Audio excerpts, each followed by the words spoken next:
Welcome back to Workers and Resources. Or should I still say Horses and Resources, because we're still with horses. It's 1903, we reset the date back by 10 years. Gonna have to deal with horses for a decade longer. Hello Mega Monkey, Happy New Year, welcome. I think for next year, we're probably gonna put some liquid fertilizer on these fields and see if we get an increased harvest. Because right now, it's not great. Means I need a liquid truck. And we'll see if that works. I guess we can put that into a distribution office if we wanted to, but I don't have the room for it. So we'll assign 2 customs house pickups for liquid fertilizer. And we'll drop them into the farms, basically. And then, if we need more, we'll send more out, I guess.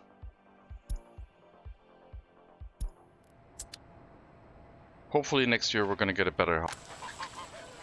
And we also gotta test and see if the fertility resets.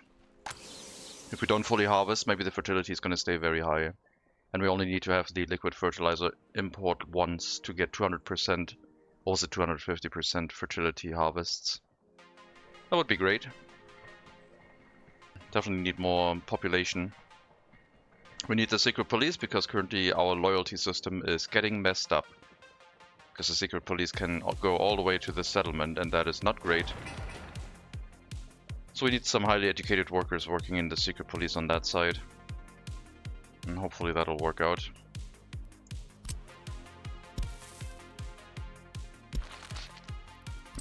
We'll leave that one.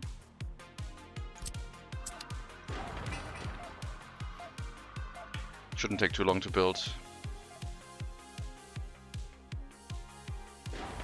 I think this has higher priority than the clothing. Even though we're running out of money. Hello Chumai, welcome.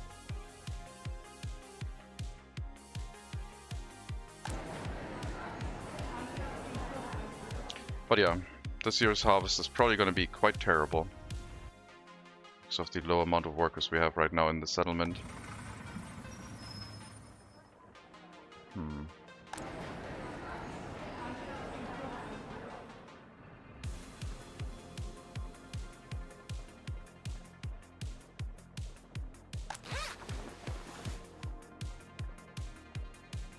Come on, someone has to sell clothing. That's not acceptable. You...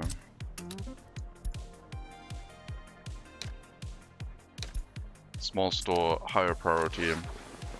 Fill up the store with sellers, please. Only 2 sellers needed.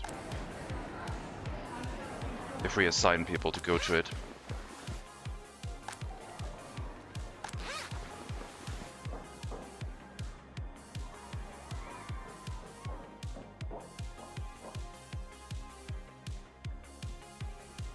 This should work.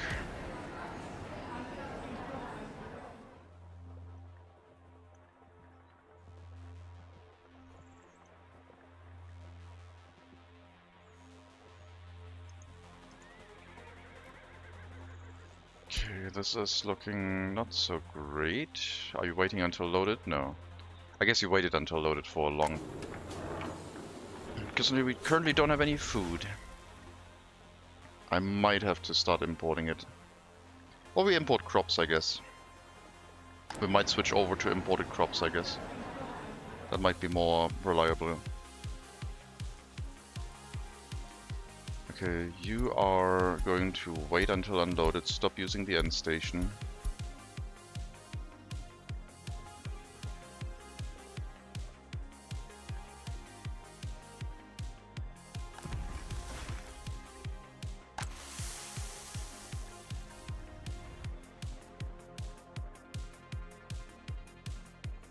That is something.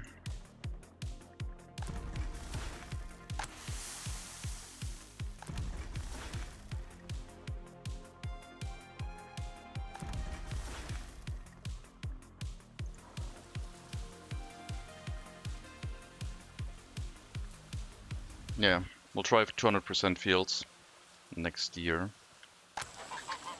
Pushing up the like fertility of the fields a little bit. I don't know how much liquid fertilizer we will need to actually push them all up. I guess we'll import like, I don't know, a couple tons. Hello Thunder, welcome.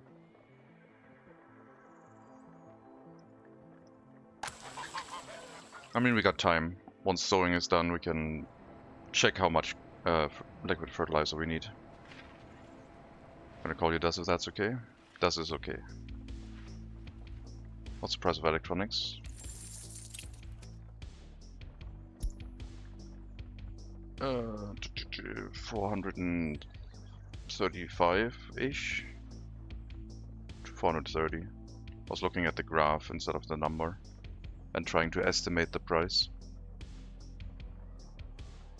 430.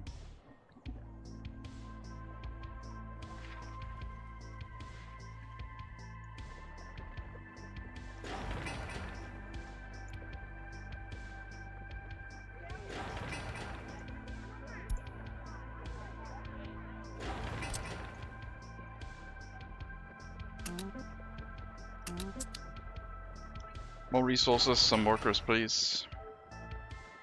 I look at one of the new old track layers last night. I got a track laying speed of 210, it's massive but runs on coal, and I have no idea how far that will run the train. Coal runs quite far. You get a lot of capacity with coal. I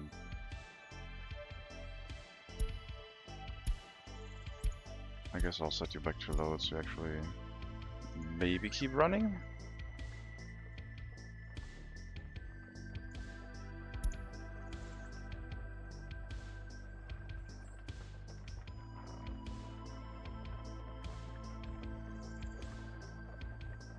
Okay, don't slow things down here. We still need to bring the crops that we can in. And make sure the horse carriages here don't pile up. We get too many routes going through that end station now. And the workers stopped because traffic jam.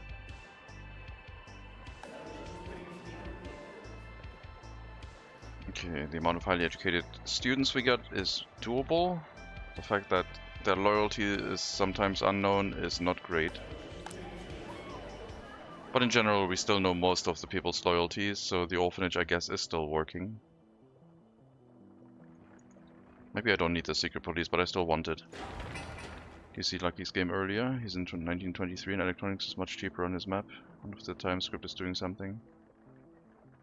I don't know. Didn't seem like it modified anything. Also, he started in 1900. Did he start another game?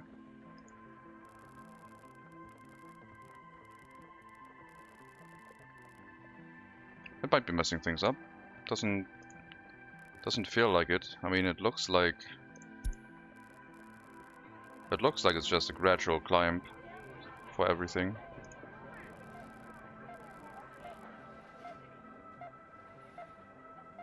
If I get to 1930, then the prices are going to be much higher than a 1930 start, that's for sure.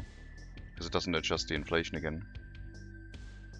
Yes, another game on Siberia map starting 1920, so he restarted. I only caught the beginning at 4 AM my time, when he started in 1900, and then I guess he started again because it was too slow. I don't know.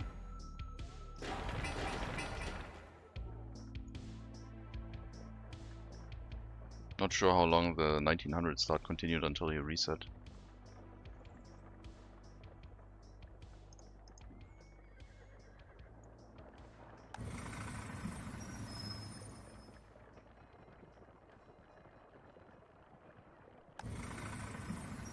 No people in here, sheesh.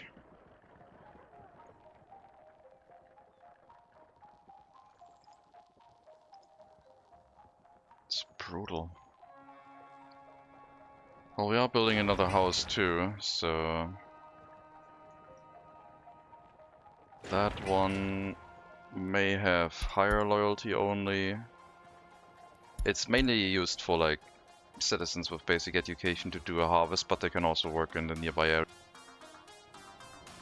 I think in general we should try and push for just high loyalty citizens, because that moves the children of of them up in loyalty. Yeah, I think we need to eliminate lower loyalty in the settlement altogether. Get rid of all of them. I had a look at one of my old maps last night and was looking at my alcohol factory setup, where I was using trains to get grain to them. The cost of grain was like 30 tons. 30 per ton? 30 tons?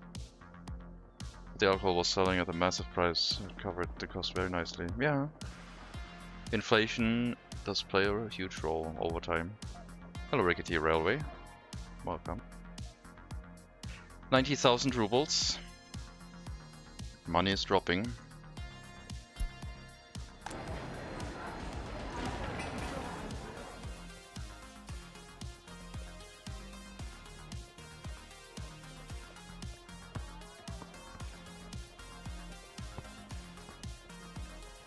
How do we get the loyalty up? No secret police, but loyalty is still under 50. Loyalty just means you can work with the sliders to require government loyalty in certain buildings. My main goal is to always have the orphanage staffed by people over 50 loyalty, and then run propaganda to increase the loyalty, because orphans can go up to 100% loyalty with that. And then those orphans need to get a university education. So you have teachers with 100% loyalty. And those highly loyal teachers can then work in the school to push other children's loyalty up. To be at least over 50% in the Republic. Okay, maybe 80% is now a little bit higher. Let's drop it down to 70.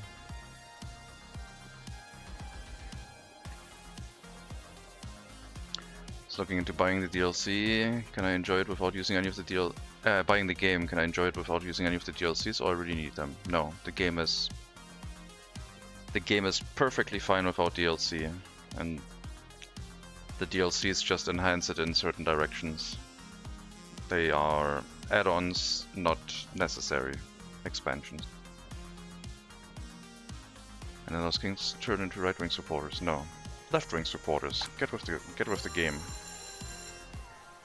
Playing workers and resources. Soviet Republic here, not insert political quote here.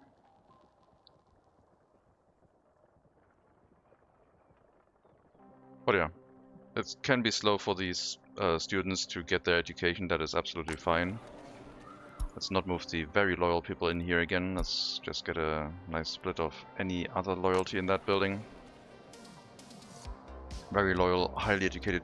Well, no, they can move in here, that's fine, because they can also work in the school from that building. Although they have been prioritized not to do that, which I guess is the issue. I mean, 60% is fine for now.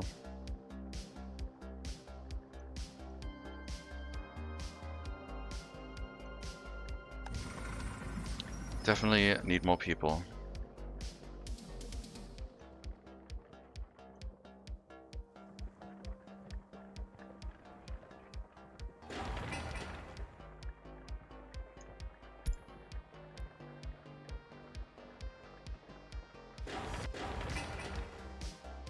Like, the early start DLC gives you older buildings and makes the game slower and more difficult, so I would not recommend early start DLC unless you really want to delve into a more difficult game right away, or you like the era, I guess.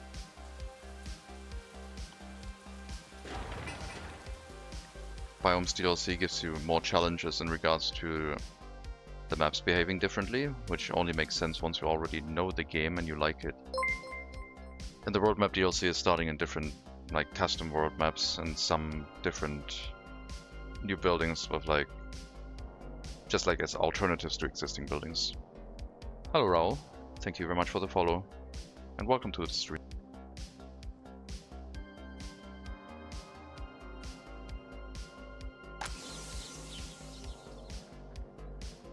Alright, give me one more load of liquid fertilizer for now.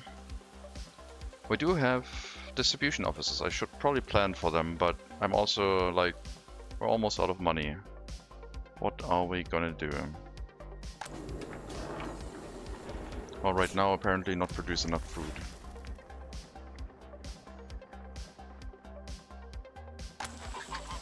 We have crops on the fields, but we don't have the workers.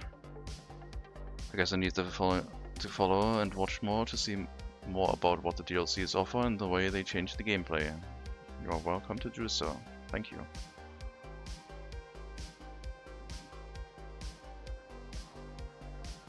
I mean, we haven't even scratched 1,000 people. It's so difficult. We're at the brink of running out of food, basically. Food imports are allowed again. If we run out of food in the grocery below 50%, you can do emergency imports, please.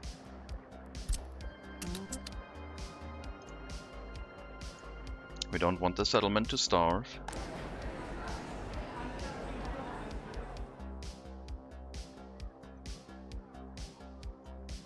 At least I don't want them. So yeah, maybe we need to switch over to grain imports if the harvest doesn't work. A base level of grain inside the grain silo would help make sure that we can always produce food, and importing grain is cheaper than importing food.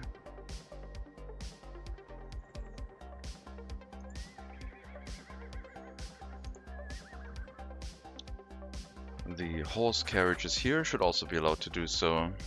Importing food.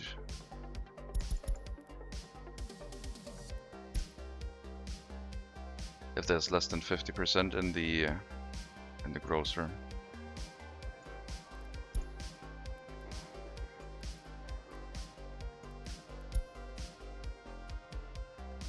The other thing that's going to be a problem is the supply of our gas stations, I guess. If we don't import crops for those either. Never had to start grain imports. I really need to tweak that, as you don't get enough. No, I think I like the challenge right now. I just set up the settlement in a way that just does way too much stuff. I think there's way too many workers doing sort of nonsense activities that they really shouldn't be doing. I need to increase the population here to actually be available for harvest. But they're also getting carried over to the other settlement and, well, not doing any work here just yet. So there's that too. The harvest this year was unoptimized, let's put it that way.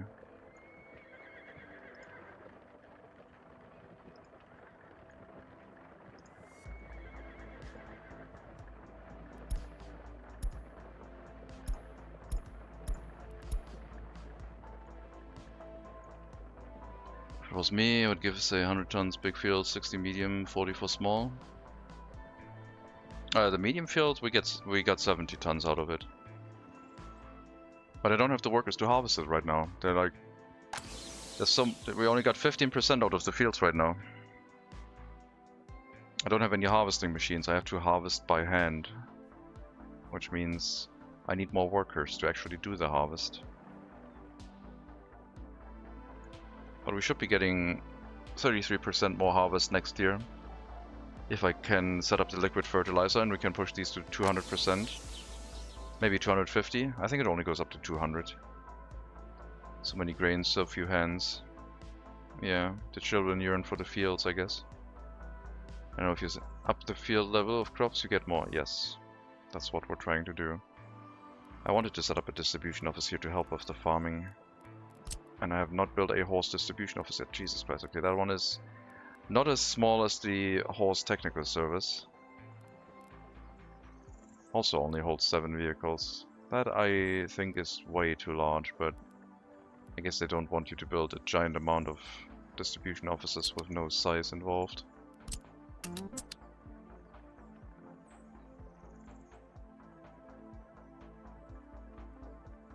And these will get built quickly, and then next year we can put the horse carriages in there. And it also holds like 7 vehicles instead of only 5.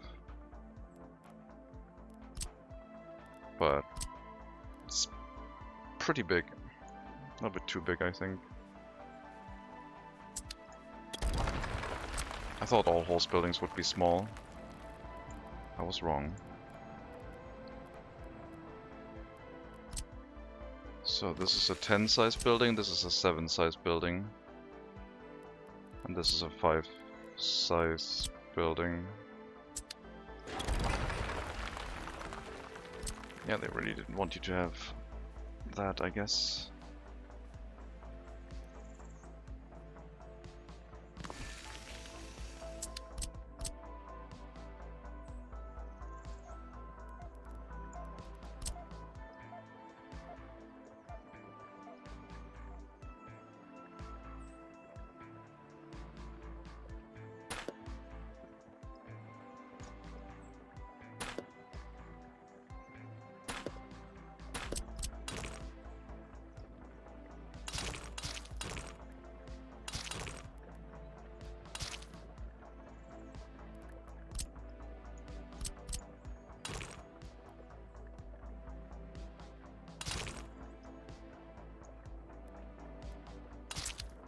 That means the waste storage here is also questionable. But I guess it could be set up.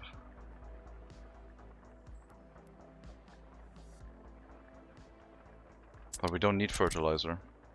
I thought I would need it, but evidently we don't.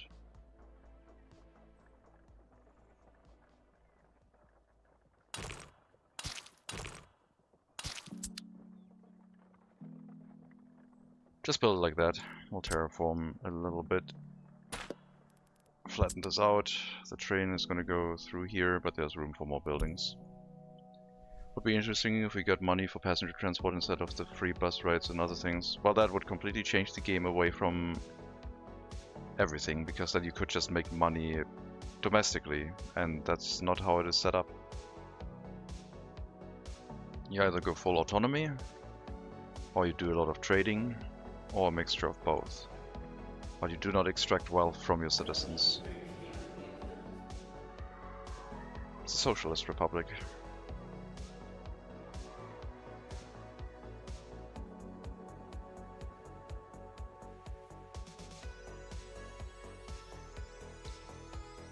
I mean, the only thing, the way you can do it is with tourists. Then you get money for transporting tourists around. That you can do.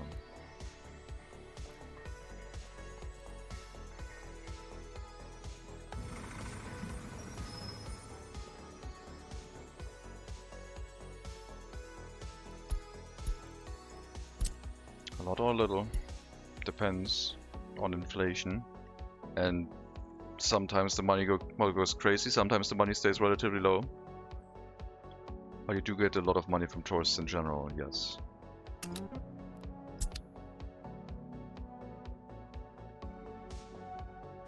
You can sustain a republic on tourism, which I guess could be an option for us. That could be an option if we start bringing in tourists. I haven't thought about that. That might be a way to play, actually, an early start. But the resource costs for food and other things seem so expensive. And we would have to make sure we produce them domestically, otherwise we're not gonna get much at all. The grain, the corn, no. Yep, it's all over. It's all over.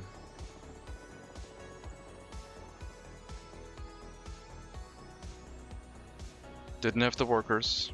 We set up the new settlement, so most of the population is in these houses now. And they're not even having a good time in here.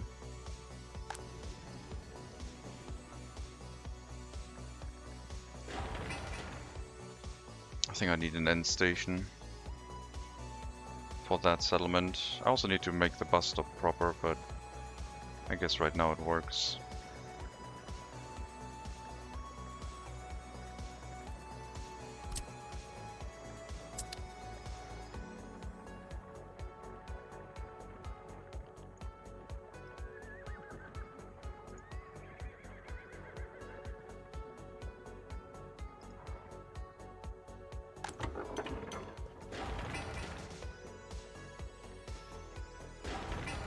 Okay, all resources for groundworks are here.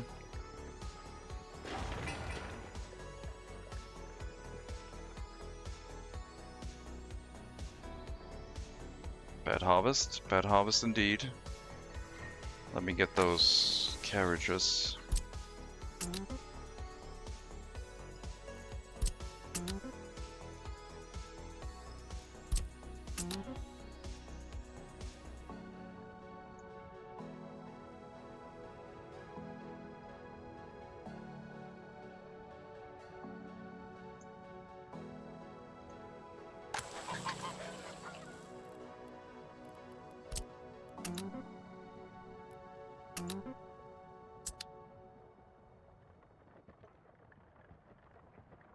I don't need to move the plow can stay. The plows can stay.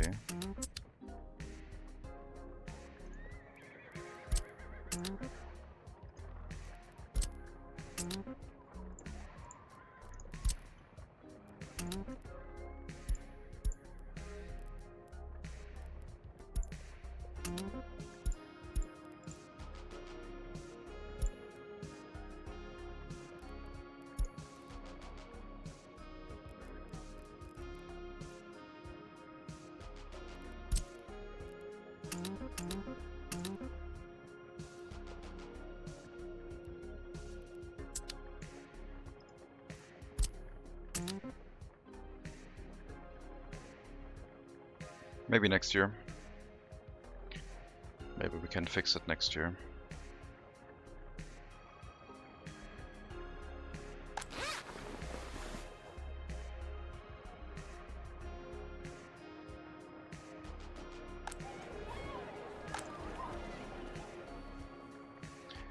I guess one problem of the orphans when they get released having low loyalty means that it'll take a while until they have children.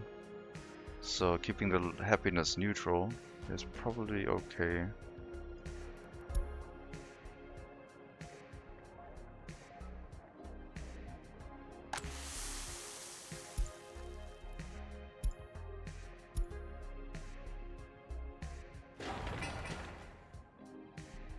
Yeah, we'll set up the host distribution office to make sure there's always a baseline of crops in here. It'll help with the harvest whenever that happens. It'll bring in crops when this drops down to like 10 or 20%. And hopefully we can run it that way instead.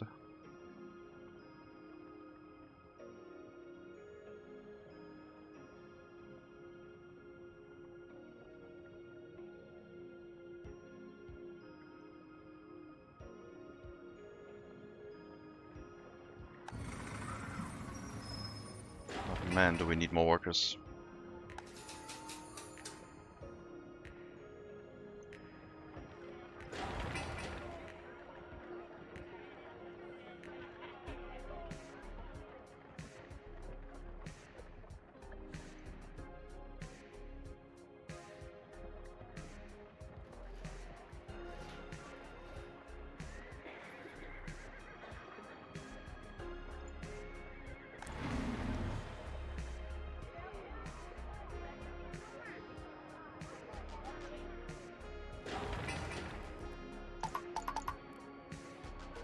Just let the workers walk onto the construction site and help with building these houses. Apparently otherwise we'll have unemployment here. We do need to set up the clothing factory. Hello then, Trussi. Welcome. So we must not forget about... Well, I guess I could put the carriages back. I thought I would set up more carriages for transportation, but... No, they should still stay in here. I think 4 horse carriages bringing in grain continuously to the silo might be sufficient. We're not producing that quickly.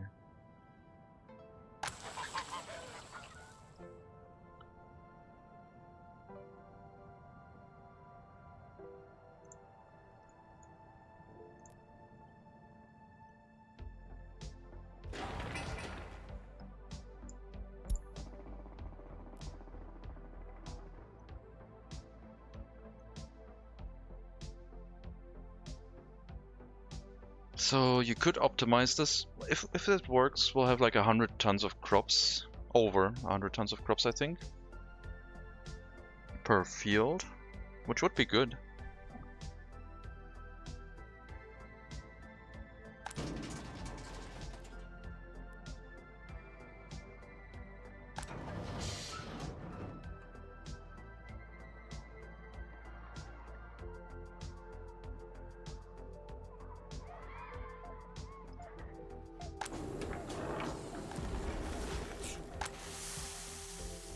Yeah, that import is pretty quick. Okay, at least a little bit cheaper than importing food, I guess. If we can keep up with the demand, which currently cannot. There's someone moving food here, right? Okay.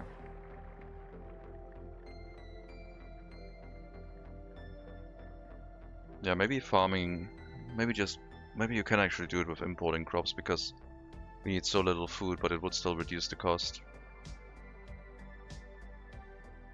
Maybe, if the clothing factory doesn't work and the whole republic goes to hell, then maybe we start again, but go directly towards all the citizen facilities, so we only do importing crops. Because we can do so much with importing crops and importing chemicals for water. Food, meat, alcohol, even clothing, because we would have chemicals and crops dealt with. I guess maybe we would have to set up a settlement for all of the basics resources. That might be a way. But who knows, maybe the clothing factory actually saves us. It could be. And we still have a lot of money left to maybe last 10 years until the trucks become available. Oh god, the population is dropping.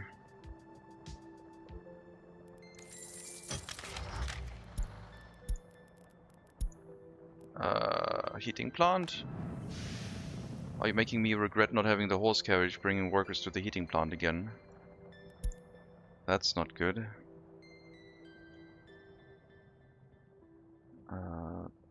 That's not good at all.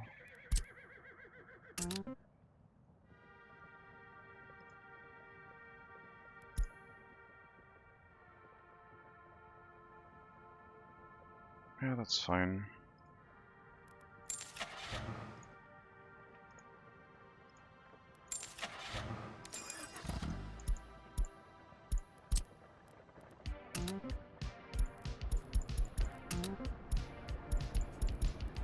You will always wait inside this loading station until you have someone loaded.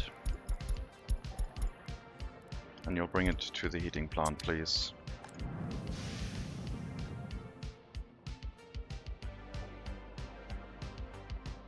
And then I guess unload them if there's no need for them.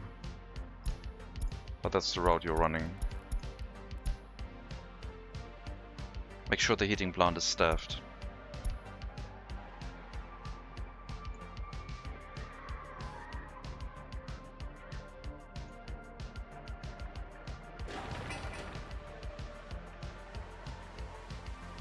We'll activate the bringing of workers here again on the route once the clothing factory has all the resources necessary to be built up.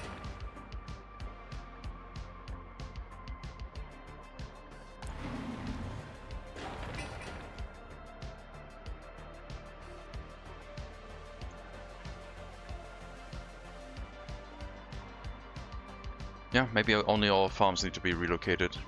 Maybe this whole setup is... It should be on the route where all the workers are transferred to the clothing factory, so they can do the sowing and harvesting. They shouldn't really do the sowing, but I guess I can't separate that out. Temperature too low. Stop it. Work in this building. Jesus Christ. Gonna kill my population with like heating right now. That's not cool. Well, it is cool, but not the way I want it.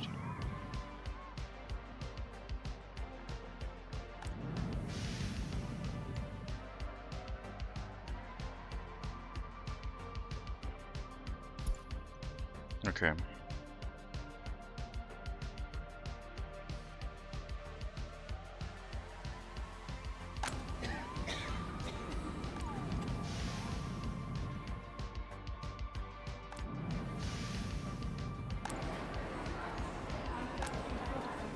I guess this building needs to take care of the heating plant more. Grocer, small store and heating plant. Those are the priorities.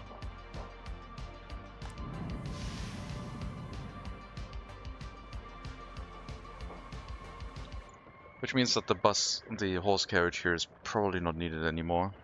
But I still think as a safety mechanism it's probably okay.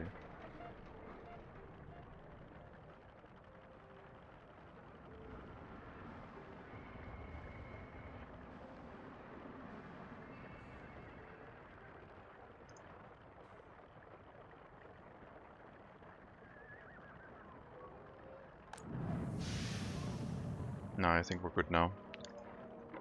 You'll go and here. I'll probably put you onto the route between the settlements later.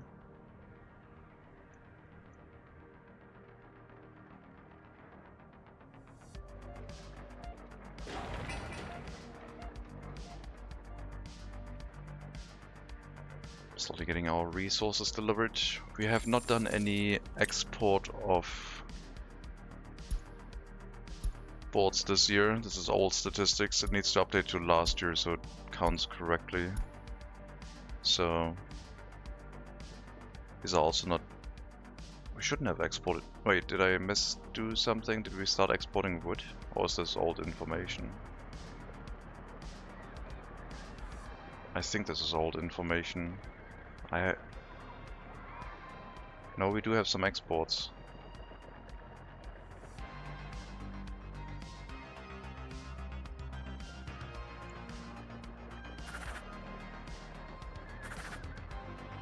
Who's exporting wood? Is someone exporting wood? No one should be doing that.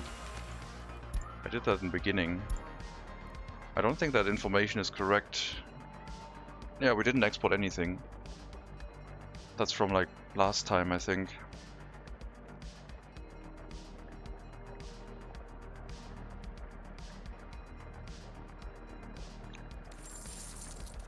Last year, exports. I think these are from previously. I'm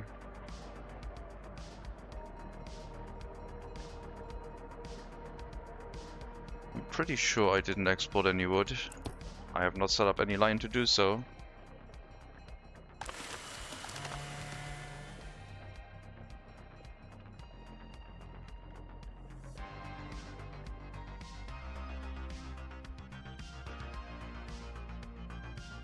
Okay, the time reset thing was, first of all, very difficult.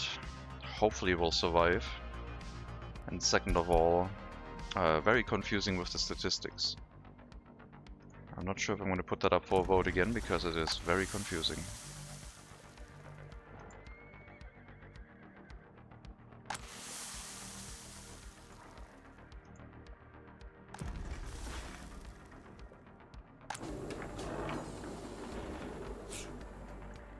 I mean, if we're using imported grains, then the distribution officers here can also pick up grains if they want to bring it directly to the refueling stations. We might have to reset those again later on. You're not allowed to pick up grain right now from the grain silo. That is only for food production.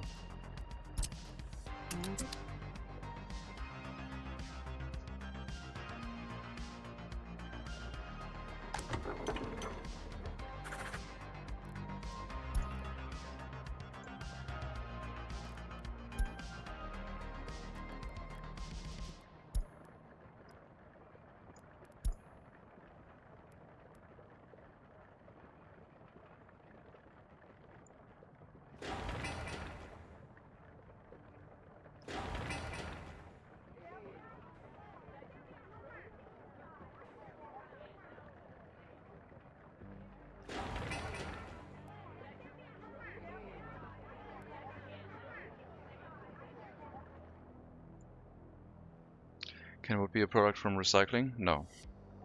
It has burnable waste, but it doesn't have wood. And burnable waste is mixed into mixed waste, not a standalone resource.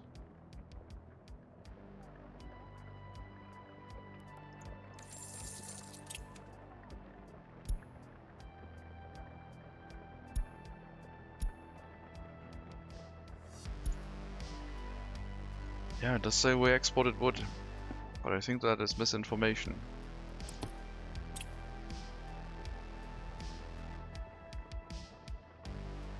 I hope.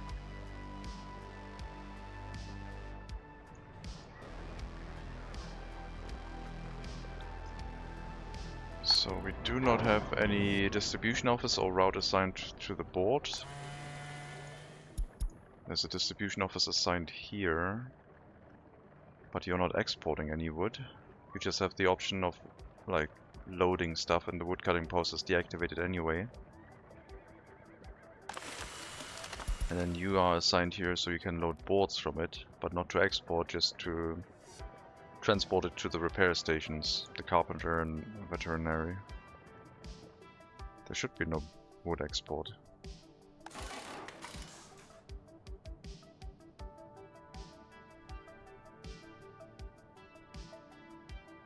There might be a fire at some point destroying something here, because the horse carriage might get repaired during that time. I needed a second fire station, I think.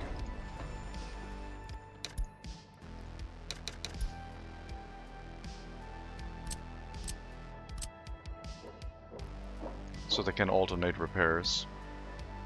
And at least one of them is always available to not be repaired at that point.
Nope, I'm not gonna be able to have that, I don't think. I mean, maybe if I put the footpath here, I guess. Fire station doesn't need to be there, it'll be fine. I'll just put this back.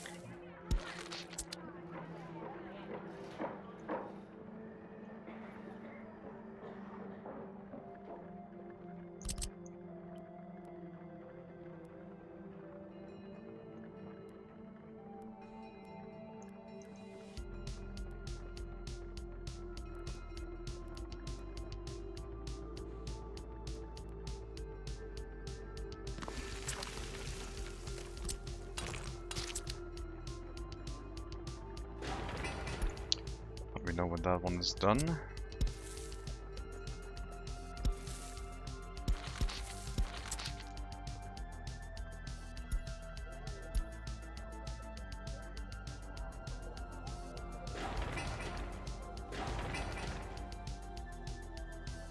And I guess also the secret police. I do have one spare horse lying around. Well, not lying around, but we do have one spare horse that can deal with this. Plus maybe one extra.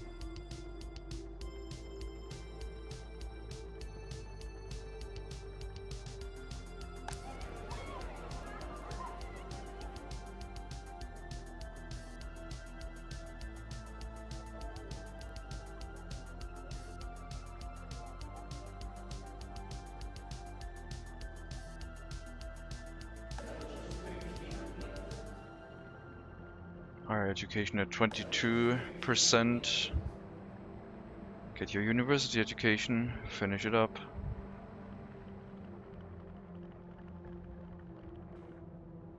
Oh my god, the money goes down so quickly now.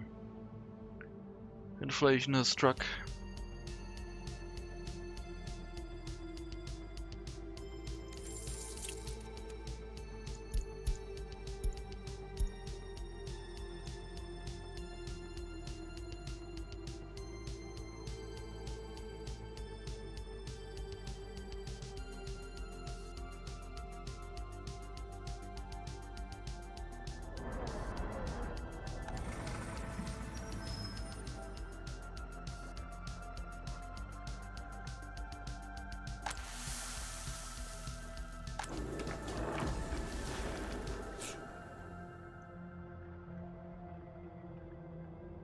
No 21-year-olds without their own flat.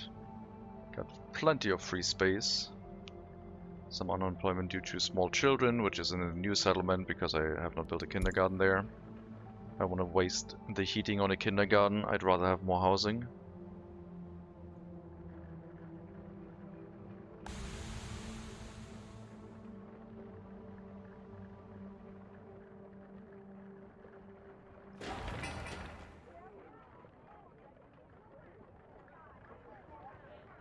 Because presumably most of those people will not have children at some point. But apparently, birth rate here is quite high.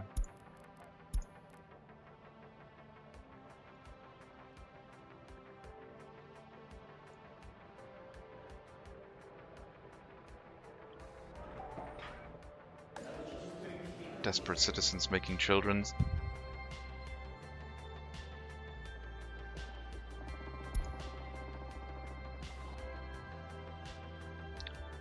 I wonder what loyalty you have. You live in a flat. That one, you're gonna have terrible loyalty. But you still get a university education, apparently. Well, I mean, it's the new year. We haven't exported boards last year, so I can change it to exporting clothing. When we don't have the free research point for this settlement yet, it's 134 pop. Needs to be 200 before we get it.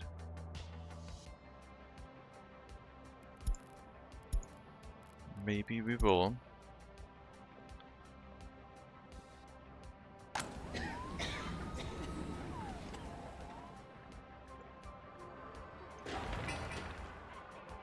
Secret Police almost has all the resources. One more delivery of boards.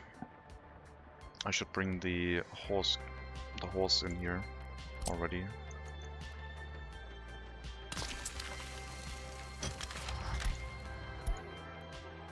Oh, it does count as a personal car. But it also doesn't. At least like in regards to traffic signs, otherwise we could have blocked the secret police vehicles. Very strange.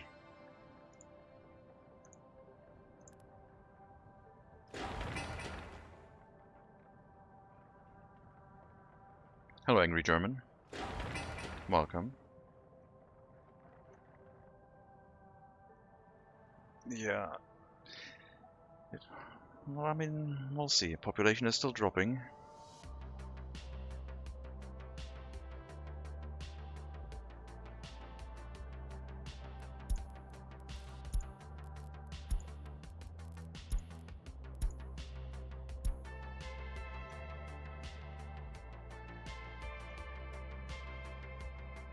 Spending heating on the secret police here. I don't know. There will be like 3 workers, maybe 4 workers in the secret police at most. And probably 2 horses. Really not enjoying any game I touch I can think of. Any wildcards I could try chat? I'm not chat, so I guess I can't answer. I don't also know what games you like, so... have you played The Outer Wilds, I guess?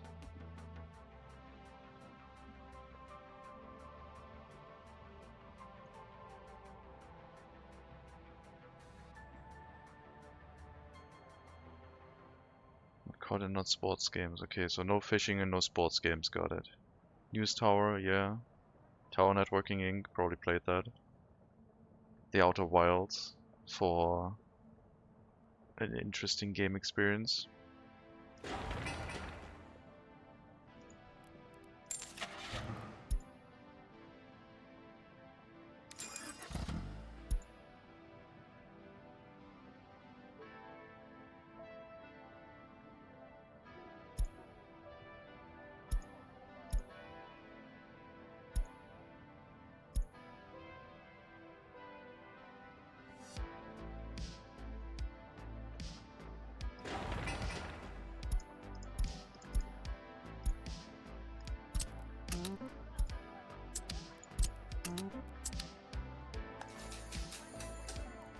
I guess it can be set to max speed.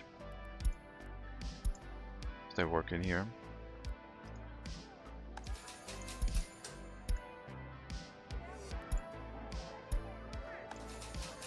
Definitely only 3 people to start out with. Loyalty, I don't care. Just at least like 10% or so, I don't know. Doesn't matter.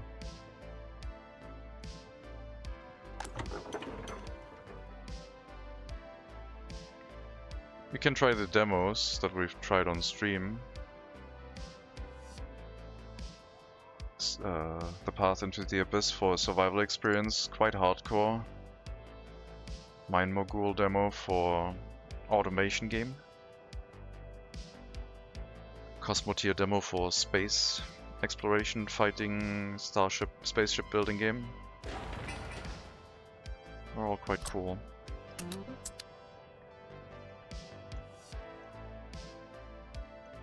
I don't know what Clover Pit is.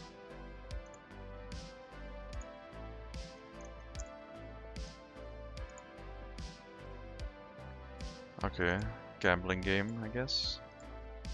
Something like Balatro, but with a slot machine.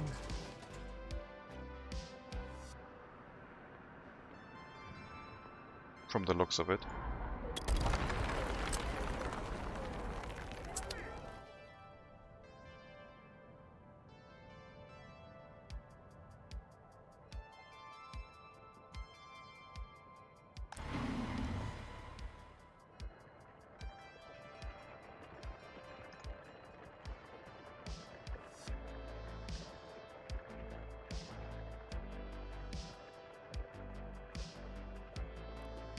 Hello, Motor.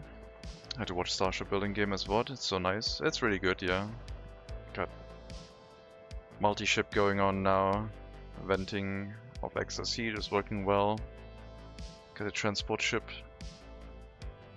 I might make that a run because there's still a lot of like we're only scratching the surface with the gear we can like build. Kind of turning our ships into heavy gun platforms. I think some fighters might do well, distracting the other ship.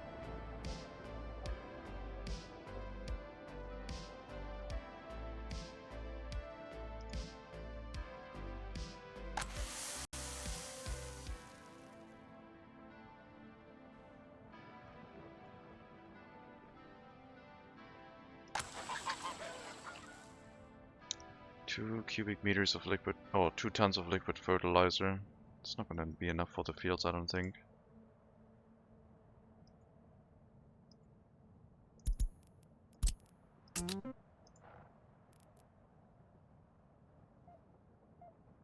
Played Cosmotier before it came to Steam. New version is nice.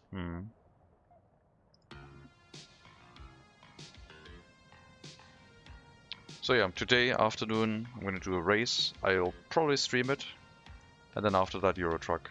Because I'll have the gear set up already and I'll be in VR, so that would be a nice and easy switch to do.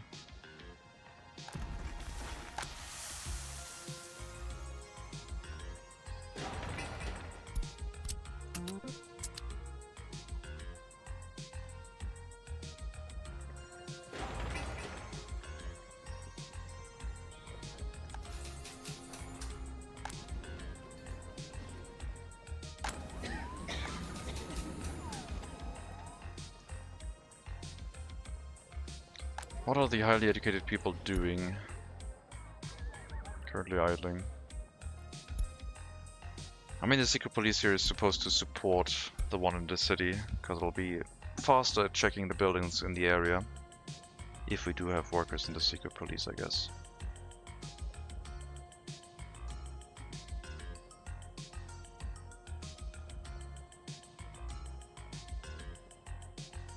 Lack of meat. That's not a thing. Well, it is a thing if there's not enough sellers in here, I guess. Then that is true. Oh my god, we're losing people so quickly now. And that's gonna create more orphans, and the orphanage is gonna go out of control. You need to send people to the grocer. Because if people can't buy food, they're gonna be very quick to leave. Send some people over here, come on. I thought you would like automatically do that correctly by yourself, but apparently you're just incapable of doing that.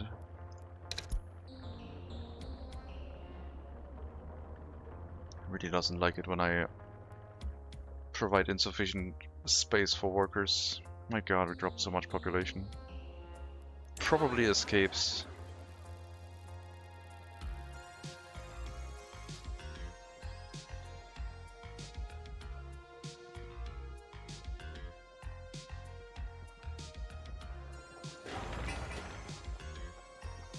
We'll need the distribution office up when harvest starts. Should be doable. Doesn't require too many resources. It's a nice and easy to build building. It does take up as much space as any distribution office, but it's so cheap.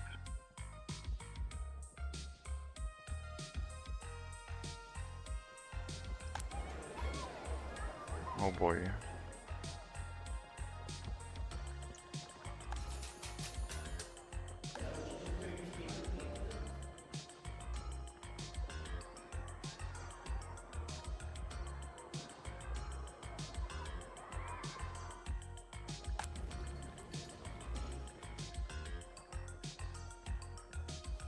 At least none of the orphans should be moving into this settlement.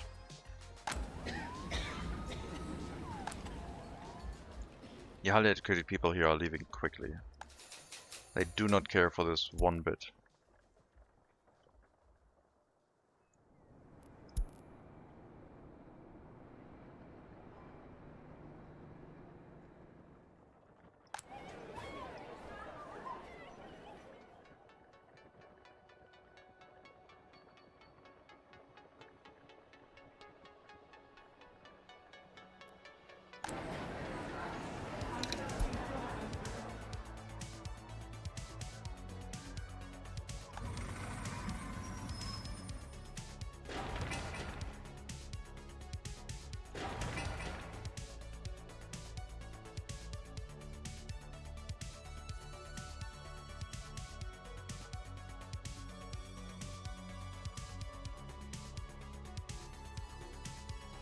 Yeah, letting low loyalty move in, I guess, kind of like defeats the purpose of trying to push for high loyalty.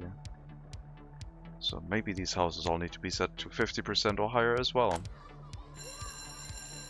Well, at least letting 50% move in.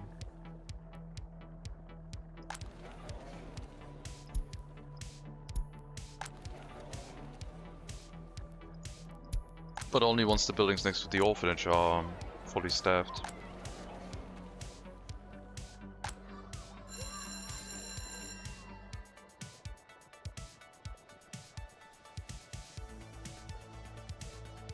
Teachers with unknown loyalty, my worst enemy.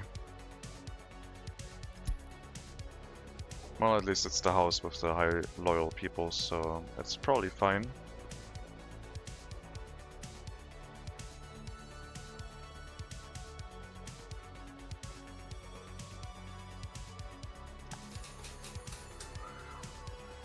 Now I'm thinking about setting up a compound with the secret police, the university, and a couple buildings for running everything, maybe the school. And the secret police is not able to leave the area, so it only checks the houses locally. That could really optimize things. I would basically have to separate the housing and with the secret police into dedicated compounds. And then make sure they can't leave the area, I guess. Which currently I can't do because personal cars do not, personal car traffic signs do not filter for the horses apparently. But maybe they changed that in general. Maybe secret police ignores all traffic signs. I've not tried it with regular cars yet. But I think previously they abided by that.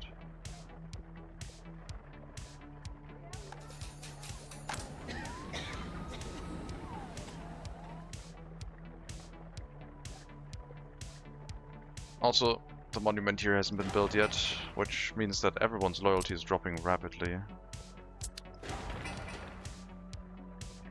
We can build that up soon. Maybe now is a good enough time as any to repair the fire carriage. Nah, we'll wait until this one's up. I need to try and do that early. Start bringing resources here.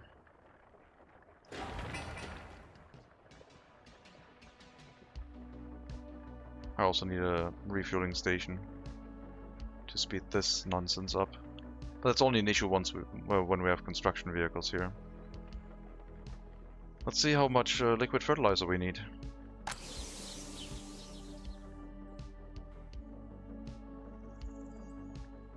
If it works. Getting 200% except instead of 150%.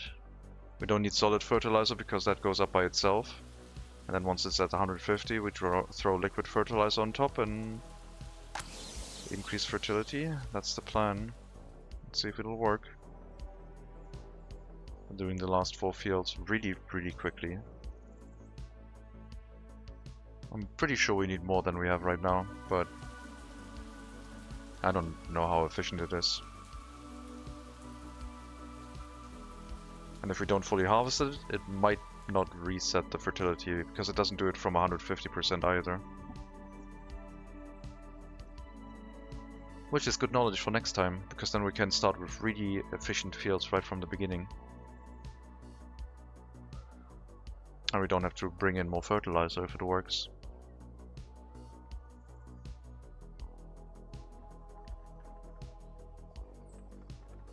Relocating the fields would then be annoying, because then you lose the fertility and you would have to reacquire fertilizer. So there's that. But if they stay put like this, and they're slightly over... the production of the fields is slightly over the capacity of the farms, then the fertility shouldn't reset.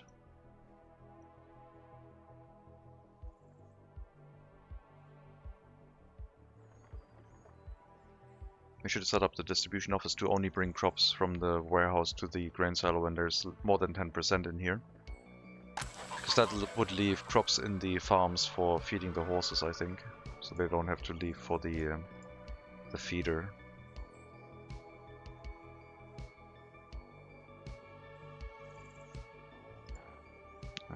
You're doing it? You're doing it. How much fertilizer are we talking?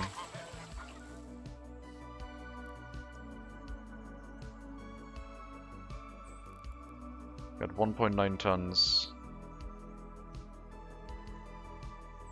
It goes up slowly. It needs a lot. It needs a whole bunch. Alright, keep bringing fertilizer. We will need a bunch. So 2 deliveries bring it up by 12%, 1 field. I guess we have something to do for this year and next year. I'm not gonna buy another wagon, I guess, fluid wagon. I'll just alternate bringing liquid fertilizer here.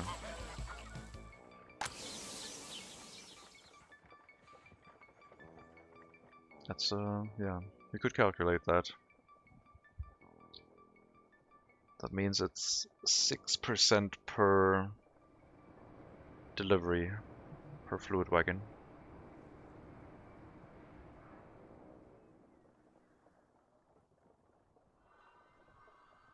So I guess 9 per field times 4. Yep, that'll take a while.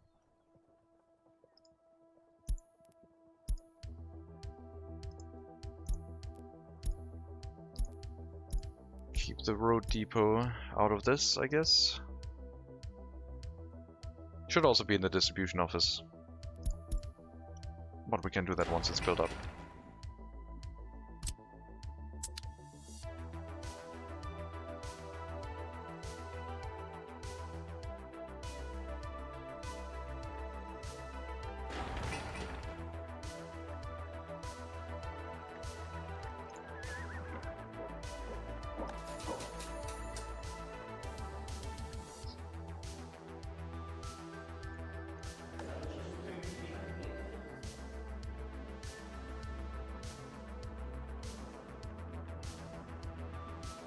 % loyalty professor.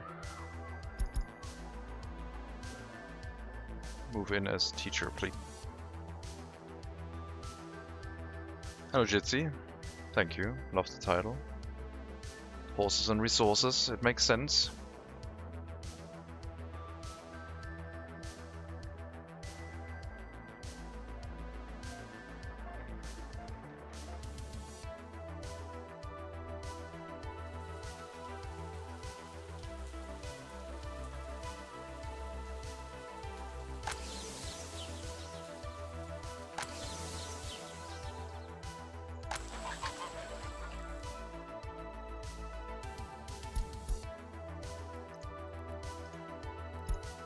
Let's reassign the fields in order, because the closest field will be harvested first and fastest, so having the fertility in that field the highest, it makes the most sense.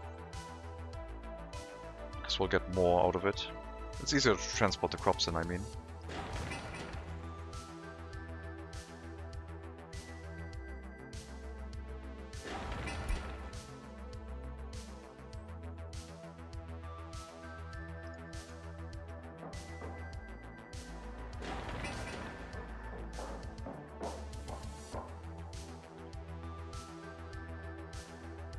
I might have to bring some migrants in. It would get quite expensive. I mean, if we bring migrants in from the third world countries and we have very loyal teachers, they would get reasonably high loyalty, I guess.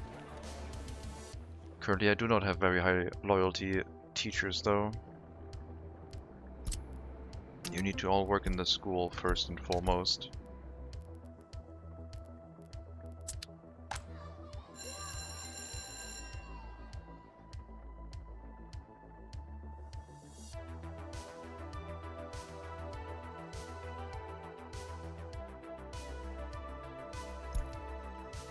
Yeah, let's get some migrants, I guess.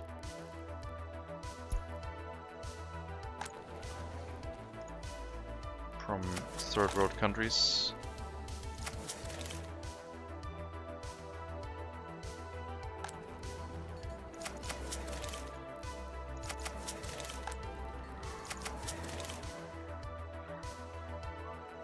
They can help with the harvest, basically, this year.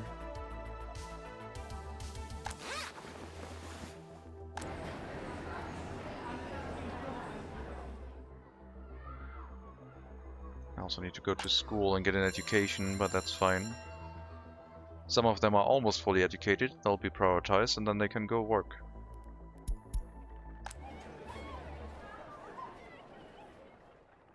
And so many orphans this year, because so many people left and left their children behind. I hope this is gonna work out well. Yeah, we'll have to use the US currency. I don't get to a border to use it, we're too far away. But I can use migrants, I guess.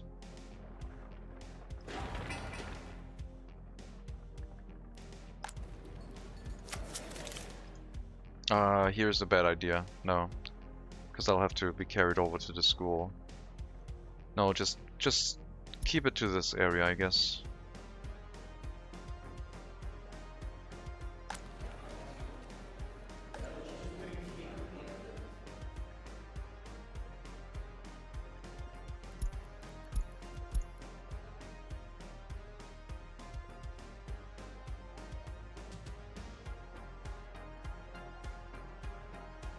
I think they might still do like the whole travel over here to check the loyalty.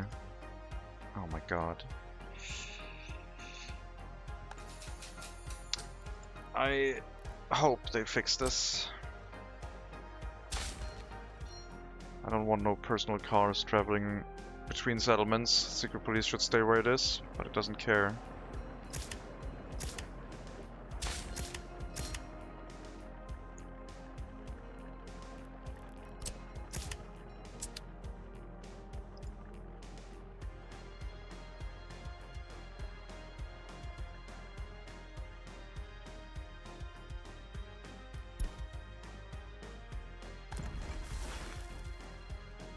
We're not even having workers for the food factory, it's ridiculous.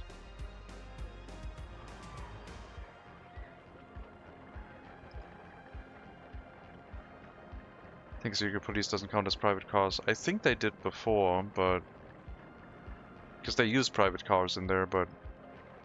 I haven't tried it again in a while, so I would have to like load the save, change the date and buy some, or like change the availability of vehicles, put some modern ones in and see if they count as private cars.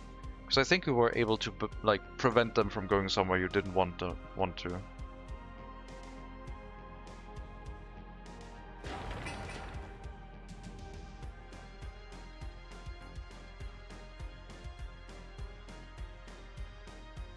But it's been a while.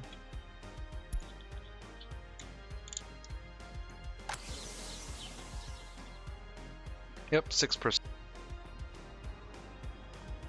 per delivery.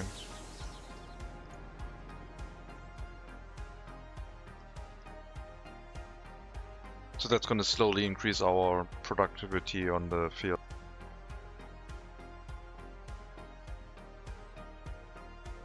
And that horse carriage can run for a while.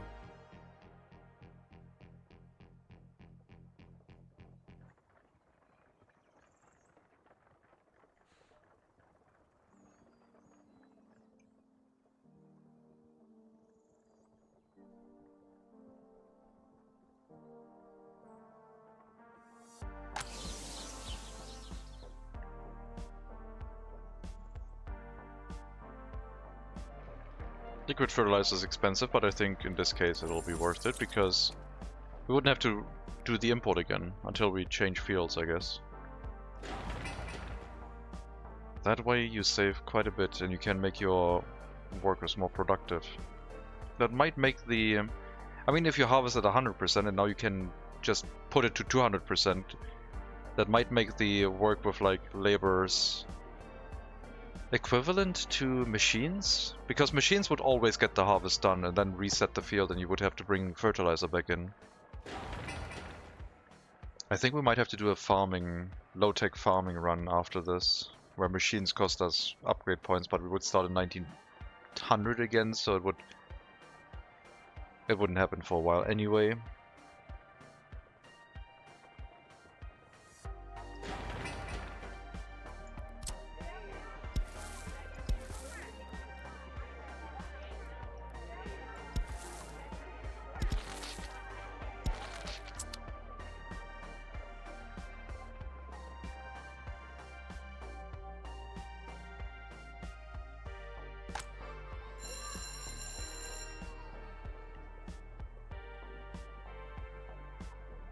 Yeah, this is fine, I think. I only want loyal teachers, ideally, because they'll push the loyalty of students up. And maybe we get more 50% and higher loyalty students that way. Waiting on the schoolyard, I think, doesn't lower their loyalty. I'm pretty sure.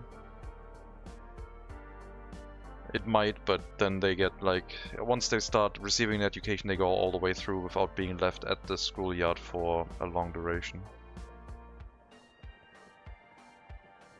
No, I think they do lose loyalty on the schoolyard. There was something, otherwise you wouldn't need this checkbox.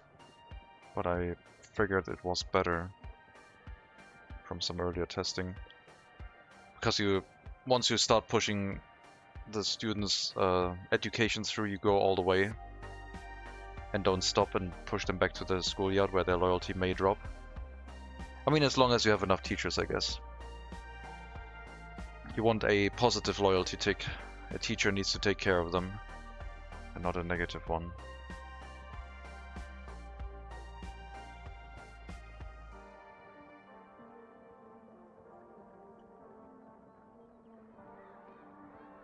So yeah, I don't need this to happen as fast as possible.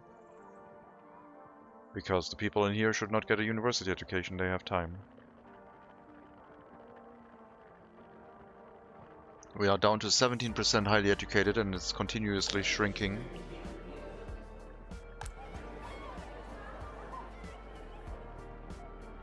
I hope the orphans know what they're doing. All of them need a university education, and it looks like it's going through, but...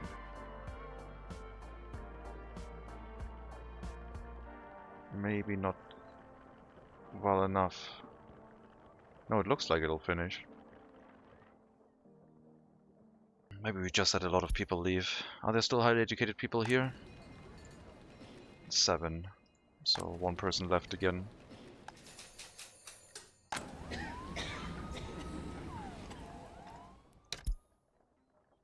Well, that person's not going to survive, I don't think. Unless a highly educated worker decides to show up. Anyone?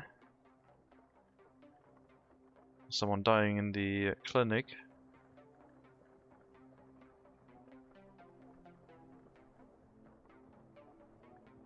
There you go. But the doctor doesn't have enough loyalty, so you're screwed. Can't actually treat you, doesn't care. No one cares.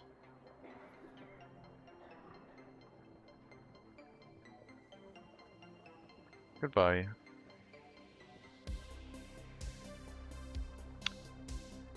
Doctor is not refusing to treat people is like so bad.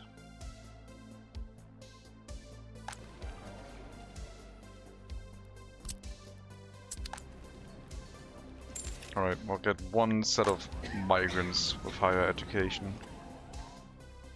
The loyalty of the highly educated here, it doesn't need to be high, it just needs to, they just need to be available in large enough quantities. And currently they are not.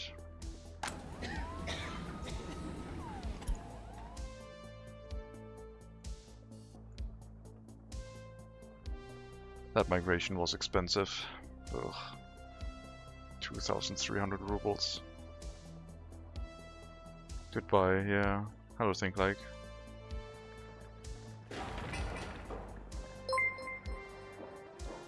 Thank you for the follow, Jitsi. Much appreciated. Welcome to the stream. I hope we can sort money out. Almost 1.5 million that we can borrow, so not all is lost, but taking out a loan is its own issue.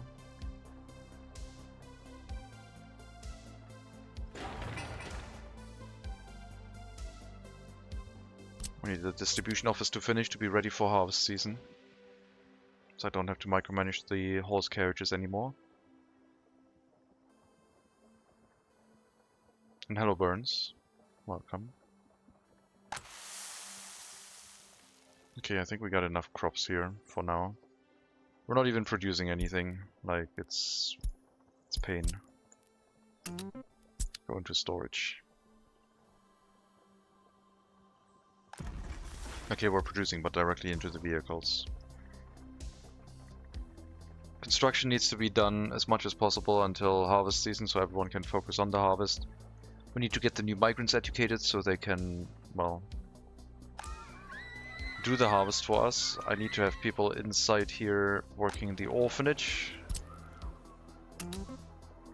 So grocer, then kindergarten, then other buildings. Because we have people unemployed now because they don't have their children taken care of. That's not good. 8, 10, 13. It's not worth a full capacity orphanage, but like 8 workers here is okay. Hello 50. Welcome.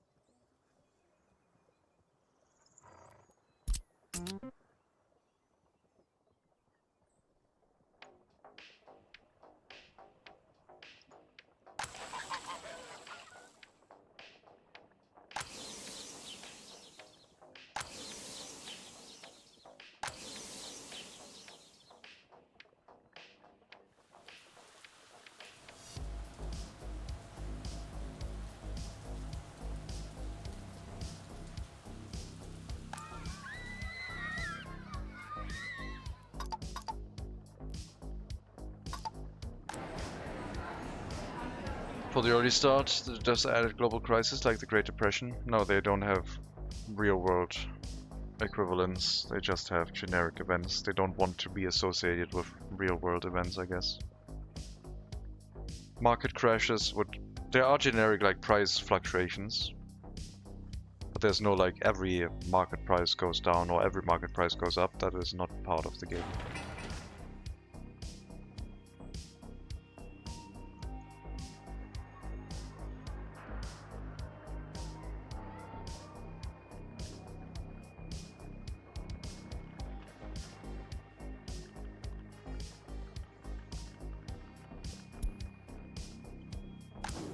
Stop bugging me about the food. I know there's not enough food. Oh. Building maintenance of the food factory. Machines replaced recently, now it's time for the building to be repaired. In a way I see this game as economic simulator. Oh yeah, it is. But it's not trying to represent history. It's alternative history. Even though it's called Soviet Republic, so I don't know. It would be nice to have a button with increased workers if visitors are higher. Republic of China has started spamming clothing. Now it's unprofitable. I was thinking of trying to make a mod where such events are like a thing. Not because Republic China does something, but like the resource cost doesn't go down for import and export. It just either affects the import price or the export price. So you get like market discrepancies. So maybe an import price increases if you're like heavily relying on something. The import price goes up, and then it's like an unprofitable good to like run a production from. And if you're over invested in it, it might not be good for you. Barracks has been built, I see. Nice. Yes. Mostly. We're trying to set up the clothing factory. I need to try and start making money. I do need the research point for this settlement. 146 people. I don't have the research point yet. So we could only produce for domestic consumption for the time being, until this is up to 200 people. I guess I could get some migrants in.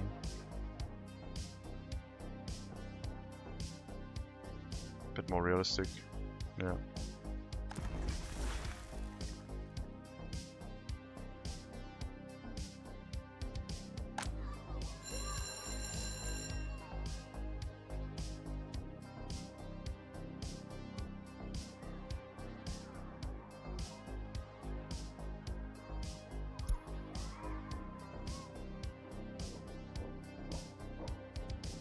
%47 loyalty. You arrived here from the other settlement, didn't you? No, you're also from Bislady. You spent a lot of time in the school. 49%, very good. So if you get a couple more school ticks, you'll be over 50%. That's perfect.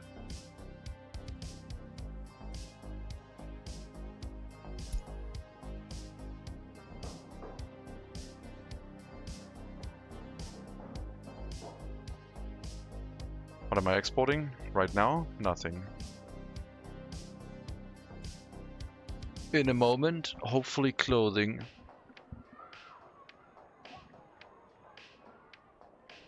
Once we go into debt, I'll postpone the trade deal rules and try to make money any way possible to save this republic.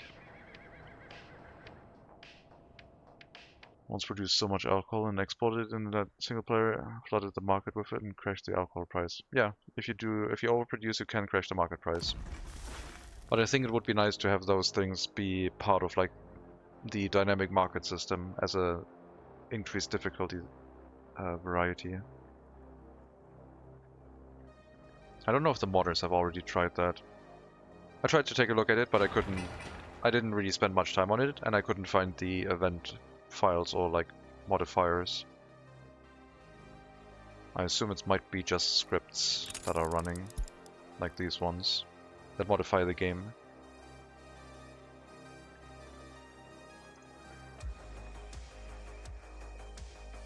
Maybe I'll have to try and take another look.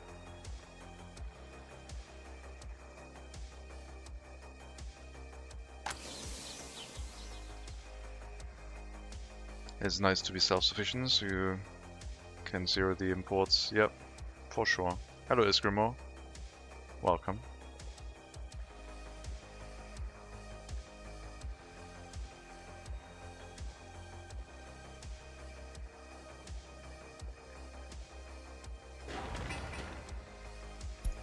Clothing factory, high priority. Fire station, high priority.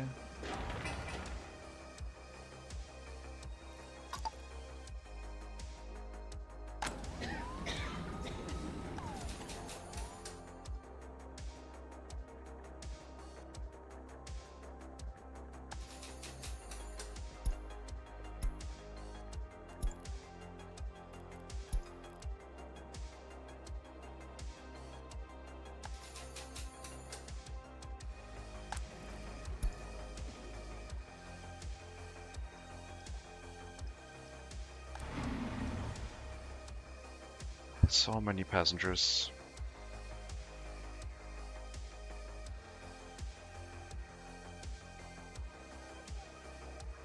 What happens if our Republic default on debt? IMF will take over? No, you just stop importing resources because you don't have money. They shut off your electricity and everyone dies the next winter. Because your heating plant can't run.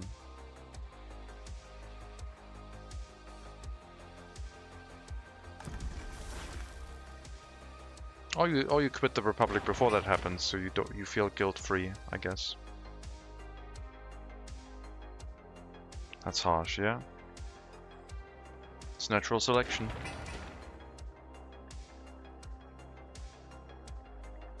The smaller Republic gets eaten by the bigger Republic, I guess.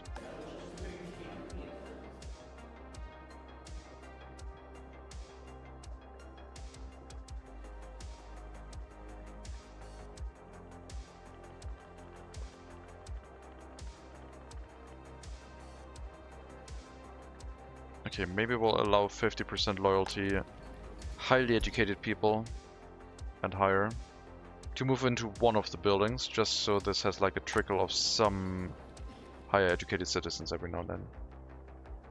What technologies you discovered so far? Secret police and distribution office. We're only researching when we have enough research points, and I don't have a lot of them. Because I'm also playing with something called trade deals, and that makes it even more difficult.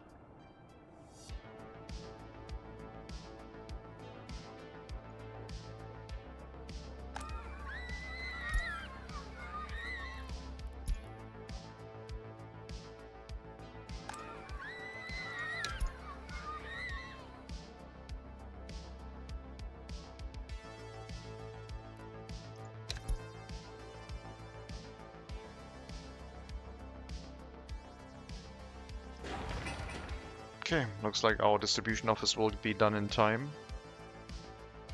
We must not forget to send out the horse carriages to bring people in for harvest season.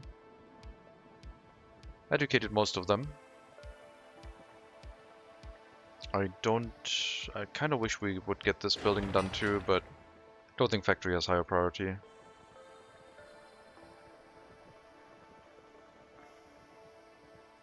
I don't think we need to bring workers to this construction site, so these buildings can be unassigned.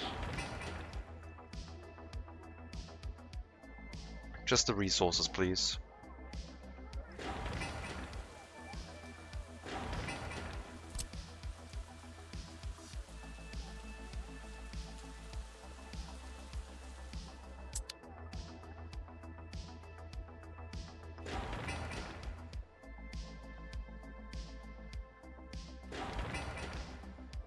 Oh yeah, and people need to be able to actually walk onto the construction site of the monument. For now. There's a trash carriage also, yes, but the default one seems to not be able to carry large waste. So I have a testing version of the waste carriage that can carry large waste and one that can carry small waste. But the one in the game might be changed to at some point be able to carry both, so then that would be obsolete.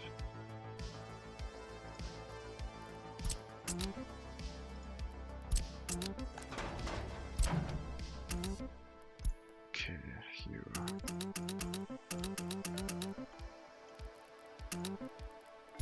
Customs house. Don't export. You can load crops from here if there's no crops available. Drop crops in here. You can load from this warehouse if there's more than 10%.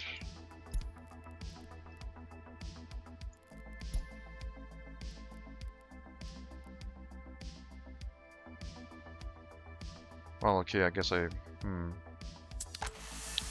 this will not work because now they're going to try and fill the grain silo with like imports. So we're going to stop that, but I might have to trigger that every now and then if we run out of crops.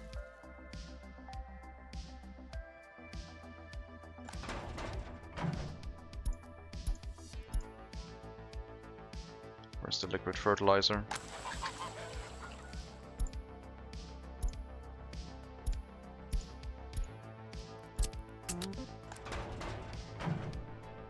We'll automate the liquid fertilizer import too by distribution office.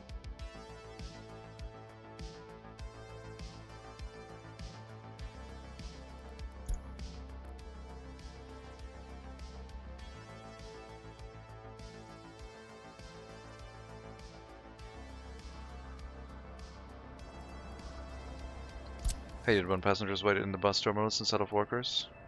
Well, they have to. If you allow them to wait there, they're gonna do it. Alright, go here. Apparently you don't want to go to this refueling station, so go to the distribution office instead. And the farms need to be assigned too. They will not get grain delivered.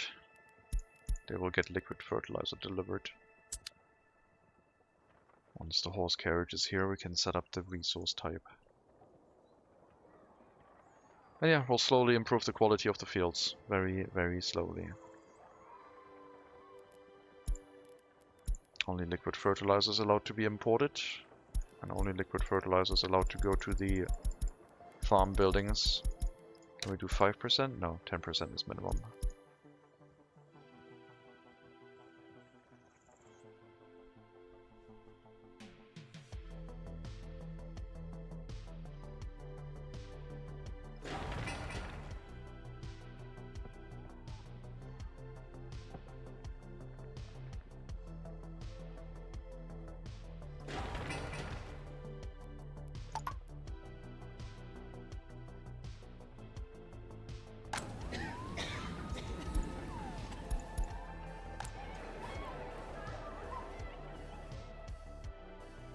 Still seems okay.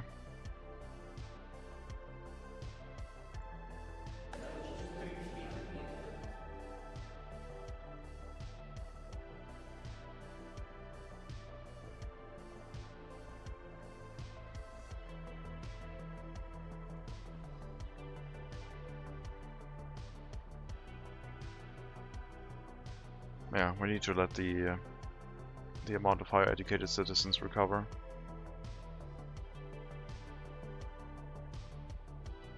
We need very loyal teachers. Running out of those. It's really bad.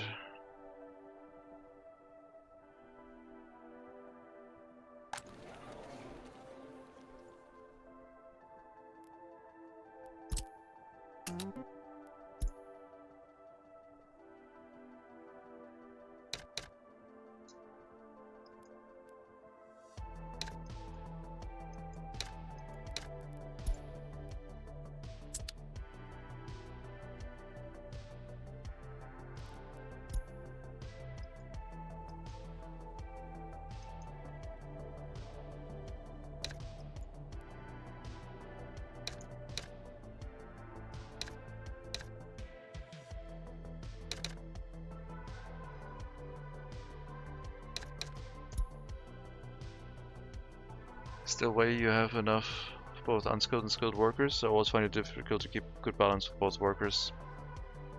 I try to not have a balance of unskilled workers, but we did get a lot of third world migrants that have to go through the school first. So that they can harvest the fields for us. I need some more loyal teachers. Completely run out of them. Abysmal. Plus we stopped knowing the loyalty here again, which is not great. Yeah, if I had to like build this again, I would make the settlement definitely be further away than the secret police has range. Otherwise we can't maintain the loyalty. And now I had to spend like an extra secret police here, which doesn't work as well because they're sending the horses towards each other instead of taking care of their local areas. It's a bit bad.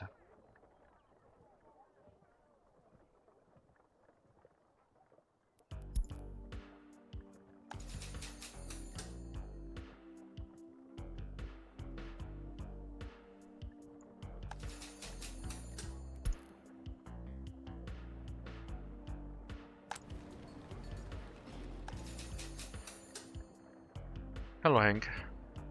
Welcome. Yeah, I don't know if we can maintain the loyalty. We're losing loyalty in the orphans now. Because the secret police coverage is just too bad. Maintain propaganda. If we can push propaganda, it should be pushed well. But we don't have the loyalty. Everyone's like working in here with insufficient loyalty. It's terrible. Why is the secret police not working? Because it's sending horses to the other settlement. Pruskov. One of them is going to Pruskov. You're not supposed to do that. Stop it.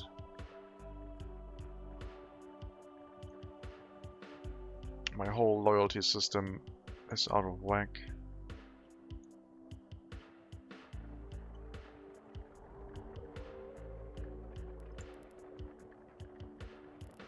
The only way I could limit it is by like instituting, I don't know, minimum speed or weight limits or something. I don't think it would work though. I would have to build like a very strange road, make it longer for no reason. Can't prevent the secret police from going out of the settlement. It would be nice if the secret police would actually abide by settlement limits. Oh, that would be a nice thing, I guess.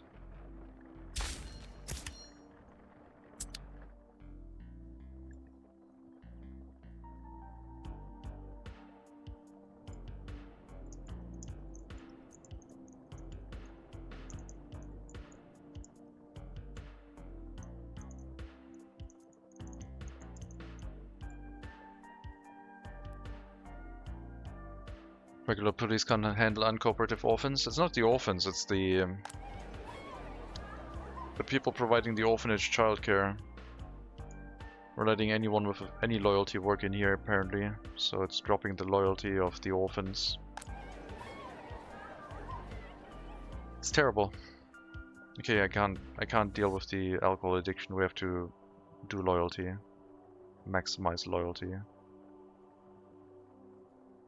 Reduce criminality, maximize loyalty. I guess maybe a little bit of like alcohol reduction. Don't care about the not increase, decrease.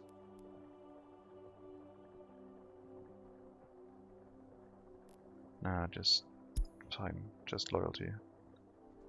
Yeah, this is.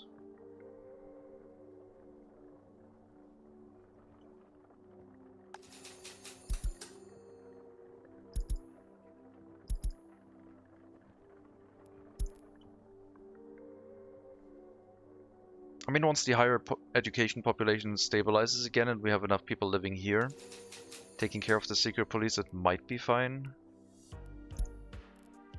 Then they won't send any vehicles out, I guess. I hope. Okay, and this is better. 2.7% loyalty. Push up those numbers. What do settlement limits do? It's basically a large, giant speed limit zone of 60 kilometers an hour, and it changes the traffic signs to...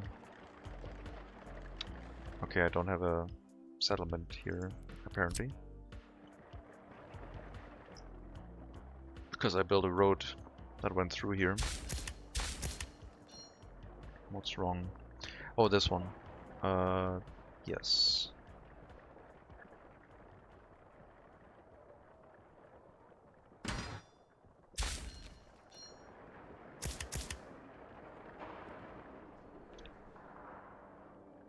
So what they do is speed limit of 60, and they change the traffic signs for the right-of-way signs to these diamond shapes with the yellow and white graphic. That's how you know it's a settlement. And it doesn't affect emergency vehicles, so they would be way faster than anyone else and overtake everyone, normally. Is it a good idea to educate the entire population to basic education? If you don't educate them to basic education, they don't work. So yes, you need them to be at least basic education.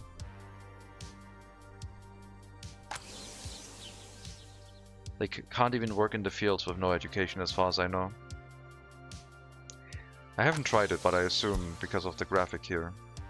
I don't think the game wants you to use uneducated workers.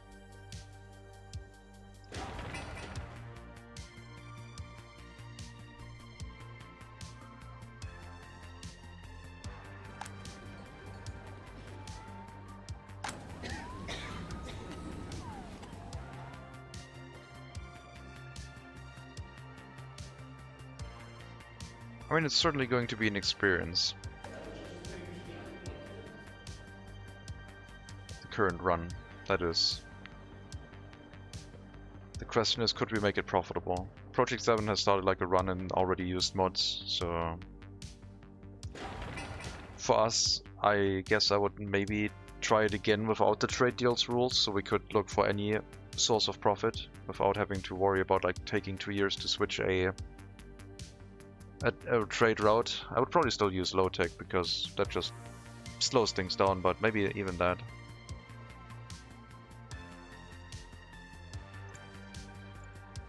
You saw that you need uneducated population? No. We do not need them. They're not working and they're just a drain on the economy.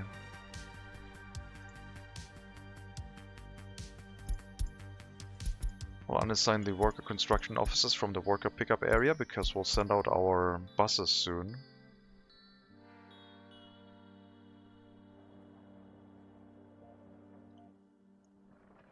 The clothing factory is still being built. How many people live here now? Still 148. I could fill this with migrants. It wouldn't push it quite high enough, I don't think. 13, 25, 38. It would push it high enough. And then we would have our trade deal rule compliant rule set, I guess.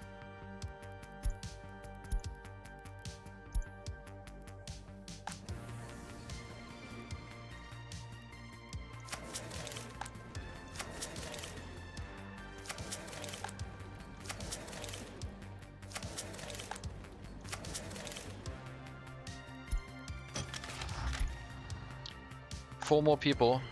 Alright. We got our trade deal for import fabric. Fabric East.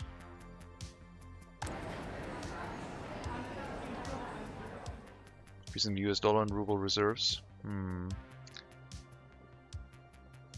If only. It's gonna be so bad. I will need a bunch of horse carriages to actually bring the fabric around. We're gonna start with like 4.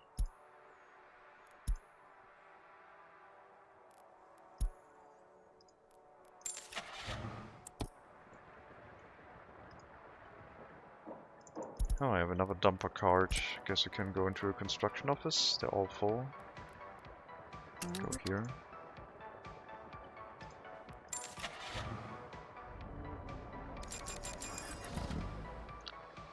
Would be cool if there's a central bank. Like I said, I think the game doesn't want you to have a way to domestically modify your money, because then you could probably cheese it in a way where you like reduce the interest rate or do other things. Unless you mean like an international bank.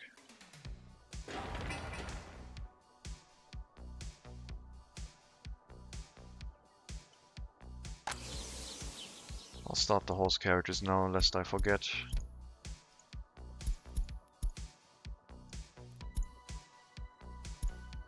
No road depot.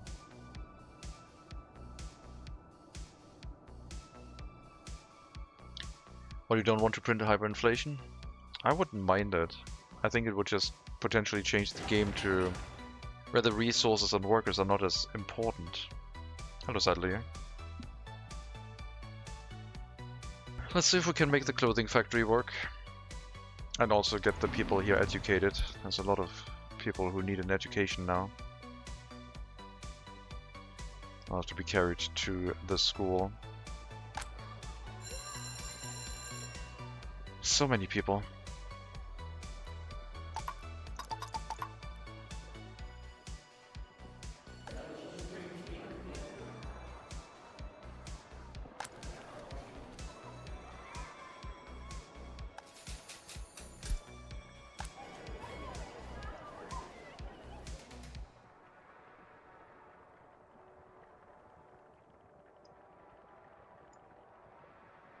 People with unknown loyalty in here is disgusting. I want more fine control over the secret police. This is not acceptable. Everyone working everywhere. What the hell is this?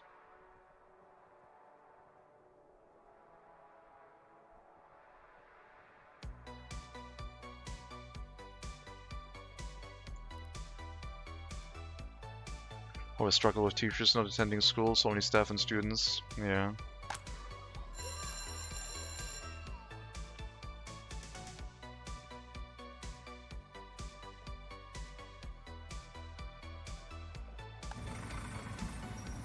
We're gonna have so few workers here.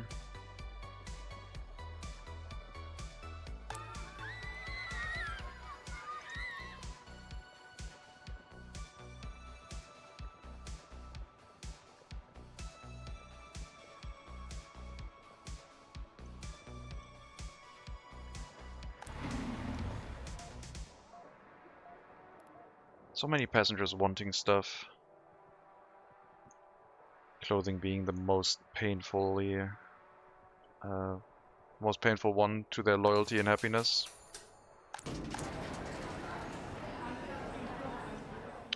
Might have to make the bus route more reliable, I guess. You go over there. Which one is it? This one. That one has more stops.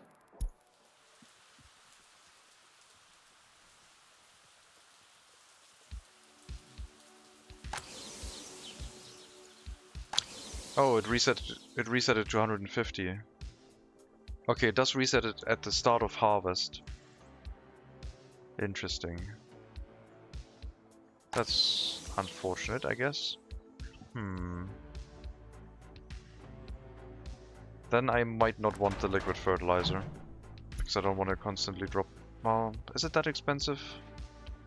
It might be cheaper than the alternative, but you might lose the efficiency a lot then. Had around 99% rate of experts in the population for a while, and that Siberia run was fun. The heating pollution was less fun though. I mean, I would like a run to do with 99% higher educated citizens and push everyone to like over 50% loyalty. That would be great.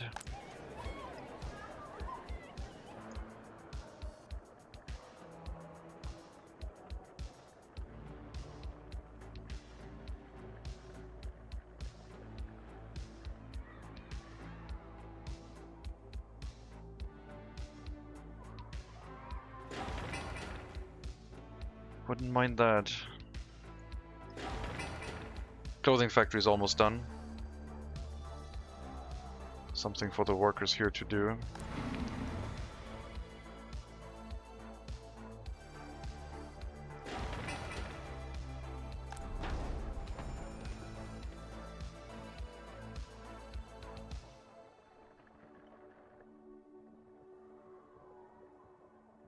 Harvest has begun.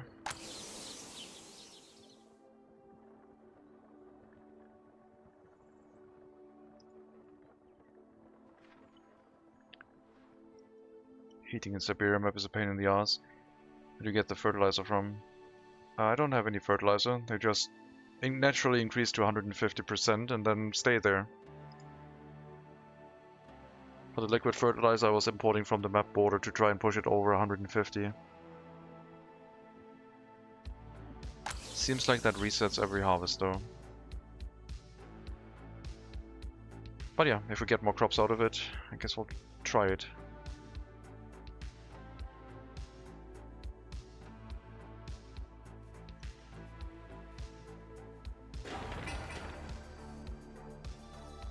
Got all the resources for the next residential building.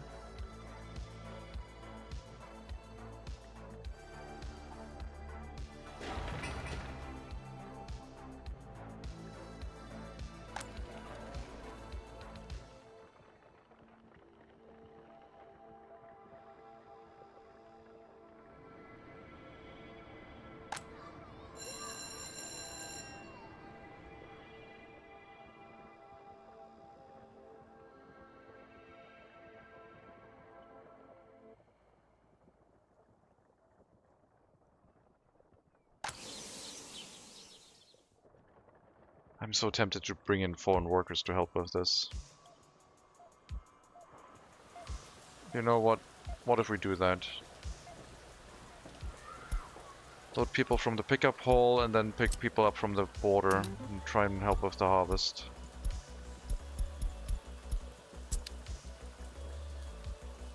I think this is going to cost us quite a bit of money, but it will bring in a lot of harvest. It might even like fully harvest the fields, I guess, which isn't really something I want to happen though. But maybe initially we could have a couple and then drop that again.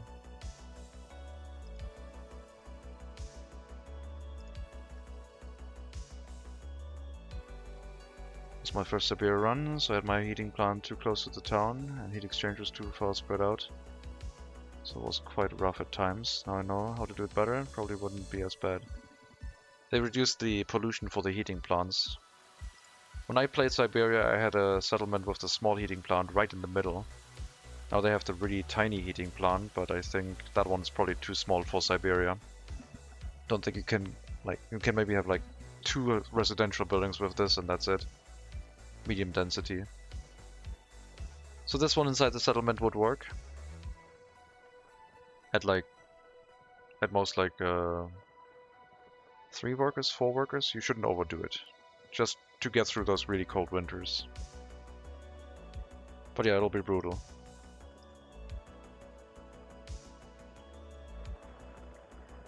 Okay, you import fabric and then unload clothing, I guess.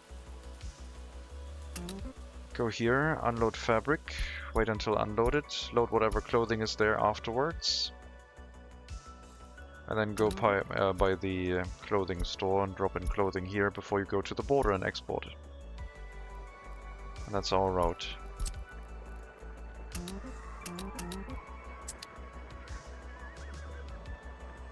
Hello, Oprah. Welcome.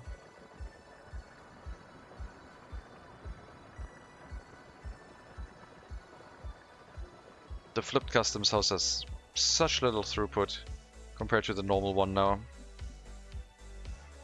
I still think that is like a limiting factor for us. We could have done more lumber export, but couldn't make that work, unfortunately.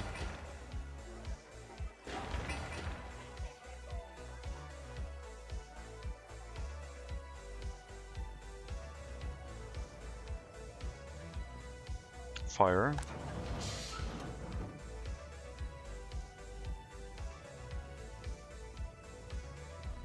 Okay.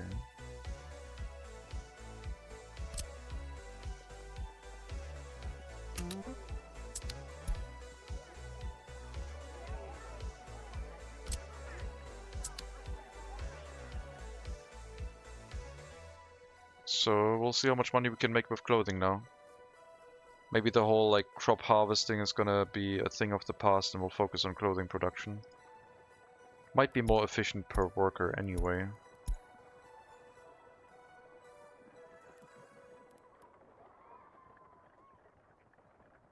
Usually invite only 100 to 200 people at the start and that's it. No further migration.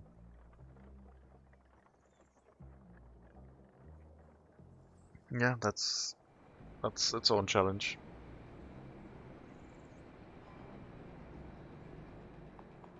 I've done that once with 10 migrants and pushed them up to 1,000. Let's not talk all about the genetic defects that they had, but it did work. It just took a while. And we ran through all of our money. Had to take on loans, run incinerators with foreign workers to actually make it work.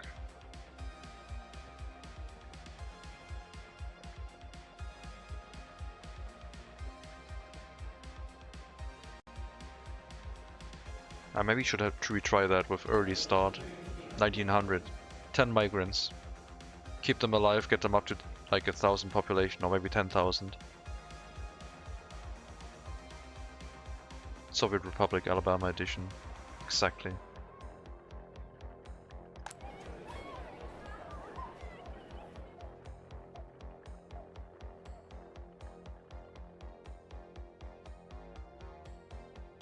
Okay, the loyalty is not as reliable anymore because the secret police decides to like go to certain houses outside of its control, and it shouldn't, and it's just a nightmare. Pruskov is fine, you're not going anywhere right now. And you're probably sending people to Pruskov now too. This lady, Pruskov, this lady. You're not supposed to leave the settlement, stop it.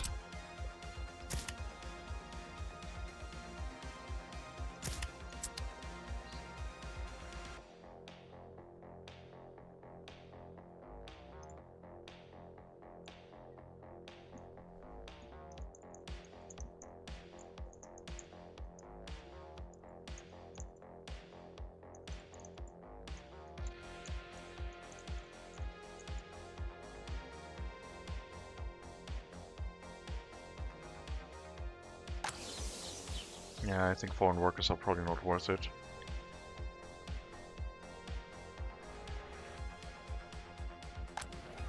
Okay, another house.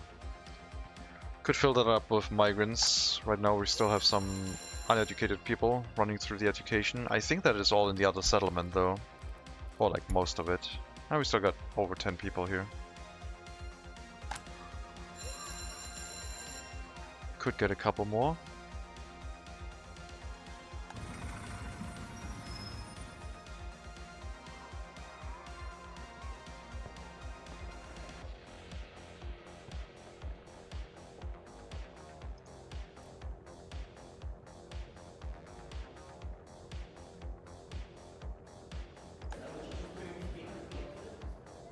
The fact that disloyal, highly educated people don't teach anyone, they don't run a clinic, it's really brutal.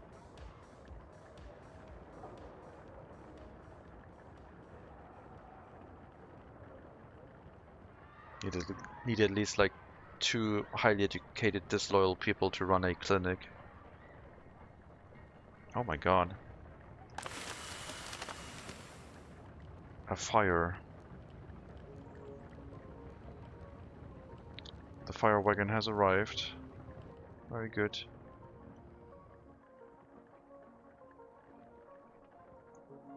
Only a single fire wagon sent apparently. Get another fire carriage here. I don't trust it only having one. Because that one might go into maintenance and then it'll be stuck with only the other one. Sawmill is not all that flammable, right? No. The resources into the sawmill, but they never catch fire. They don't burn down. It's just a building. Imagine if the resources were burning up. People might actually put fire stations next to their factories. Have a fire in your chemical plant, suddenly all the chemicals start disappearing? Oof. That would be something.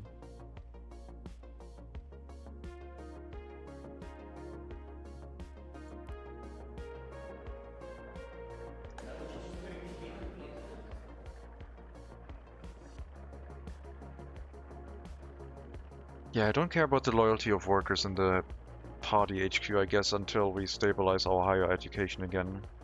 It should work. I only care about the loyalty in the orphanage.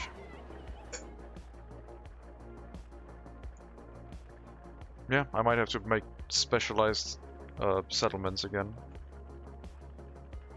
And the pollution from the chemicals burning, that would be something. Chemical plant starts burning, suddenly you have like a huge pile of pollution in an area that you weren't expecting.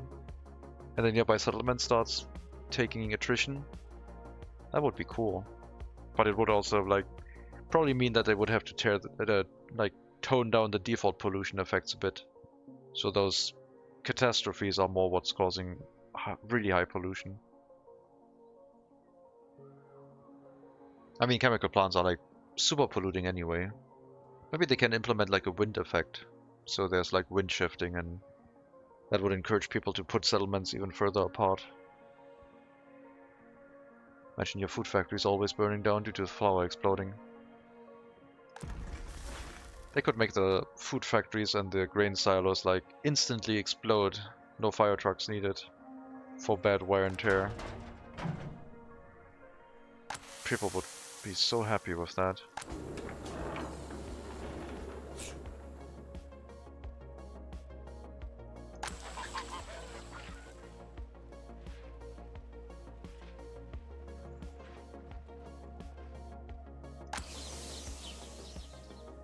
Oh, we're getting a little bit more harvest in, I guess. Are you distributing? Oh yeah, only 10%. Could do more. Let's do more. If we have to spend the liquid fertilizer, it might be cheaper. But I don't know, like for... The problem with liquid fertilizer, I guess, is still the idea that we have to always do it, always bring it back. And we get less efficiency with the manual harvest. With a machine, I guess it makes sense, but like manual harvest, liquid fertilizer, I don't know, feels inefficient. I think that's something for the industrialization and mechanization of the farming when it plays a role, and not for us right now. Right now I barely have enough workers actually going into the fields, it's abysmal.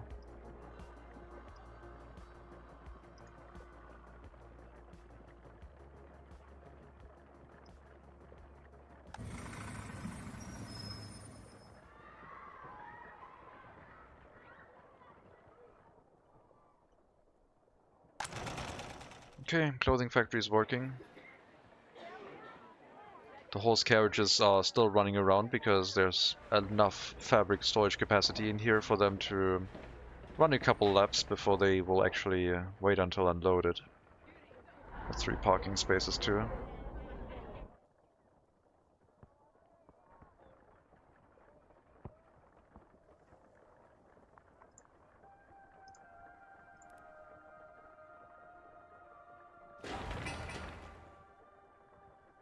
We'll finish the monument, looking at the people angrily why they're not at work, or they're complaining about lack of clothing instead. But they'll hopefully reduce the loyalty drain in that settlement a bit.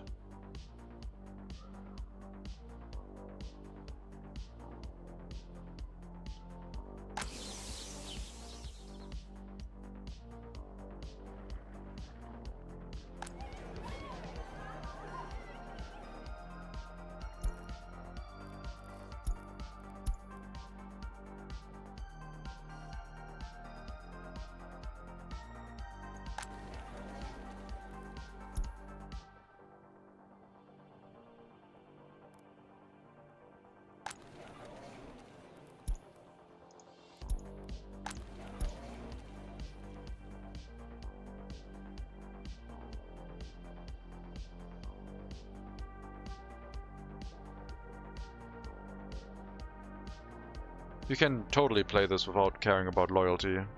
Then everything is going to be more inefficient and you just compensate with volume of workers, I guess. I wanted to move the heating plant here too. Still hasn't happened. This whole area could be opened up for like settlement development. It already has the infrastructure.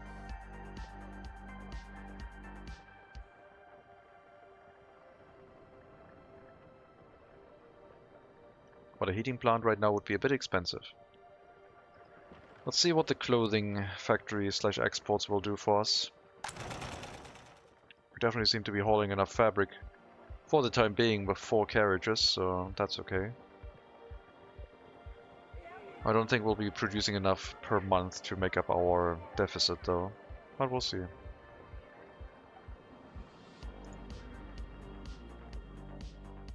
For the rest of the year we can bring workers to the clothing factory, I guess. Excess workers that show up in the labor pickup hall.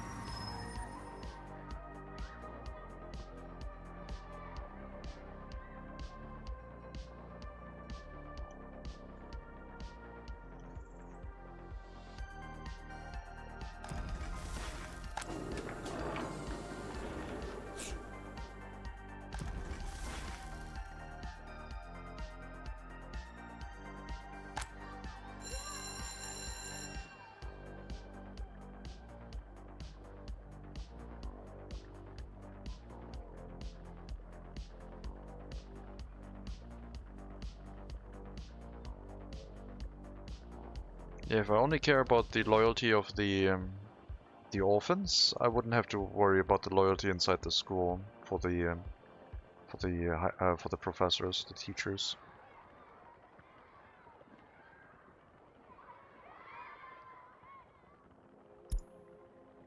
Because orphans will always be, should always be pushed up by the orphanage itself. I think the orphanage needs to keep running at 100% loyalty. I think that's the most stable setting. We dropped too much in higher educated citizens. This needs to recover first. We might even need some highly loyal, higher educated citizens in Pruskov. So they can make sure people are less likely to die here for lack of workers in the area.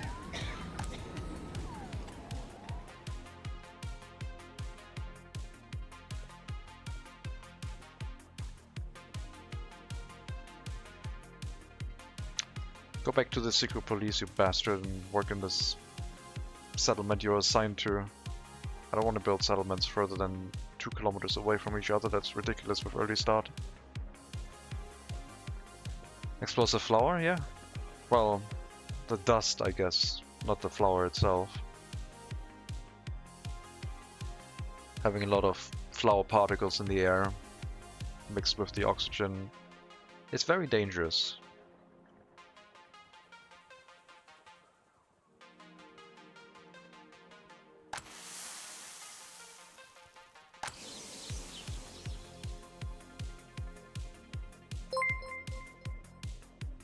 Hello Akimur, thank you very much for the follow, and welcome to the stream.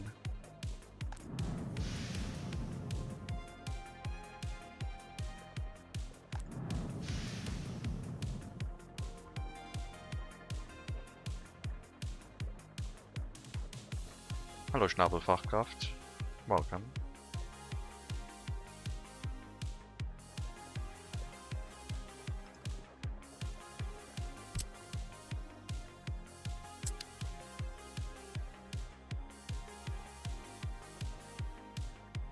We'll have to see if we still have enough heating capacity to build up the last 4 houses. They don't drain much of the heating, but need to make sure we have enough. Don't want the heating to be over capacity and suddenly we have everyone here dying.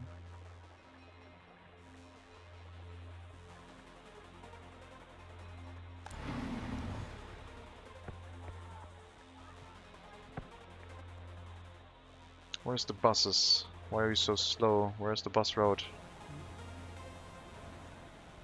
Where are they all?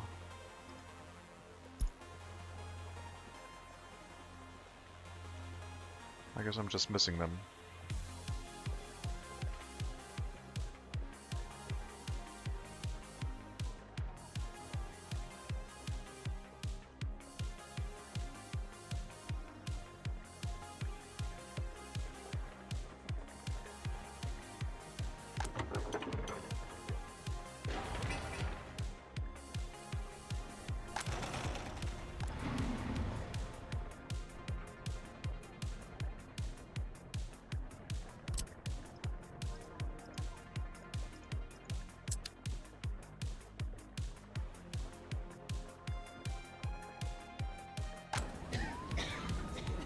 Sorry that this loyal, highly educated person doesn't want to treat you. Two disloyal, highly educated people are forcing each other to treat a single patient.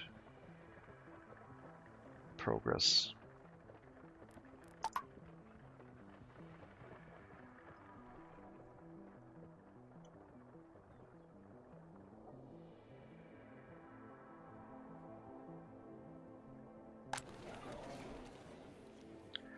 All the resources and materials, where will you build the glorious capital city? I don't want to think about that. This republic is still at the brink of collapse. I don't want a vanity project. I don't want to think about a vanity project of a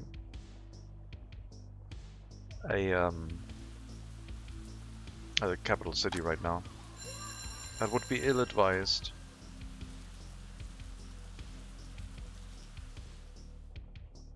Slowly catching up with the students.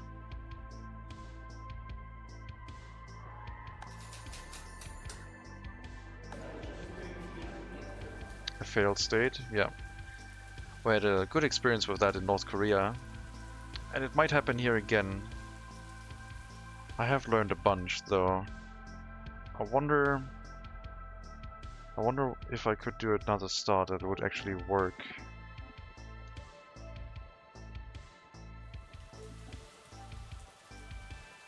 I think the food industry, alcohol, meat might be a lot more important. Not for export necessarily, but for reducing the cost for import.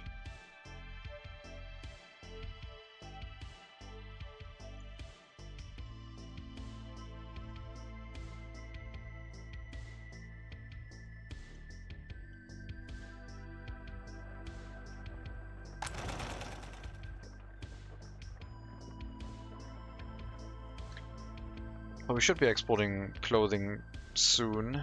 Well, once the clothing store is full, I guess. They're still filling that up, I guess.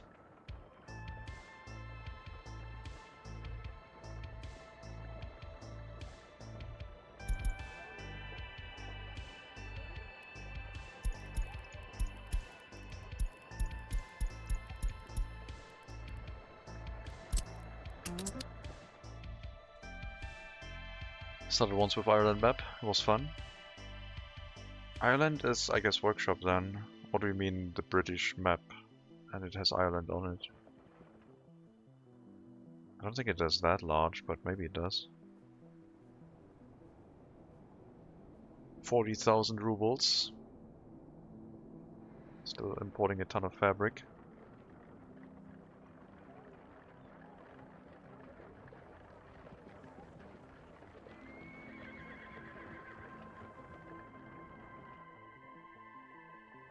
I think the water setup is still a good idea right away, because then you can have a larger settlement if your heating can hold. Importing coal with just dump trucks is still a very, very difficult affair. But it would be possible. I guess this would be more of a no distribution office challenge, because there would be so many lines involved. Unless we get distribution offices earlier. It's just Ireland without UK. Ah, okay.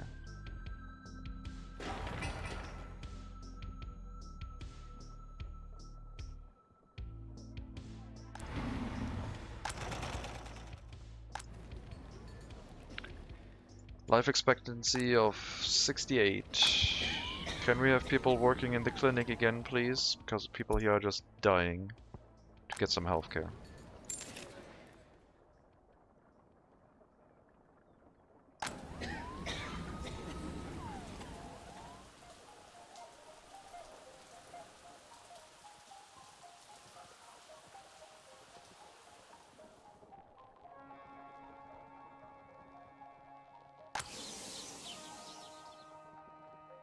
Man, yeah, liquid fertilizer not fully harvested does lose you a lot of the efficiency of the liquid fertilizer, I guess. It only counts for the current crops.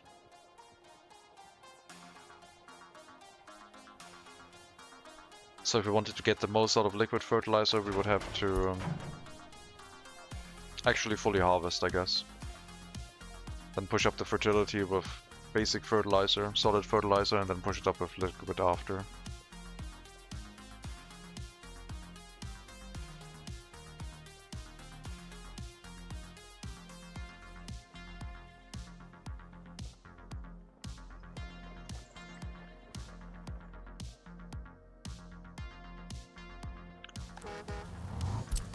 Let's tell... Oh, we can't tell the workers to work in the fields. In which fields? Otherwise I would have told them to focus on the fields that have had the liquid fertilizer the most.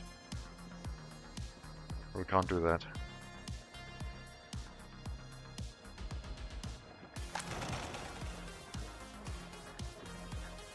Well, we'll see what happens once we bring the workers from the settlement after harvest season to this clothing factory instead.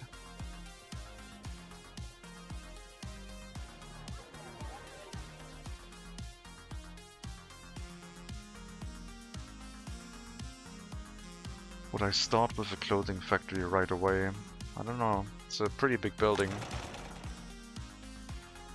I might, but I wouldn't build it close to the settlement. Or try to have it further away in the second settlement, small settlement like this one, and then carry the workers there to get more efficiency out of the workers.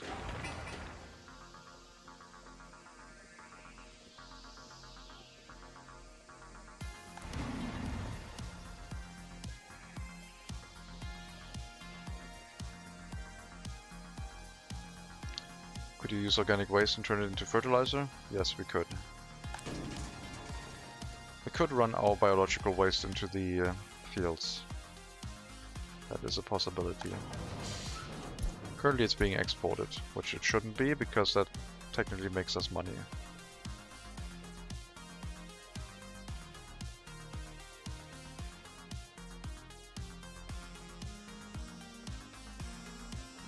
We're gonna switch over to like no trade deal rules, do whatever I want to try and make money. I wonder if the clothing factory with foreign workers would be profitable at that distance. Maybe I can do that. Single horse carriage bringing foreign workers in.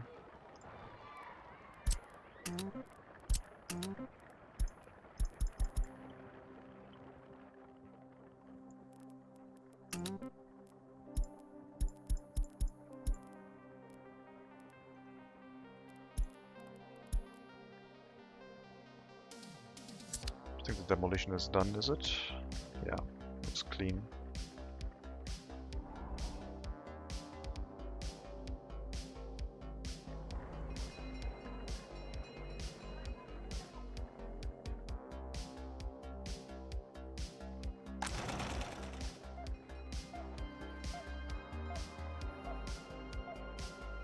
I wonder if it's possible to build a republic that does its production for profit only with foreign workers. I mean, it is possible. But like, I'm not thinking of like an oil refinery or an incinerator. Just regular production like clothing.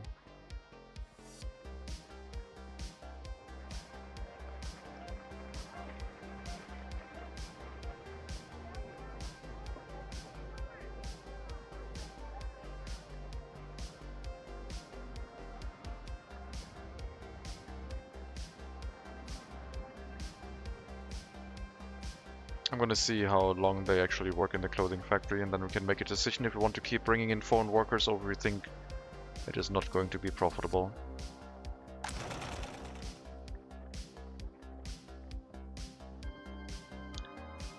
The local workers don't work here for very long. Their time goes down rather quickly. The further people have to travel to an industry, the longer they work in that industry. So you can either have the benefit of not having to worry about like the logistics of bringing workers to an industry, saving money in that regard, but then they cycle more between free time and work. Or you transport them further away, spending more on fuel and the repairs of the vehicles, but then the people work for way longer.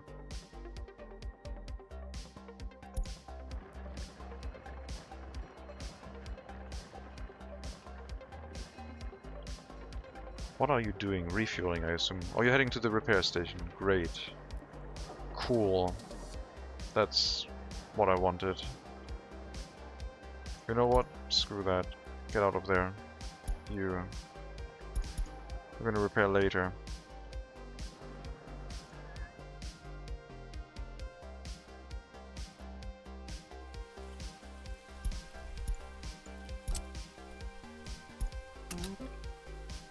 Don't waste the workers. Go to the bus platform.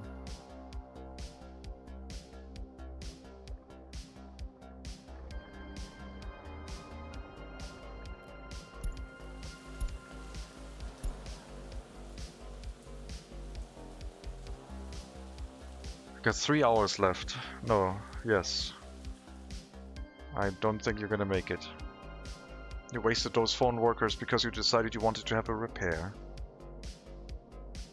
But then they moan about air pollution if they live in your factories. Yeah, that too.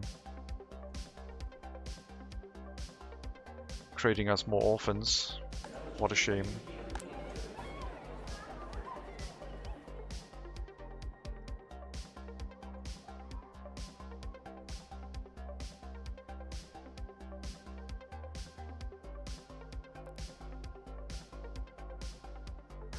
Okay, well, you're gonna go back to the customs house, I guess. Because you're gonna be out of workers in 30 minutes. I guess it'll take a little bit longer until we see if the workers actually do stuff at the clothing factory. And for how long. 83 rubles worth of foreign manpower.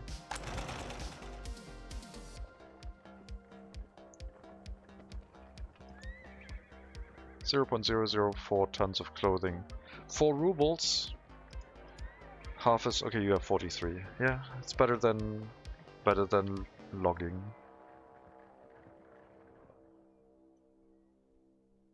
So either reducing imports or running a clothing factory. Would have to pick one at the beginning to make sense.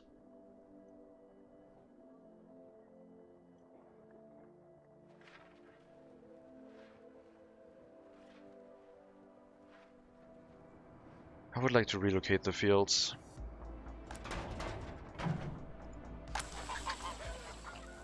We can do that after the liquid fertilizer has been used up. We still want the farming set up here, so it incorporates nicely in the transportation route towards the clothing factory.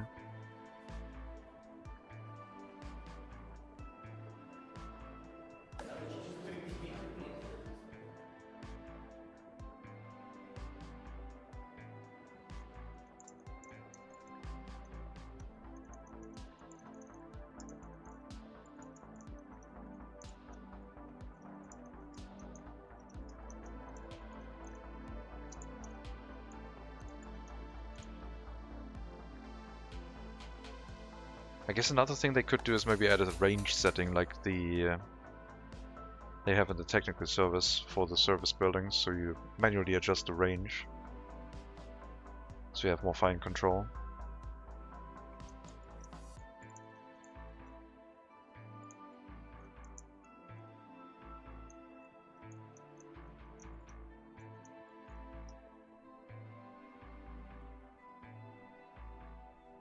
Okay, this time they should arrive.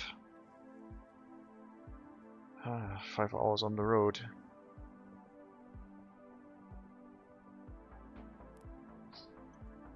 Let's see how well they work, if it makes sense to have them here. The horse carriages we currently have for the amount of workers we have, definitely enough. The 1, 2, 4, 5-ish workers inside the clothing factory. Turns out they're not consuming that many resources.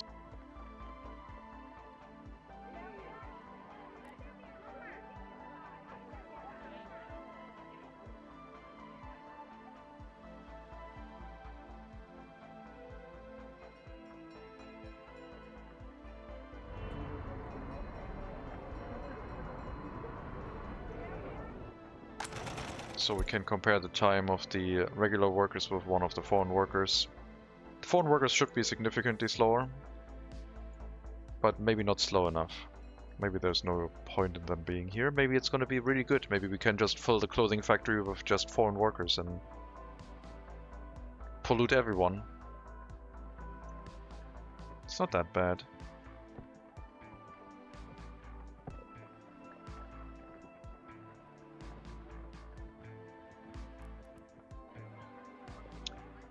Two hours to spare. That's not that much, but... Okay, so... regular worker versus foreign worker. They have the same time. I'm not gonna get foreign workers. I mean, this is slightly faster, but this increase is way too quick. I'm not okay with that. Nope. You go in that route instead. And now you can go and get your repairs, I guess. I'm gonna turn on the labor pickup from the pickup hall once the harvest is done, but we're mainly going to rely on crop imports, I guess. I don't think this is useful for us right now. We don't have the workforce to run this, and they'd be more efficient in a clothing factory.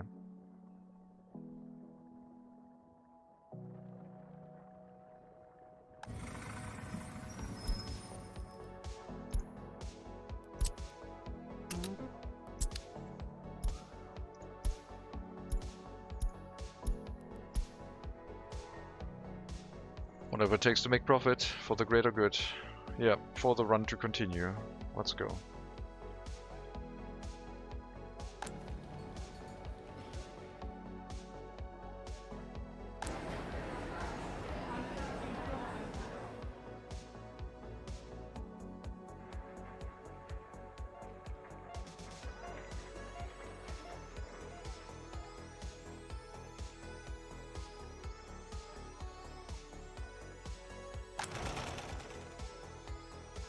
So now they're gonna start bringing workers this direction again. And they should work significantly longer than the foreign workers showed. Which would bring up the efficiency of our clothing factory. Means that we don't have as many workers here in the area, but I don't really care too much about that.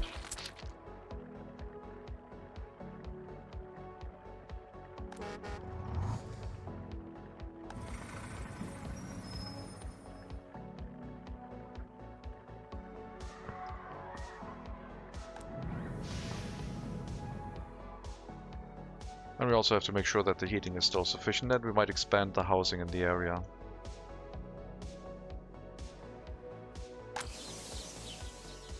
Yep, harvest was pretty bad.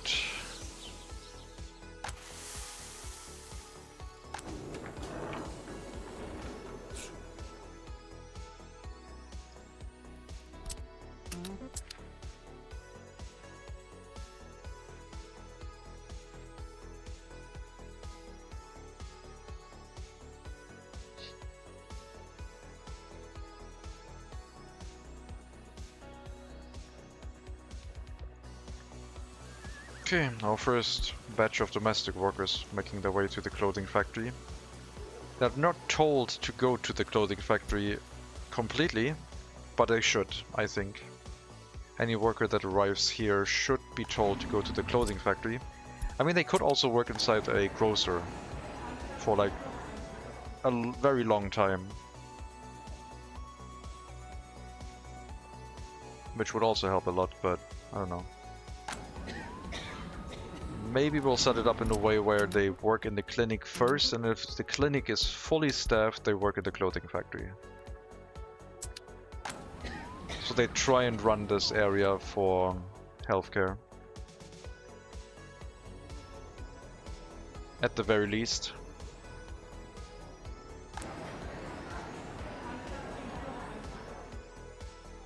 And that might reduce the amount of workers we need. Which could then work inside the grocer itself. Or I say, I don't care. It's an overflow settlement, whatever. Go to the clothing factory, don't care about the people here.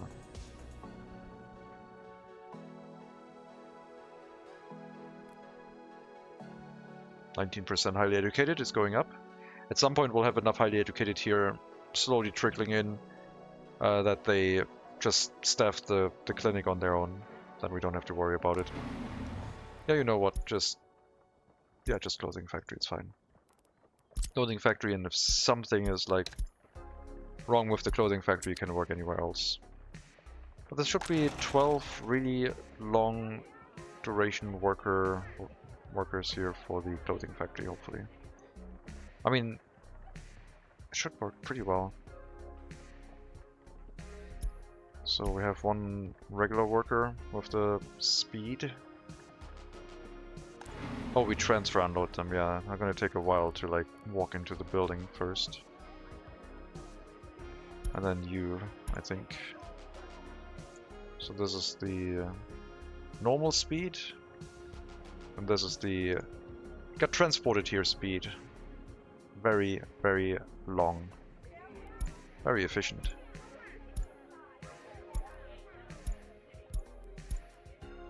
I might not want to transfer unload anymore. I might want to just unload.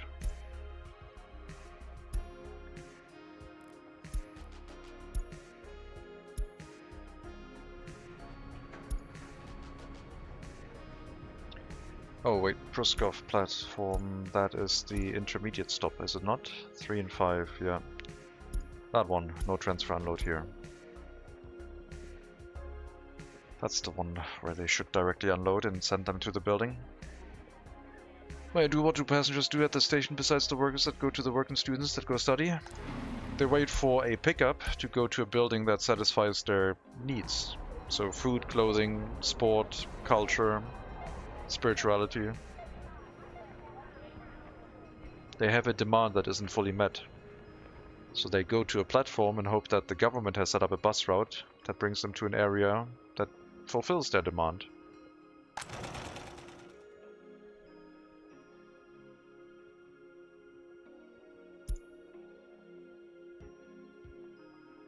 Oh my god, we got a ton of clothing here.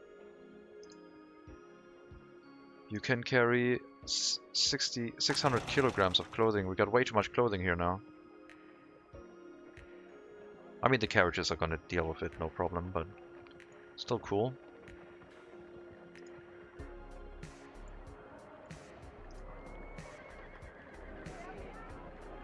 You're welcome.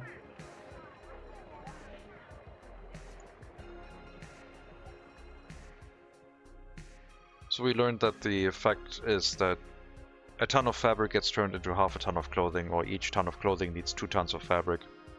The carry capacity is 600 kilos of clothing from 840 kilos of fabric. We'll always be able to fit all of the clothing into the horse carriages that get produced. How much profit from selling clothing so far? Probably none. Oh no, we've started making an export now, 1,000 rubles. This is still not accurate because it still has the time reset stuff in it. Yeah, it's not showing accurately. We exported 1.3 tons of clothing for 1,200 rubles.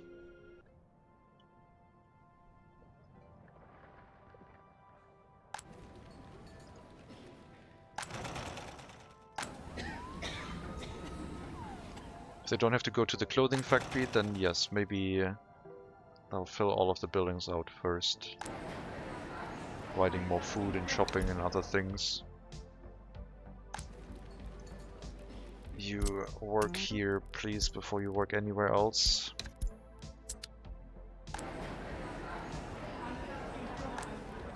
You work the heating plant before you work anywhere else. You help with the clinic before you go anywhere else.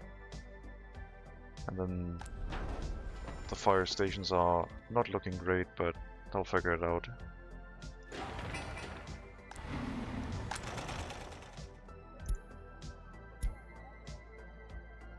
Very long work shifts, working from very far away. In the meantime, they could have like gone shopping and rejoined the work somewhere else, but I don't know if their shopping is more expensive if they do such a long work shift at the clothing factory. How's the pollution affecting your people for being so near factories? Their life expectancy is below 80, so the pollution is affecting them.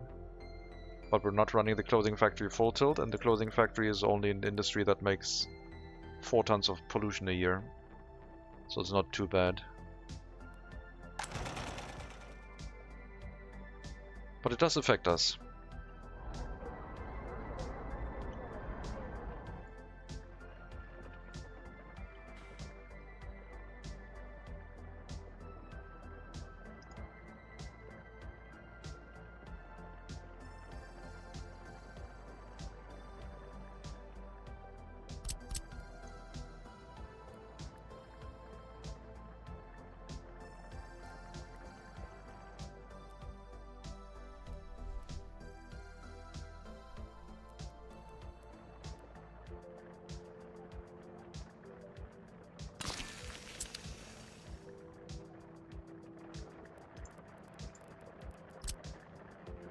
Again, still thinking it's probably not going to be enough profit.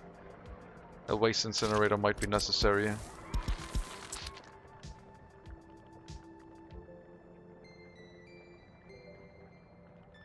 Waste incinerator with foreign workers can make a profit. with no domestic population. That could keep our nation afloat.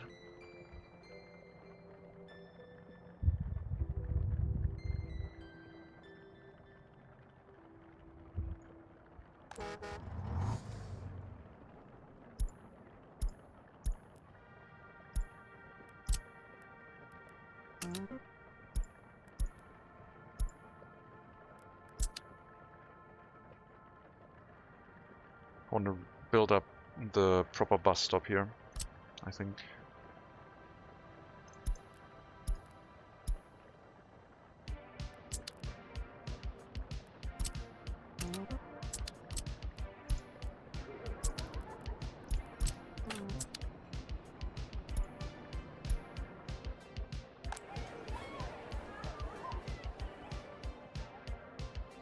As long as our happiness is below 50%, I don't think we're going to get enough population to create more people.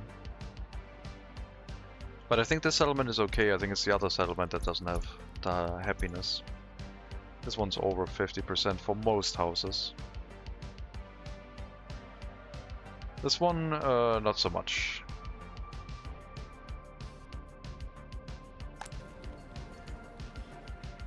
Also unemployed people with low education. Which means the settlement might die out if they don't get an education soon.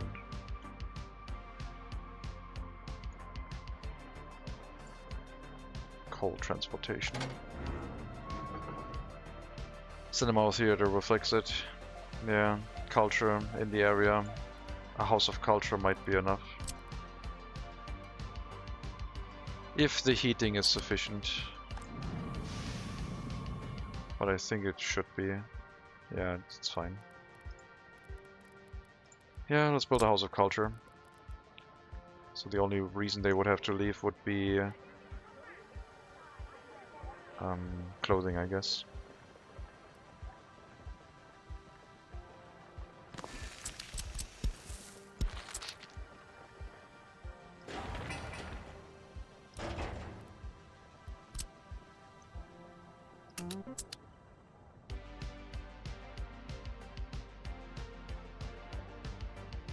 And we also need the monument.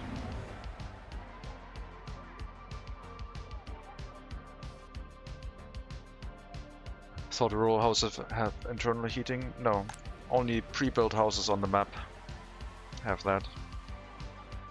Everything you build requires heating. Except they introduced early start clinics and police stations now that don't require heating. Which is cool. So these ones don't require any heating, which is kind of neat.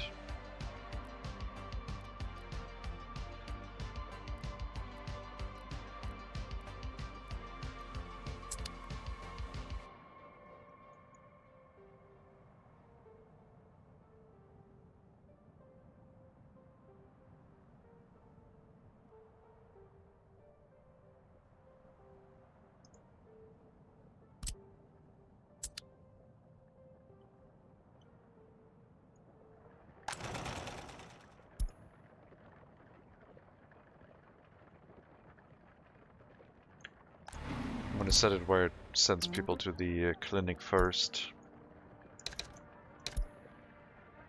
Because workers that work for a really long time can make sure that at least the healthcare in the area is well taken care of.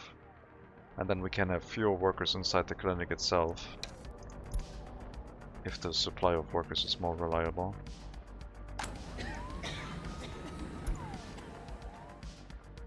Yeah, that professor, the doctor, is gonna work here for a while. And also has really high loyalty compared to the people living in the area, so we'll be able to treat patients no problem and keep the health up.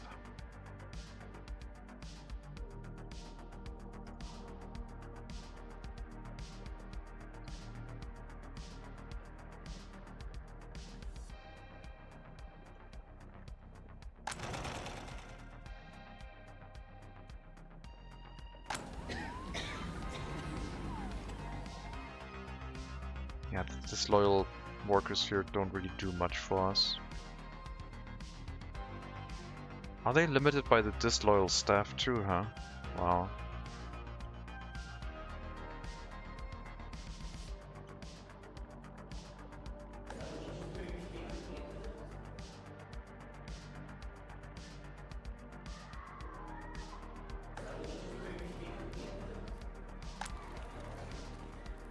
You are not supposed to reach the university.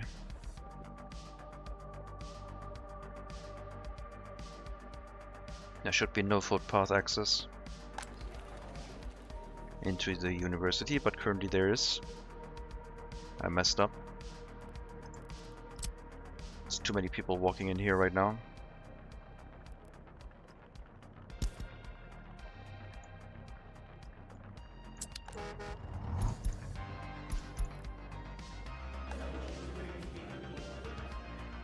Too many people getting an education. Maybe we can stem it. Maybe we can actually just run the university in a way that everyone gets a university. But then we have the issue of very low loyalty because I'm not checking the teachers here based on their loyalty. I need to bring up the amount of university educated people first. And then we can switch to a good loyalty demand, I guess. Like once we have like 50 people in here again with over 50% loyalty, maybe we can start demanding 60-70% loyalty in the university and let everyone get an education. But right now focus on mainly the people living in the area, which is mostly the orphans with their high loyalty. You are not going to finish your education because you got hindered by other people, so you're going to be someone with basic education. Only loyal people get to study at the university. Yes, ideally, but we don't have that tech yet. So if I unlock the university for everyone, it would be a flood of people that I don't think the university could deal with. Unfortunately.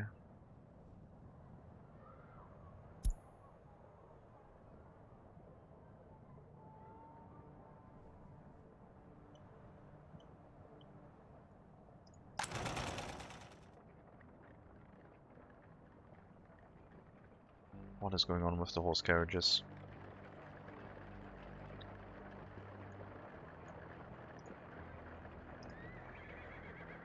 They were so slow that they just all disappeared apparently.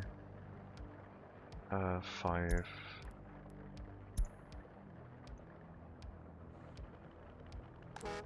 Don't tell me you can't reach. Oh god. Never mind, this will have to move again. I mean, I wanted to build a new bus stop.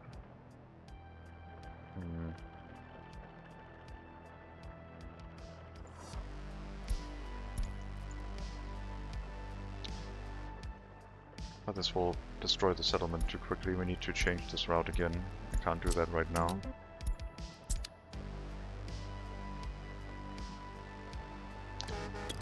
This bus stop, not in the right place. Doesn't work.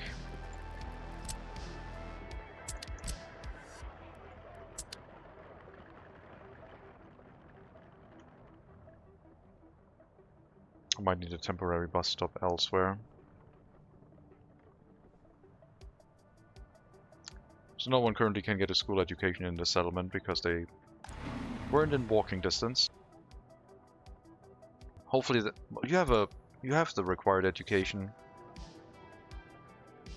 You should be fine. They're 29 years old. We'll pick you up soon, hopefully. Not in the aggregate wagon. Next delivery might work. Oh wait, nope. You need to have that stop before the end station. There. Otherwise you're not going to pick up anyone really. I mean you still will because we have a transfer stop, but it wouldn't be ideal.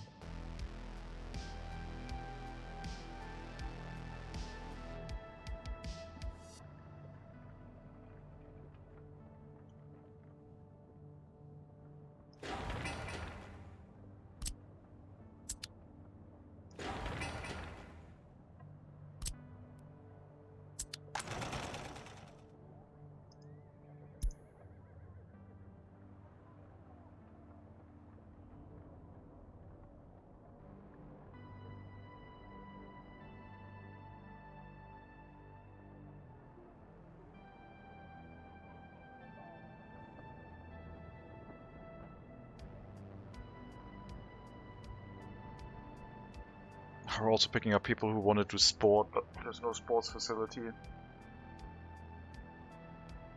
Yeah, we're picking up a lot of unnecessary people, I guess.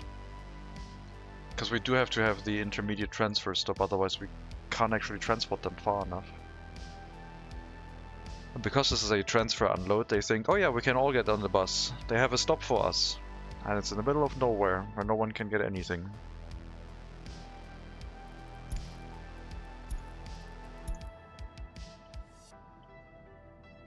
Okay, you're like struggling a little bit with heating, but not too much. Is it enough for more houses? Yes, we're at 78%. Maybe not. I don't know. It's risky.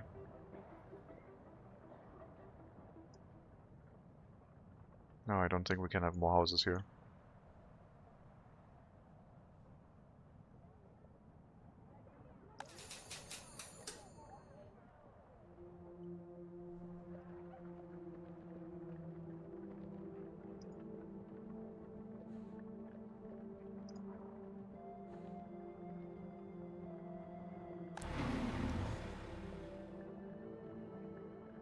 Horse carriages arrived too bunched up at the same time. How do we do this? Ideally there would be like a bus stop here, and then they go into an end station and return in the area.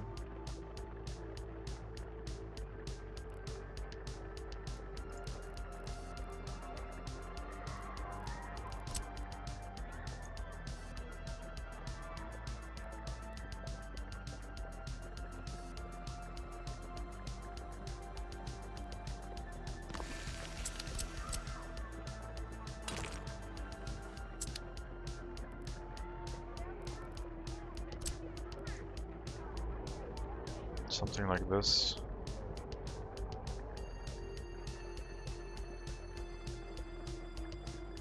Could build the bus platform first, and then set up the end station afterwards.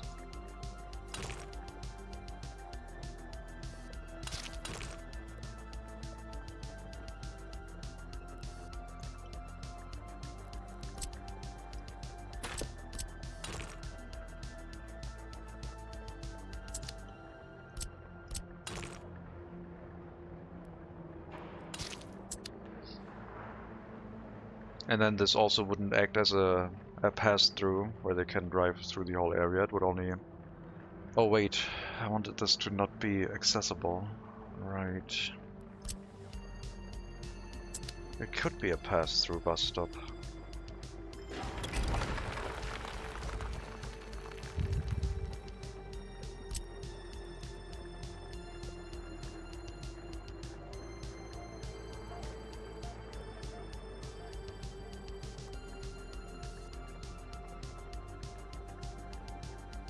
Then we have the end station on this side, at the roundabout, or like maybe here. I guess that would work. Current bus stop is totally in the way. What if I have the bus stop here temporarily? Can they reach everything from this side? That looks good. Okay, sure. We'll use this one. No end station, I guess. Doesn't work right now anyway.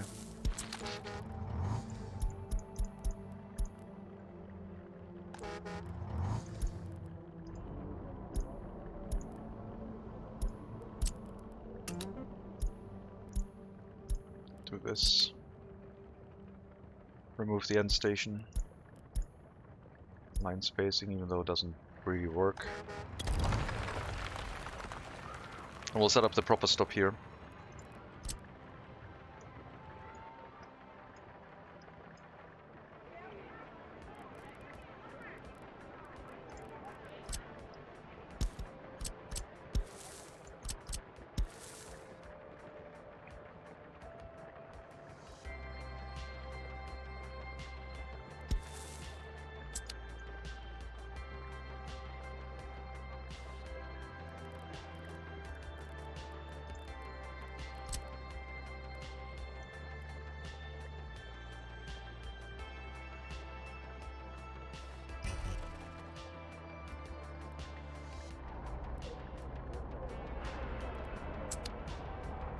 Something in the way?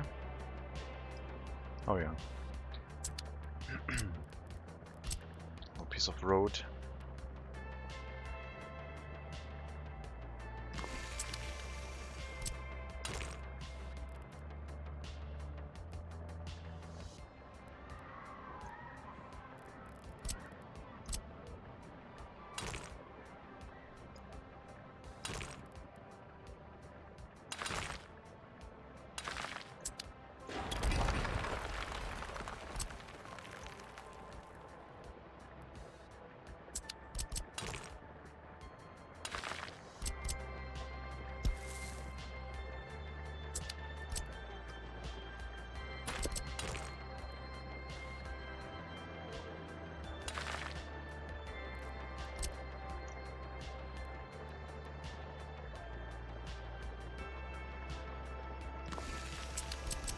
Later on there might be a footpath through here at some point, but not right now. And then you can go this way, I guess. And then there would be an end station on that side that they can go through.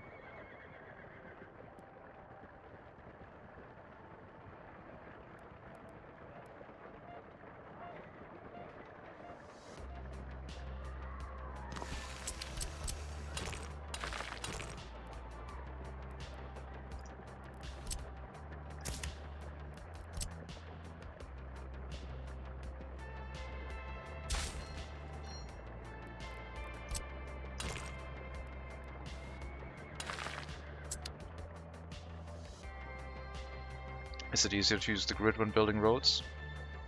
Depends on what you want to achieve. If you want to make a grid-like look, yes. I am not following the grid. I've started to use and like just building freeform basically. I like that a lot more. Means you can build pretty straight looking settlements at any angle and make them more easily fit into the terrain. But you can do the same thing with grids. You can also like be like, okay, I'm always gonna be like certain amount of like tiles down and one over. Also gives you a diagonal shape, but then you have to like count squares all the time, I guess. Depends on what you want to do. The import of fabric at some point will get reduced. The export is pretty good, but not good enough yet. We will see. We don't have to import clothing anymore, which is also good.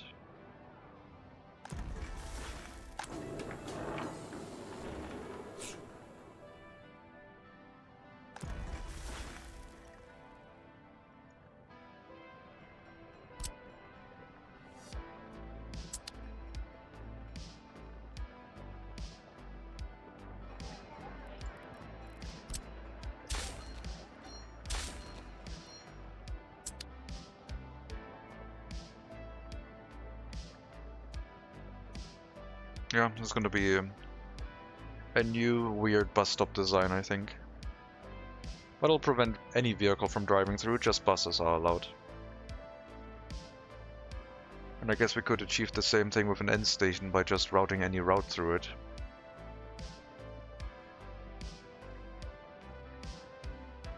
Could have the end station go backwards, I guess.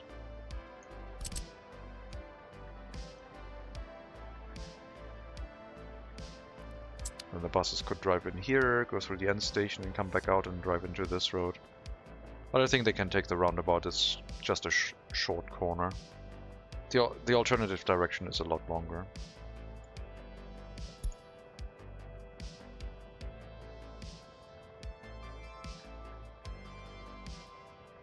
Happiness of 12%. What do you want? Clothing.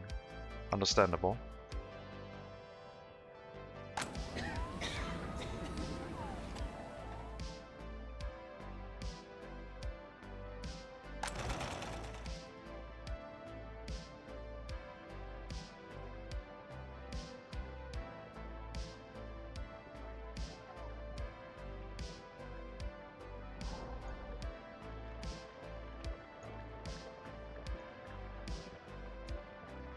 Must be a horse cart here somewhere with clothing.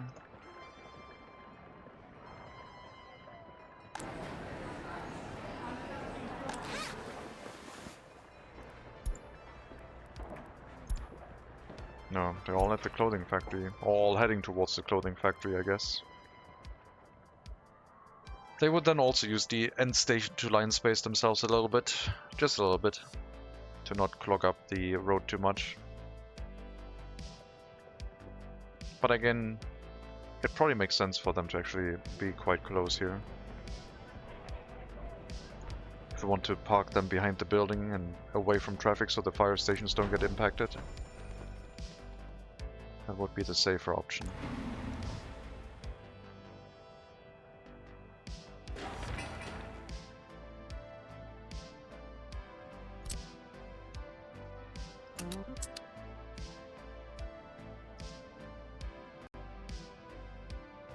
Still a lot of construction work to be done.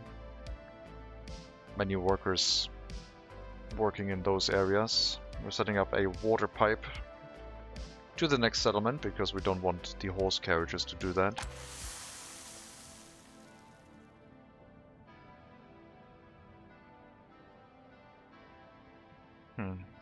Yeah, maybe harvesting you can do once you have a pretty big amount of workers. I mean, in our farming game at some point, low-tech farming, in the beginning it was really difficult, but at some point you had so many people that it was easy to throw a bunch of them at a field and they harvested it like almost faster than a harvesting machine.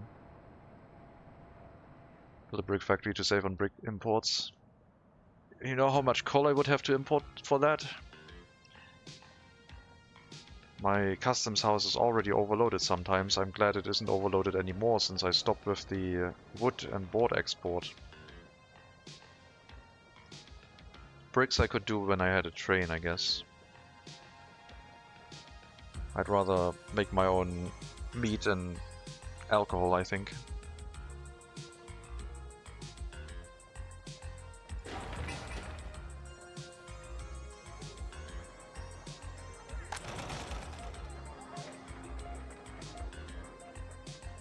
Okay, there must be a horse carriage with some clothing.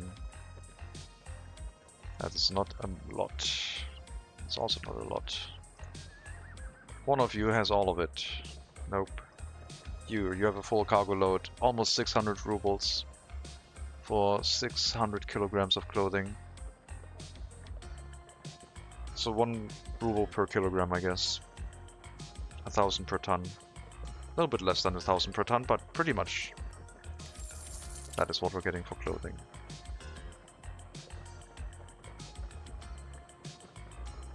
Clothing prices rapidly going up. Didn't know that workers are faster at harvesting than a harvester. Well, no. I mean, if you throw like 150 people in here, they're gonna harvest that field rapidly. So the volume of people matters.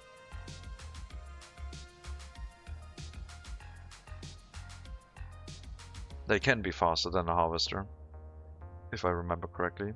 But they're less efficient. They don't produce as many crops. I don't think we're gonna like do a harvest next year. I feel like we're just gonna let this like lay fallow. Cause I don't know. I'd rather have the workers in the clothing factory. I'm gonna unassign the fields.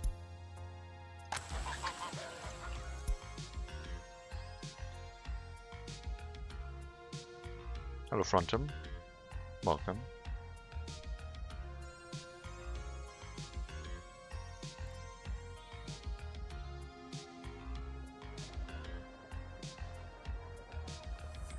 Maybe once the the clothing factory is full of fabric and we stop importing as much and not exporting so much, maybe then we'll actually have a profit. Because then the fabric import will slow down. Right now we are importing tons and tons of fabric that is just lying around.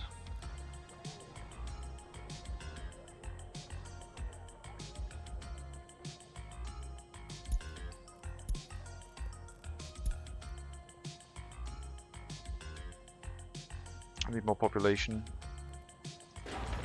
We need to make the settlement more stable. I think the last 4 houses are not gonna work. But we'll see how it looks after we have the House of Culture up, which is also gonna consume some heating. There's no easy way to provide clothing in a kiosk or something, so that is not going to work. There's no clothing kiosk.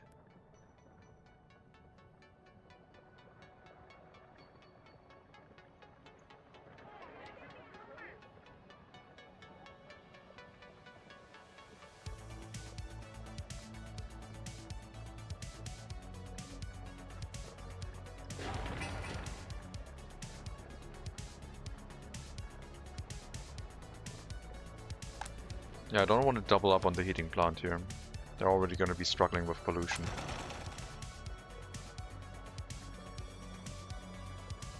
But this is the overflow settlement. Anyone who can't find a home can live here for the rest of their lives. Our higher educated citizens went down again.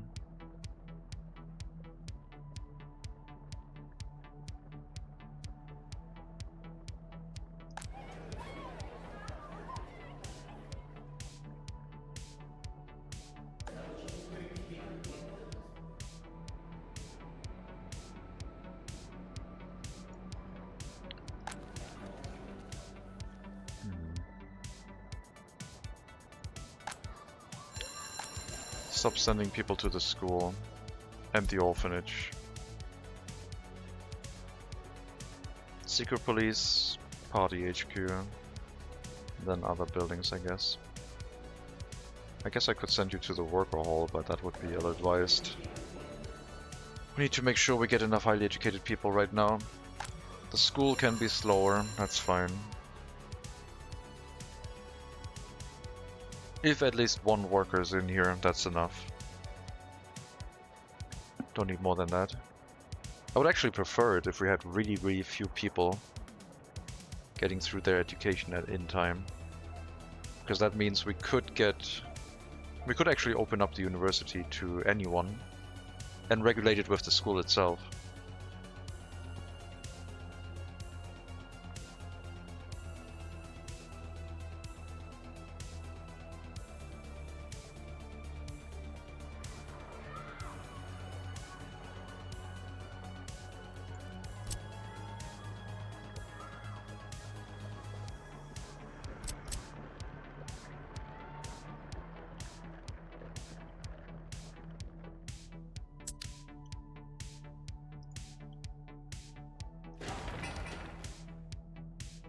Almost done with the groundworks of the House of Culture. Brick, sports, and steel.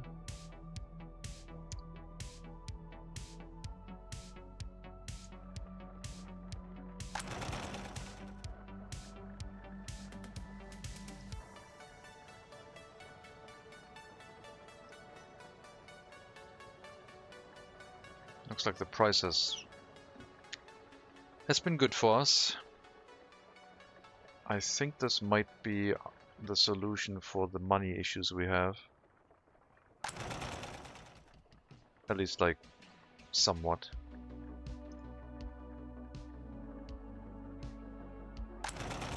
It's still dropping, but, you know. We're still importing resources for construction work.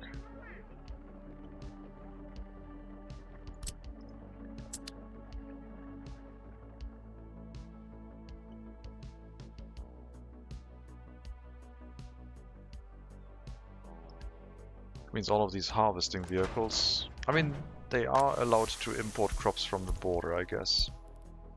Not liquid fertilizer. No, you go back. You're not allowed to move. They're allowed to import crops up to 10%. So we always have some crops to make food with. Which will be cheaper than importing food. But we'll still have the importing food as an option in case we can't keep up with it, which currently looks like it is still the fact.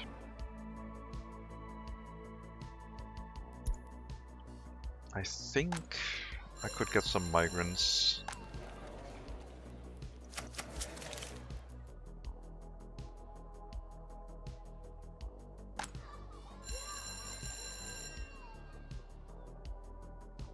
I'll go through the school fairly quickly because they have some education already, so they get prioritized.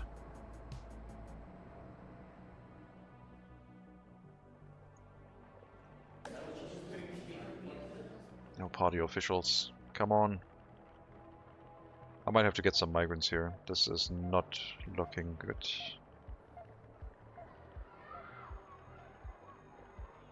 I mean, it goes in waves, but maybe it'll be fine.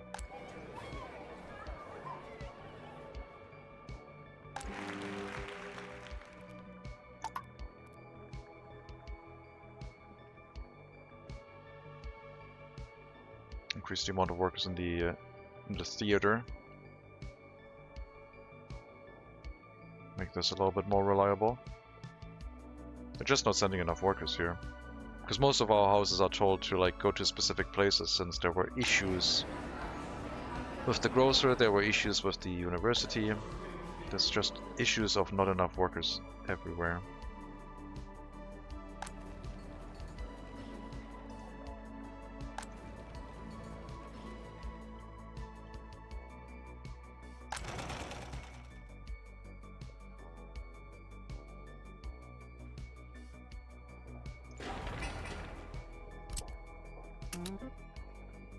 Finish that monument. Low priority. The House of Culture will be put to high priority once the resources have arrived. Now that the groundwork is done.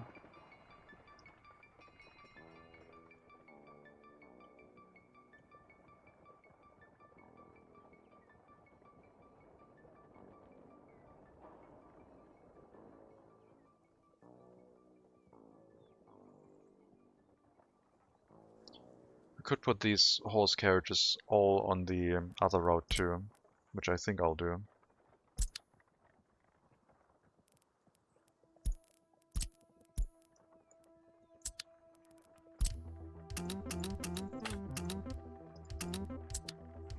No farming right now. That'll be probably set up anew on this side. So this whole setup will be obsolete. I think the food factory might stay here, but I'm not sure. The food factory would be ideal right next to the farming setup, so it doesn't have to be transported.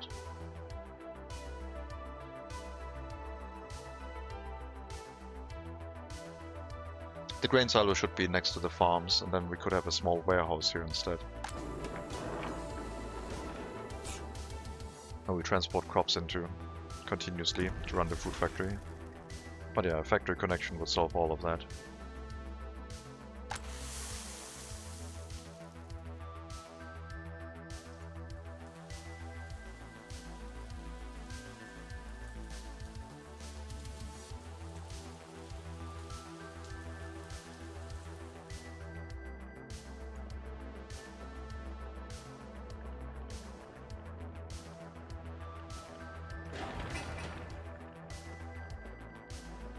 We could run the export of clothing and the import of fabric with the distribution officers, I guess. But they currently have to deal with the import of crops. They want to import up to 80 tons of crops in here. 10%. We should set a warning message in case it runs out, because it currently shouldn't.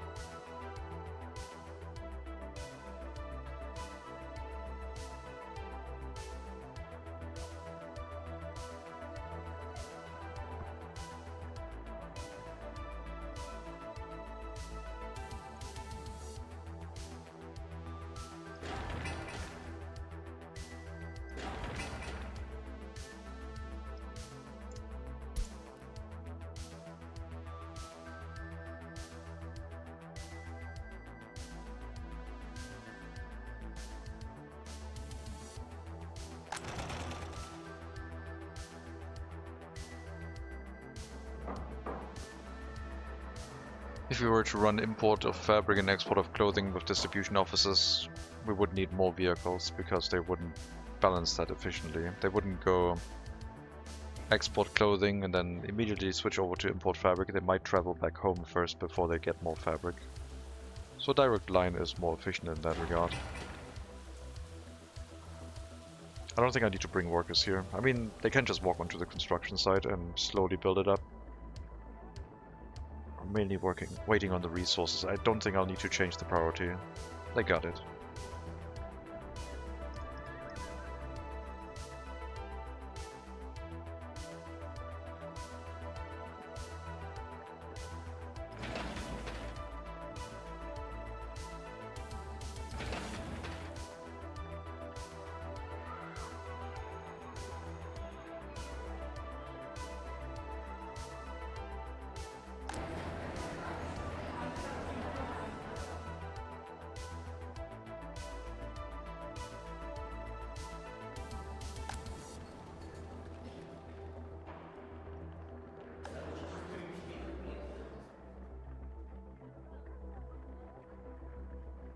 This doesn't look great for you. Focus on those with already highest education level. Because we're running out. We're down to 17%. I probably need to get migrants, but that would push me into the realms of having to take a loan.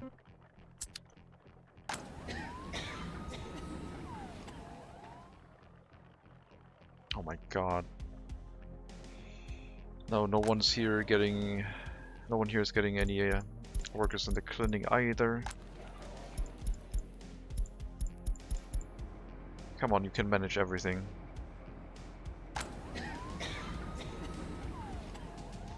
Fix the health.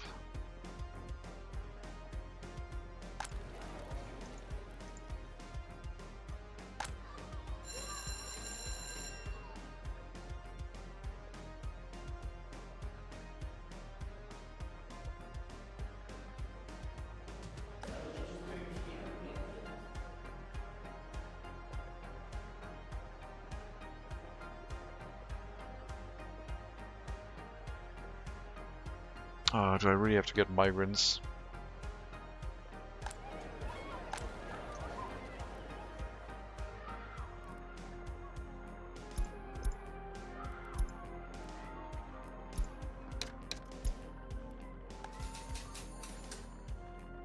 Could lower the amount of workers in the secret police, I guess.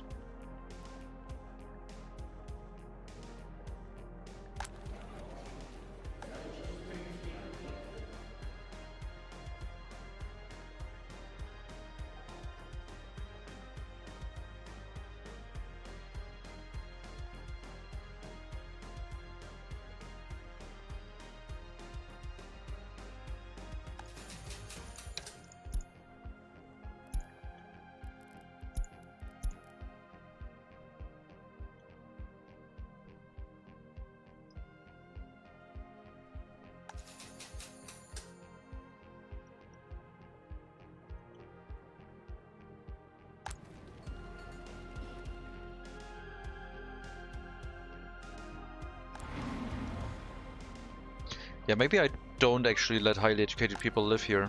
Maybe I just... This is all basic education. For now. Low loyalty. And we just bring our workers here, and they deal with the healthcare. There's no highly educated people living in this settlement whatsoever. That means they also have to deal with the secret police, I guess. Clinic, secret police...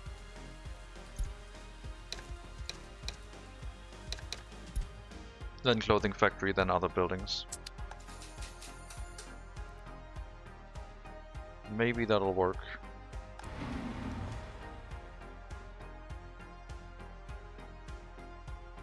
Or maybe it'll completely collapse the settlement. Why are you bringing... what? Why are you bringing... oh, you're refueling. Jesus Christ. Why are you refueling here and not on this station? You're so stupid. Why would you do that? That doesn't make any sense. I think they're load balancing. Or trying to, at least. Between the refueling stations. It doesn't work well for me.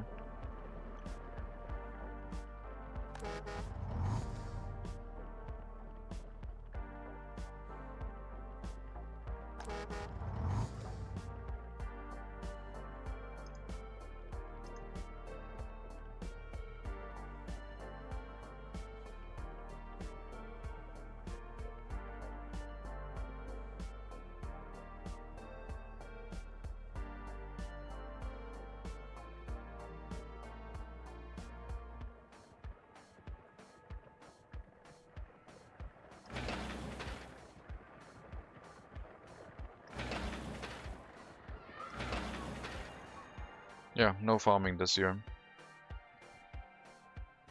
I don't like this farming setup anymore.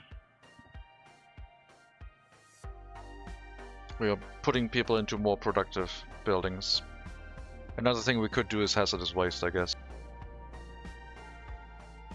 If we run out of money and we start taking loans, I think the next building would be a hazardous waste incinerator here. We start bringing in some hazardous waste and then re-exporting it, not caring about trade deals anymore at that point. And we're under a loan. I don't want the Republic to fail just because we're trying to combine all of the most difficult challenges we can think of right now. So trade deals would be put out of effect at that point, I think, and we just do more imports. But then for the future we would know that we would have to specialize in one of the very profitable industries, and it would probably be the incinerator. Although the incinerator might actually not be that profitable with the low throughput of the horse carriages.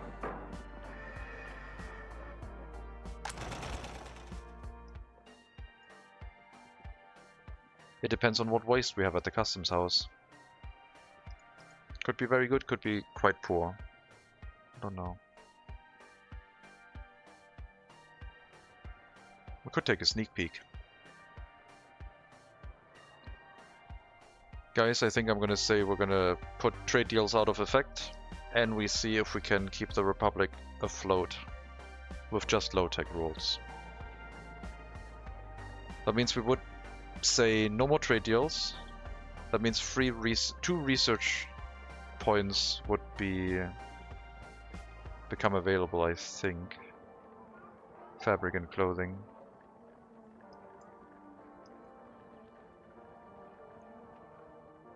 Just lucky if he ever plays the start. Feels like transport fever. Lucky leader started this way like 12 hours ago. He has played like that. Hey, hello Neo Contra. Welcome.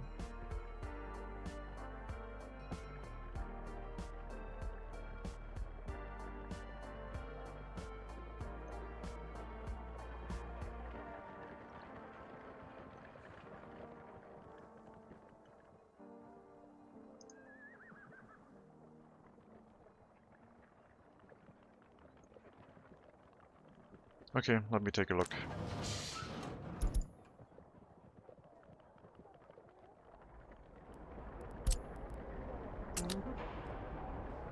Trade deals is now out of effect.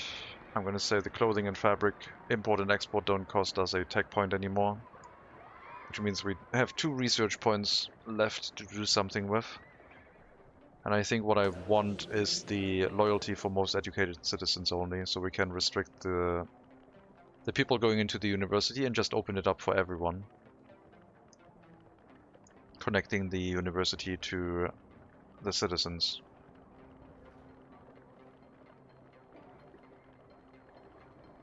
And we also need a minimum loyalty in here because the people that are really disloyal have no productivity and just waste space.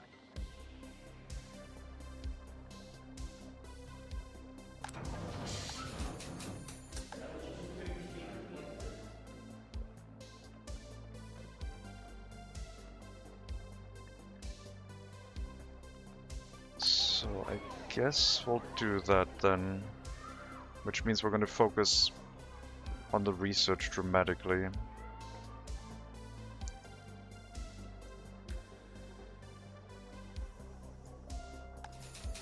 It'll also open up the secret police to workers from other places, I guess.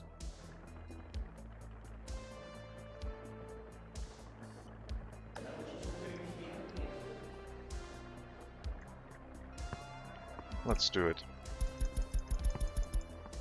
No more university educated right now. Finish the research.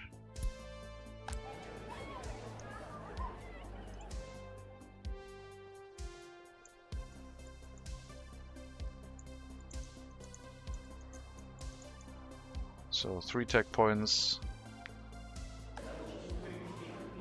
Yeah, I don't want this to end like the North Korea run. That one was a quite miserable end in a death spiral. So I will make that change.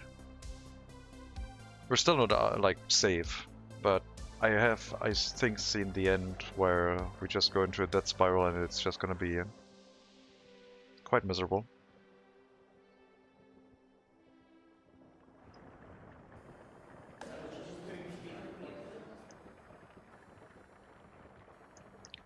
I don't care about your loyalty when you do research, just anyone do research. Mr. North Korea run. That was quite fun. If we get competent at like 1900 start, maybe, or like even earlier, maybe we can think about an 1800 North Korea start run. But I would have to see if the horses play nicely and load at 1800. They might.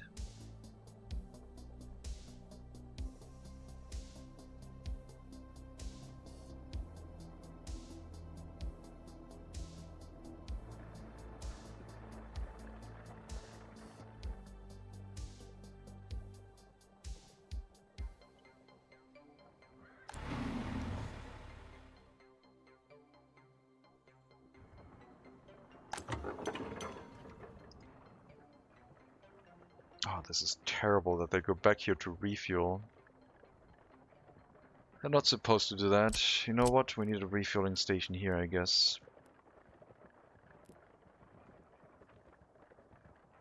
That's what we need. If they don't take the right one, they have to take that one.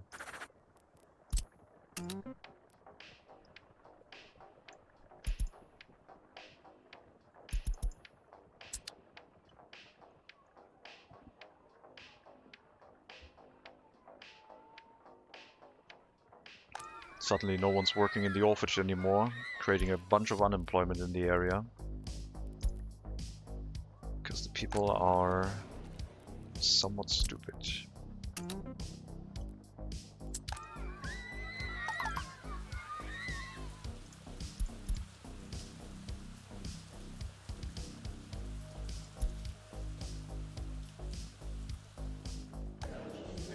Okay. Decision has been made. We'll try and push for the loyalty for most education for most loyal citizens only, and then open up the university in the whole area for everyone, but only 70% or higher loyalty might study, which might stabilize the Republic, because then former orphans who have their own children which will have really high loyalty but they don't live in the orphanage can also go and study. And we don't have to solely rely on orphans for our loyalty anymore.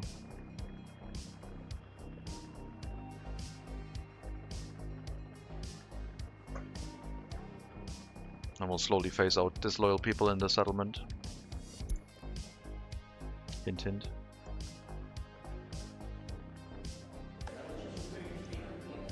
This is going to take a while. It's a very expensive research. We're not going to get any highly educated people during that time. So I will get some migrants.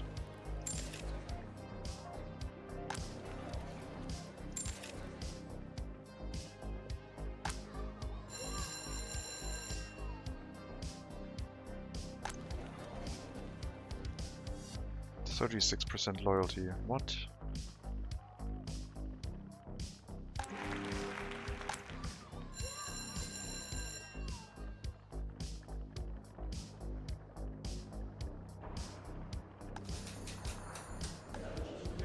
Okay, we're gonna let people walk in right now because they are not providing university education anyway until we have the next research, so they can already walk through the area and help work in this area. Anyone can work in the secret police pretty much, and the university try and finish the research.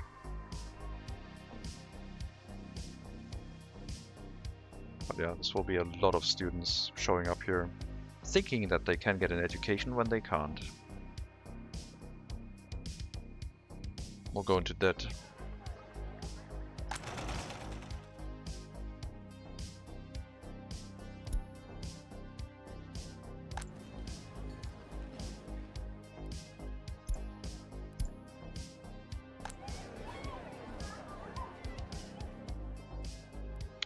Secret police not doing its thing.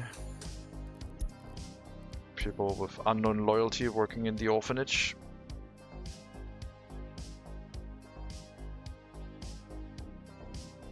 It's terrible.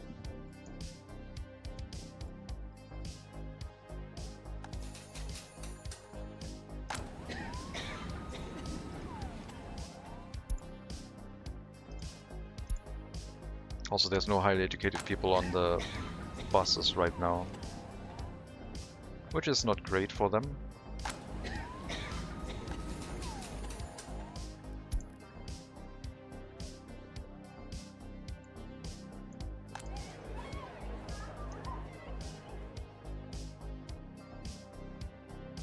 Okay, we have a pretty big pool of orphans again.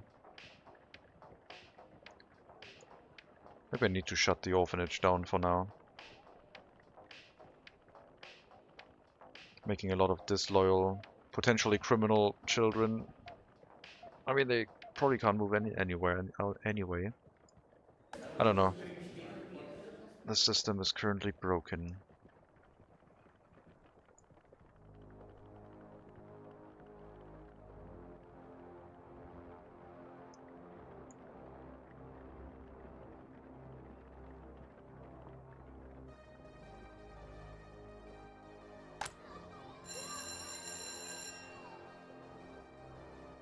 Yeah, the secret police is not working.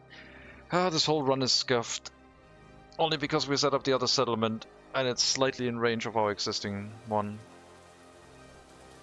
I really do wonder if personal cars behave that way too. I kind of want to do a test right now.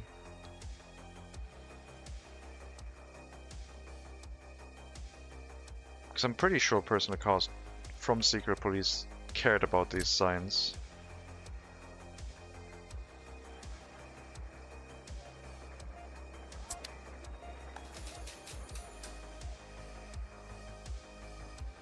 But maybe I misremember.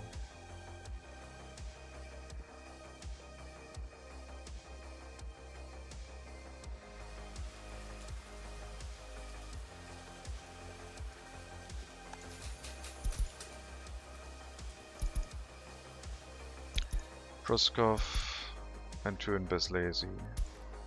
This lady.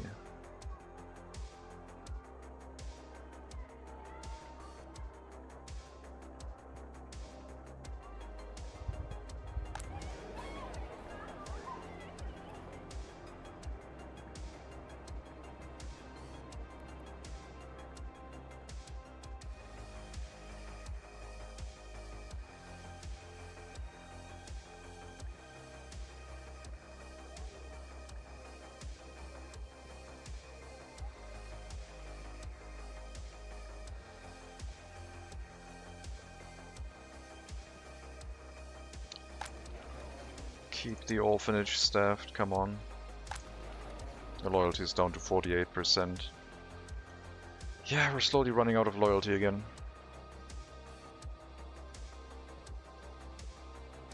This setup was quite stable until we had the other settlement.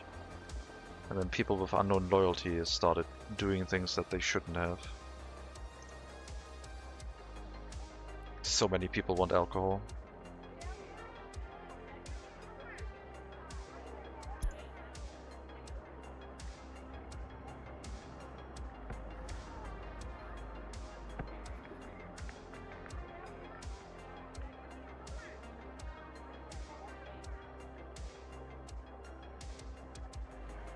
Why did you get alcohol before you got food? What the hell? And now no one's working in here either. I don't know, guys. This is pretty bad.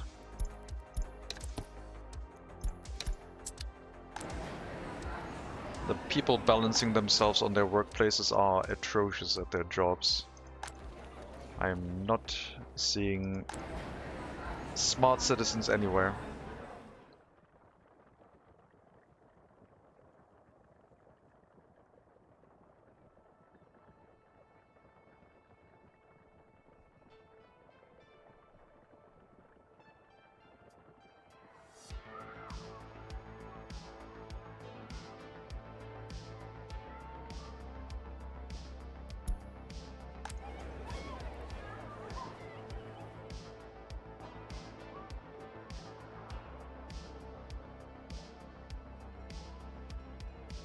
Maybe we're just bringing too many people away because of the workers always going to the labor pickup hall and we have no real fine control over that.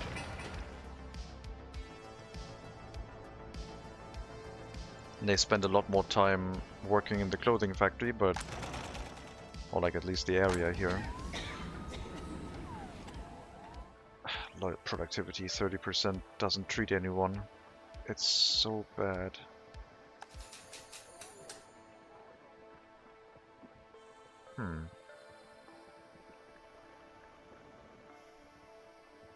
Yeah.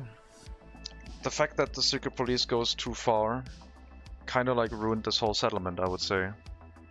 Because it put the very precarious balance of the loyalty gain out of control. Since we stopped losing visibility on some houses, they started working in other facilities and they dropped our loyalty again. We're down to 35% loyalty. I mean, it's not just because of that, but also because we got a lot of migrants from the west, I guess.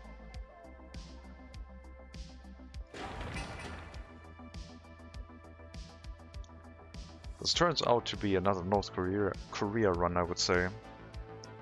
Happiness is down to 38%.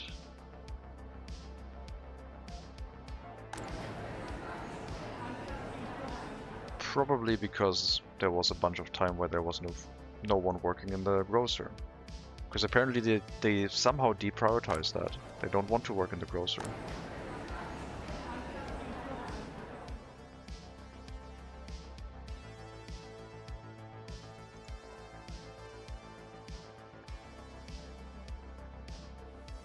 That's gonna drop the birth rate again.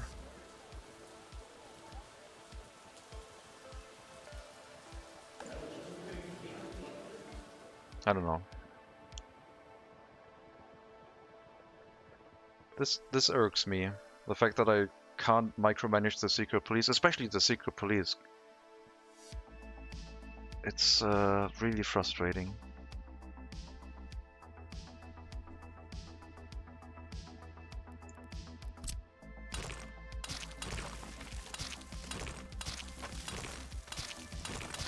How much further can the secret police go? Oh. Suddenly, it can only do the first two houses, huh? It was because of the alternative route? So the sprite rate can't manage the secret? No. Not with this. Not with these shenanigans. I'm gonna shut off this secret police here. They need the workers in the clinic more than they need the secret police right now.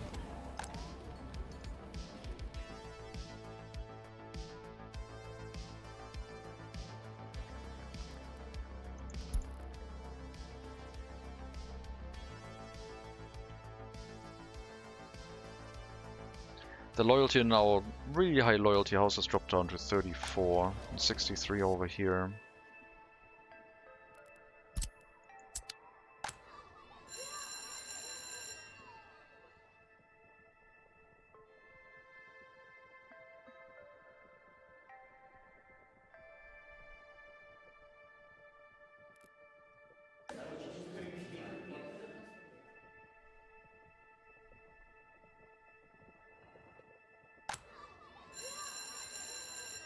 Let's put this down to one teacher, or like, yeah, one teacher. As high as we can go.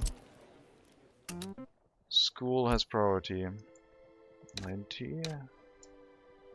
Then the secret police, then the party HQ.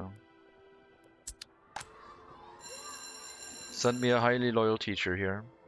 Stabilize the Republic if possible.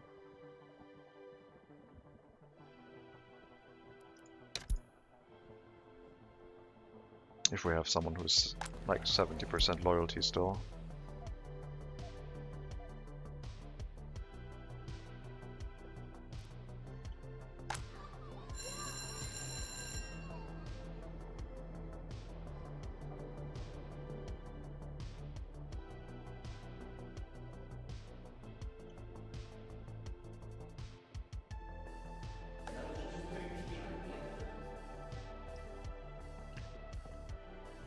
It's gonna come down to the wire. It's gonna be a mess. The orphanage is not making any loyalty right now, it's just destroying loyalty, most likely.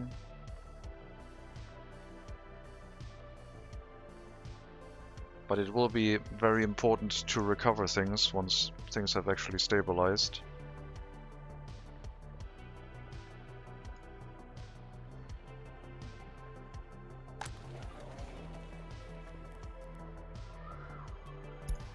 Focus on the orphanage. No, school is fine. School is fine. School doesn't take as many workers anymore. We're gonna get a minimum amount of people through the school and push their loyalty as much as possible with very loyal teachers. The highest loyalty teachers we can find, which will hopefully bring up their loyalty.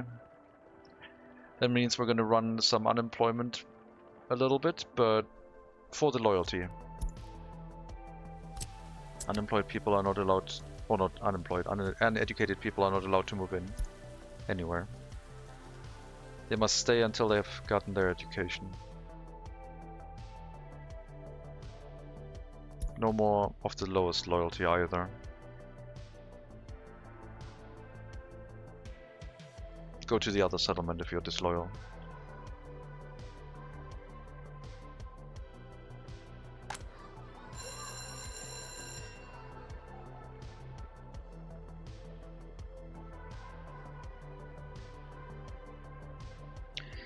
Teachers with question marks. That's... Do your damn job, you horses. Why are there so many houses with a question mark? We have a secret police here. You're riding your horses all the way over to this settlement, aren't you? No, you're just terrible at your job. Yeah, the secret police is atrocious.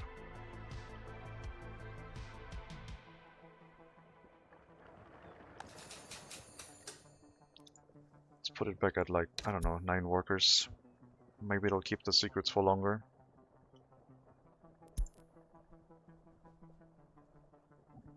At 8 it seemed to be okay, but then we had the secret police on the other settlement also working.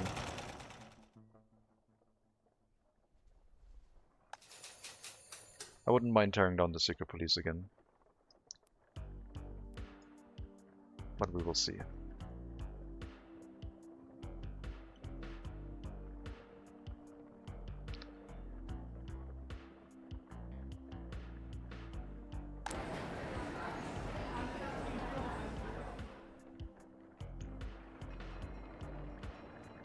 We'll have to finish existing construction and like reduce expenses. We still have to import steel for these pipes. That has to happen.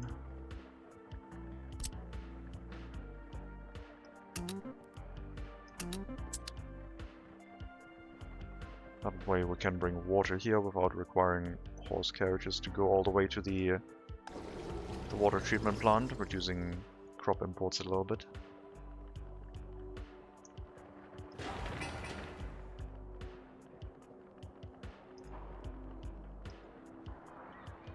We're waiting for having enough fabric for those imports to slow down. They are almost, or they might have already reached that now.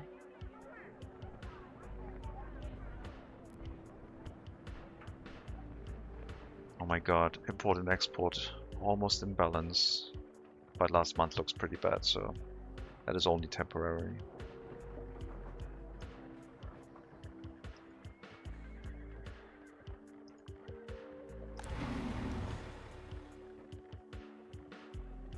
I think I have too many horse carriages on this route now. The smaller ones are probably going to be removed and we'll keep the large ones here. The small ones might in the future take care of the fields, if that becomes a thing again. But probably not, because fields are supposed to be here. This horse feeder, I think, is in a good spot. Just being close to the ends, to the bus stop here, the temporary one. Not the temporary, the intermediate one. It's not in a good spot in the sense of like, it's at a T-junction, so it causes traffic issues.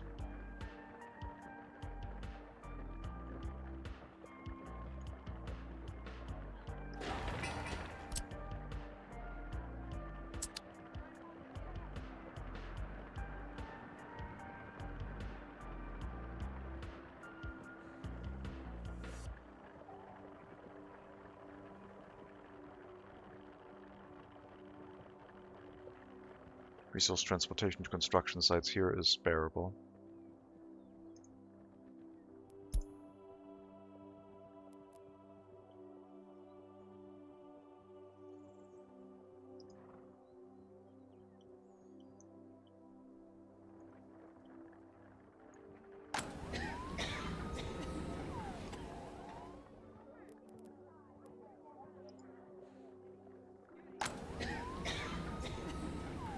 Yeah, just doctors. Not enough doctors means no one gets treated.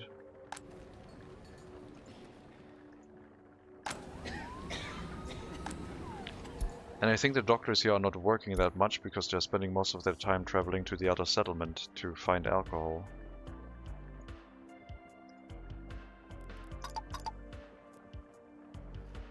House of Culture is up, very good. That should reduce the amount of people traveling with the horse carriages.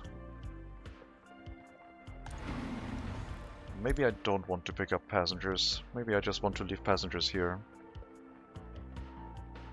I mean, they do need to pick up clothing, I guess.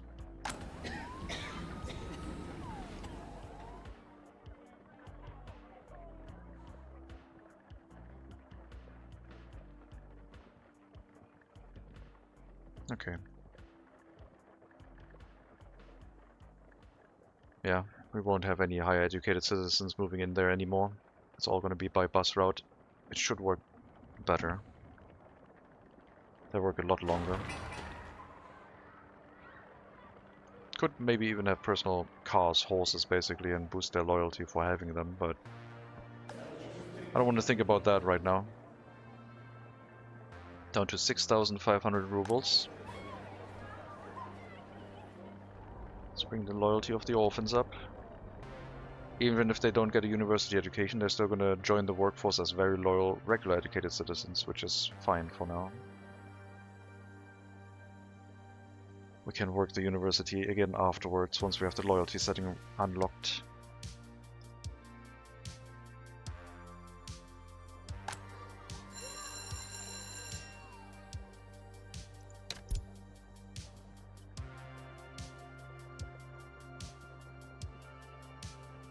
It's getting a little bit ridiculous.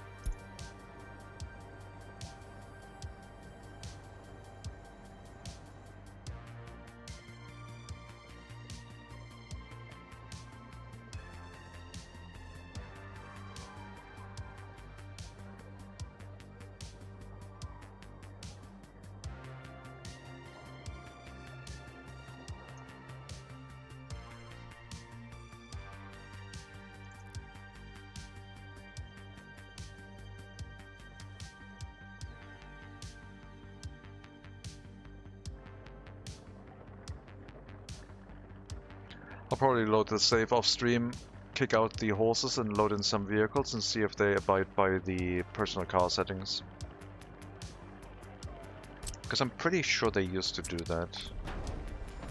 But maybe I'm just misremembering. Which could always be a thing. Water pipe getting built. It's not done yet. One more switch and water pipe on the other end. And then it'll be done.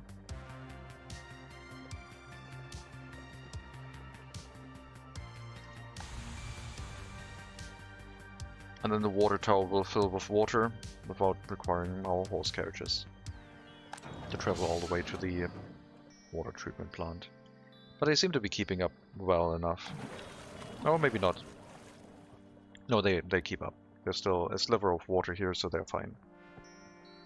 But having the water local would be safer. And also easier to check if there's any water problems with the tower.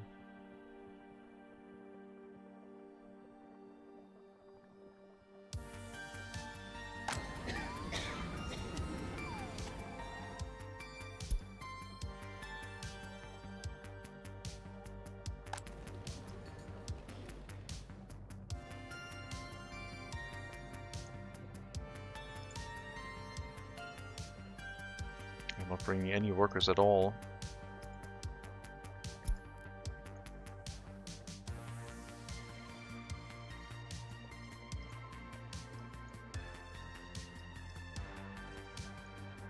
Well, hope we get the end station and the bus stop soon.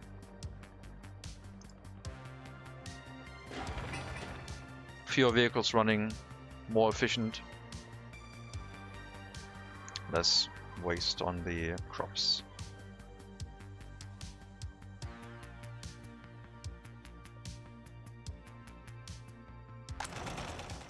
So fabric is now full. Now the horse carriages will have to wait until unloaded.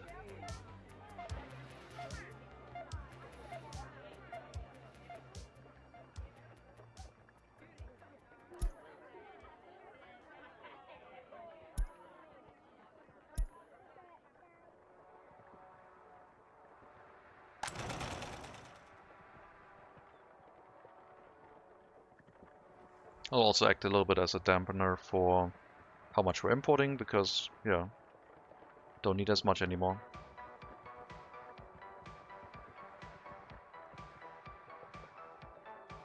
I mean, we still need the same amount as before, but now that the storage is filled, we spent the excess of the fabric import of 6,600 rubles, which we don't have to do anymore.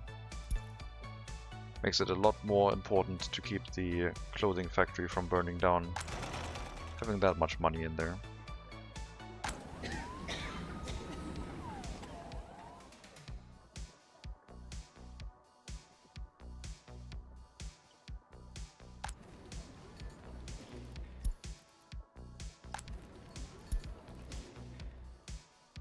Okay, I still want highly educated people moving in here. Low loyalty is fine. It's probably not gonna happen though, having low loyalty, highly educated people, because we're gonna have the minimum requirement for the loyalty. But for now, I guess I'll set it that way.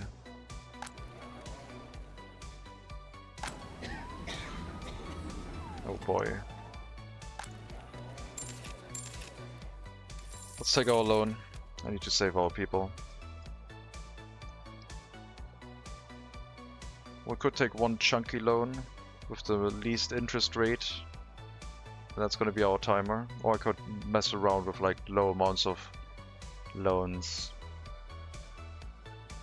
Right now I'm not planning on like finding any cure for the money situation soon, so I think the large amount of loan is probably the preferable method. So it's going to have the least interest rate. 25,000 rubles per month, only in loan repayments now.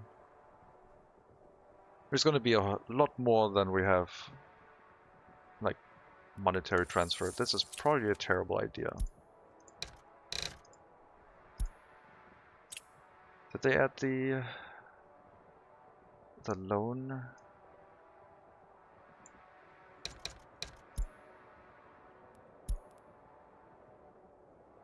How do we do this? Let's do it small. Let's do 100,000.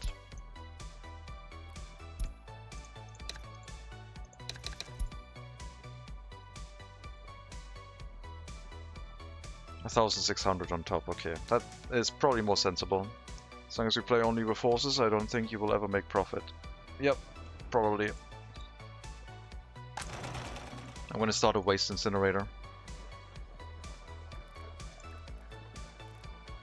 Another attempt at making money.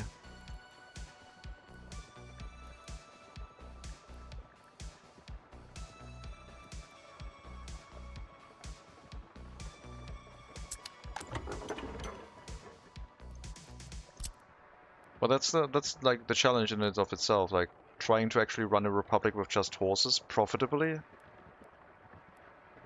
is kind of what like I'm trying to do, and I like the idea of it a lot. It's just going to be a while to figure out like a way to actually do it. How you will achieve your 1800 style without earning money? I mean, I'm still trying to figure out the way to actually run it in a way that it makes money.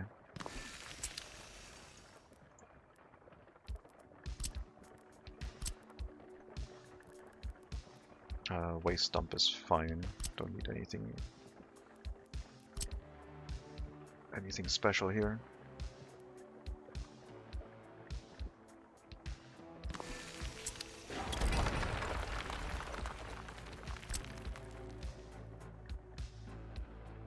And I need to figure out what type of waste we have at the border before I actually commit to this. I mean, I will commit to this. Any type of waste is preferable than not making money.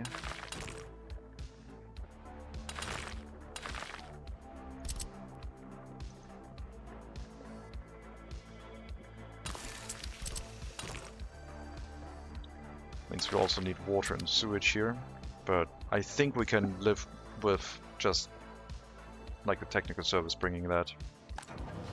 You have that building in range if I set it up that way, and that'll be enough, I guess. Let's do a check and see what waste we have. I moved you in here to do that. I didn't even complete that check, so let's see what type of waste we have inside the border. I'm hoping for pure hazardous waste, no resources inside. That would be the cleanest way. The worst way would be like a mixture of everything. Especially plastics waste would reduce our profits.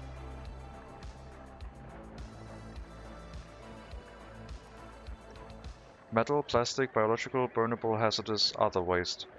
That is not bad. That is good. There's only a metal scrap that doesn't burn. That is actually fine.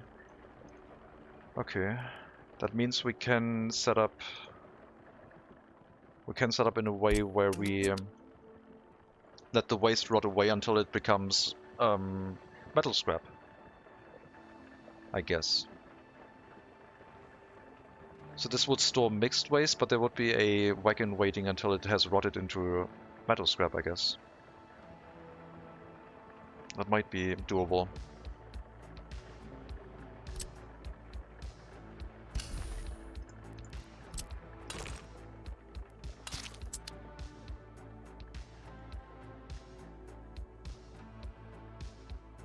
And then we have to unload workers at the stop first before transfer unloading them, but yeah, that's all for later.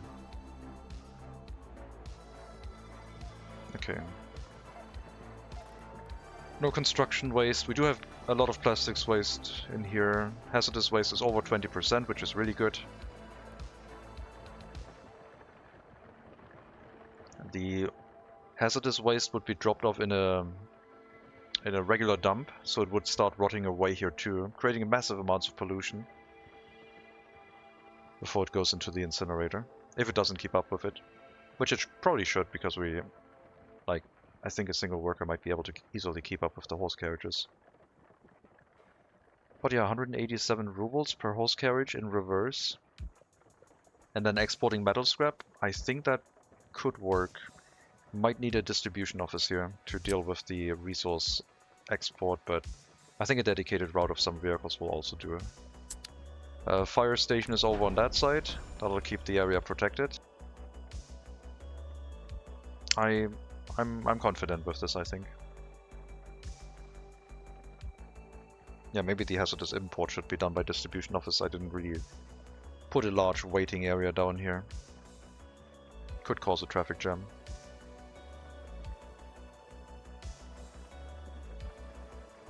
I think the hazardous waste import strategy is like the easiest way to make money, even easier than clothing. If you get the good customs house and if you know how to handle the pollution, because you can't really build it too close to a settlement. This is 400 meters. This thing makes 20 tons of pollution a year at full production.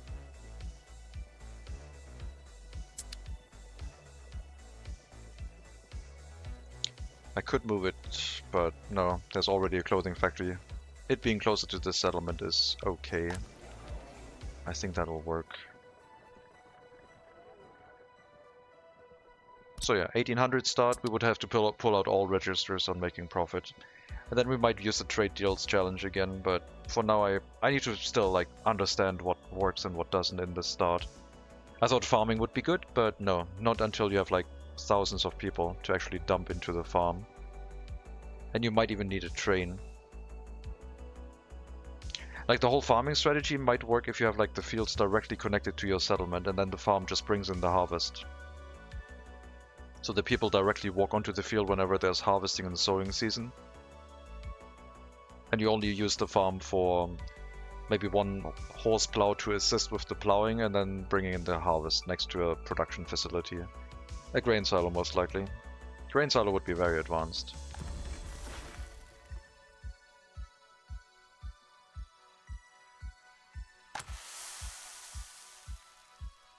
Distribution office is just busy bringing in crops for the production. I mean, it will help with reducing the food imports, so I think this is still worth it.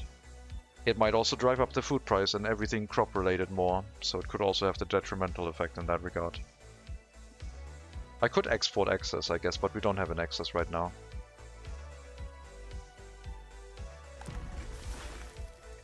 There's no food excess.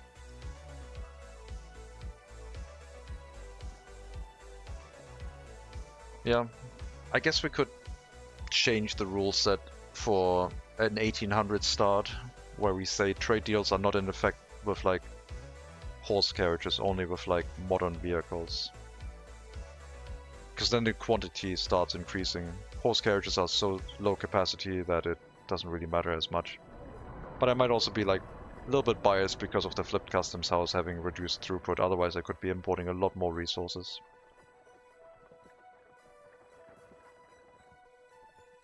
That is kind of stifling me a little bit right now.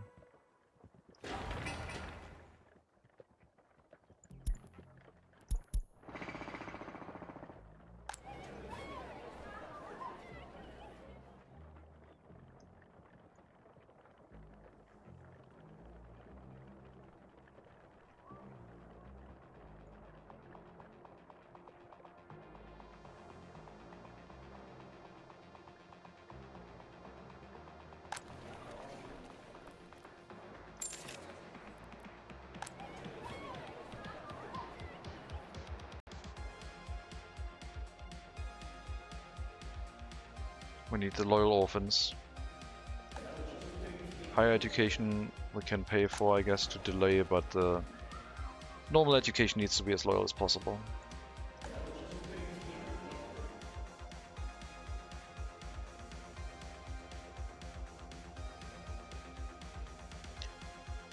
I'm basically treating this as a sort of like restart of the settlement because loyalty collapsed. The secret police isn't working as it should, causing problems. Once these houses empty out, then I guess there will be 3 less buildings for the secret police to go to, but yeah, not ideal.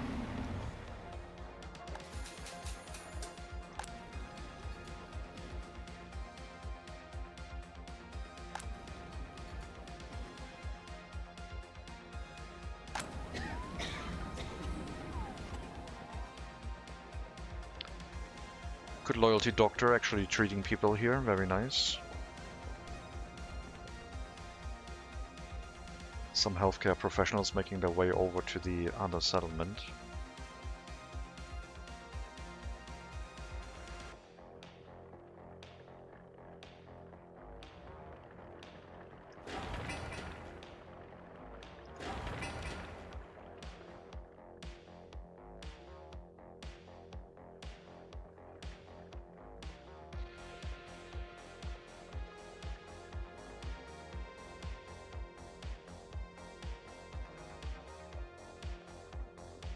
Another thing I could do is just use a free dump right now and start importing mass quantities of hazardous waste and just letting them rot away, because they'll also rot into metal scrap, I guess.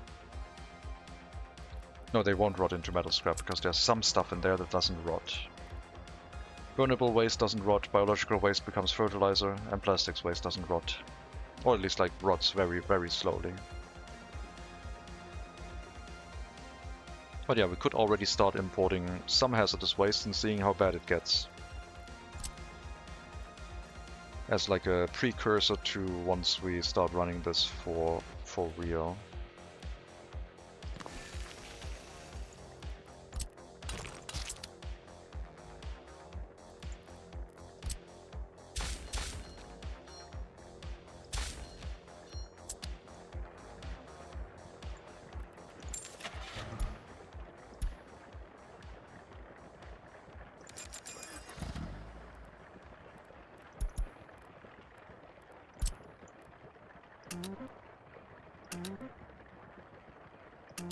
Okay, that's gonna be our new route. We're gonna import into the storage for now. And do that, I guess.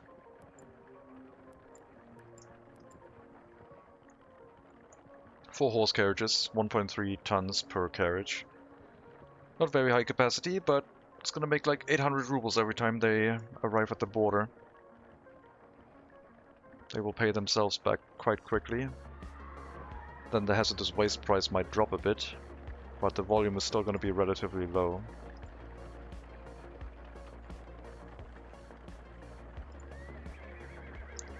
And it'll also be very slow to move, I think.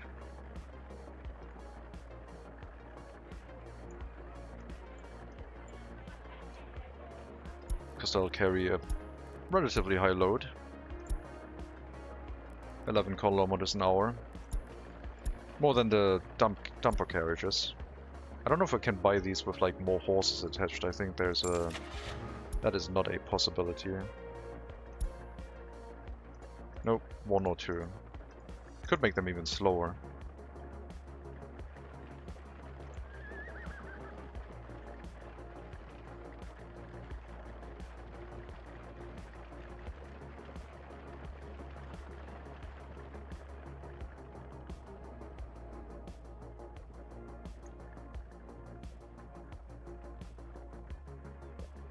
Yeah, for another early start we would have to pull out all the tricks, I guess.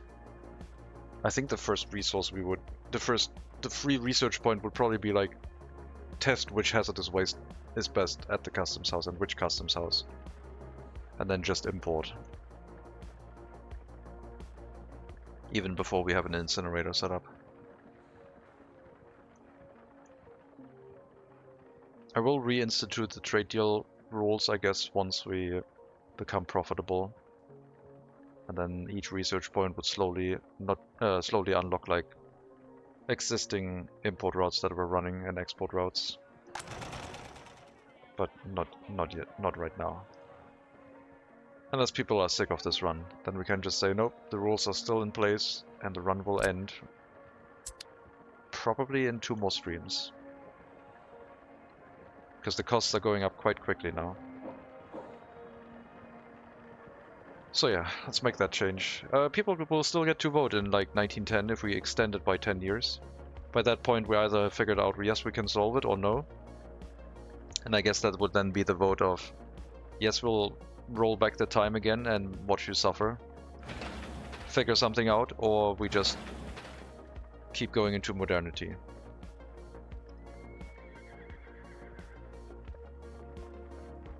Maybe they'll add like a horse end station, I wouldn't mind that. A cheap horse end station.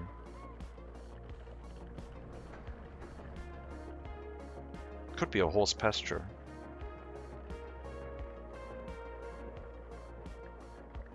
And yeah, any future run with like an early start situation like this, we would define the starting date either when I start the stream, or I would put it up to vote when the stream starts. And we would bumble around for like 15 minutes and I'll let people show up and... Or maybe I'll put it on Discord. I guess I could do that too. But yeah, that would happen at some point after this run is over.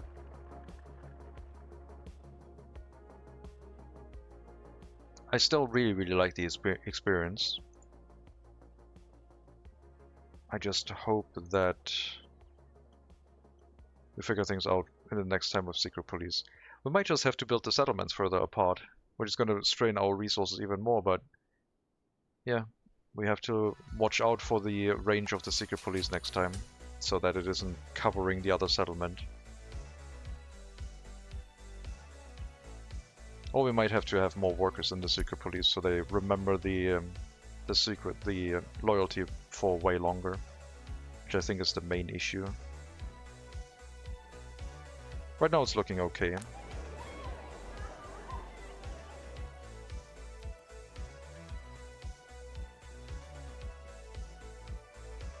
Hopefully it stays that way.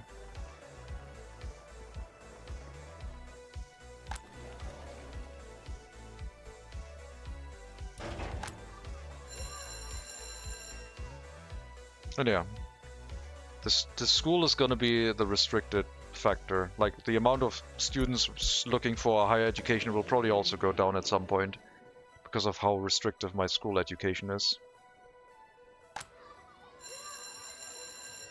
That way we might be able to balance the amount of students going to the university even without the research in the future. But no, I want that tech. That tech is amazing to balance this out. We really need that one. So this will rot away. I guess it won't rot cleanly towards metal scrap because there's plastics waste in there, there's burnable waste, those don't really rot away. And other waste also doesn't rot away well. And the biological waste will turn into fertilizer, so nothing really rots away well. Let's see how bad the pollution gets. We can check that with a water well. It's still green, it's still gonna take a while.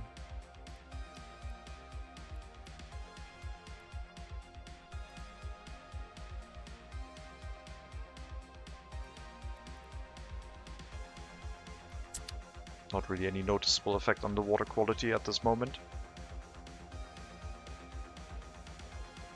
And then later on we'll pull all of the resources out, push them through the incinerator, and then just pick up fresh loads from the customs house. And it's definitely more profitable than running logging export, but yeah. I thought we could do a normal industry, but no, this is difficult enough.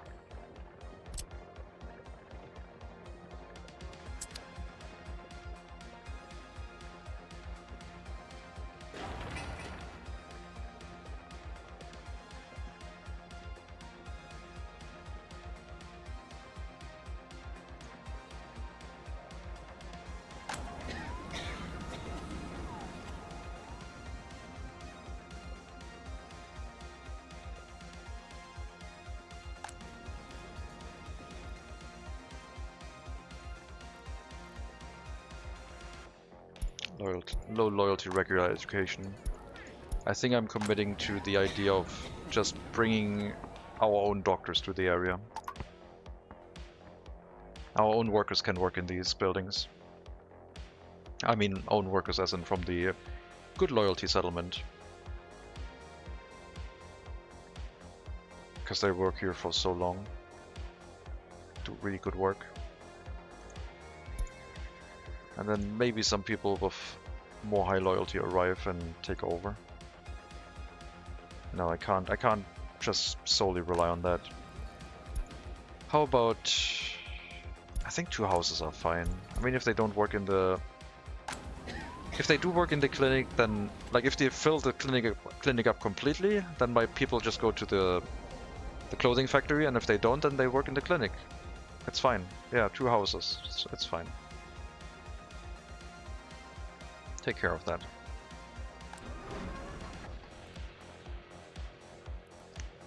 Dr. Des. Oh no, not here too.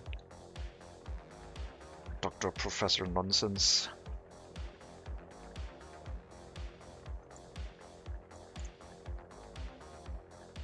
I'm not a doctor, the people are the doctor.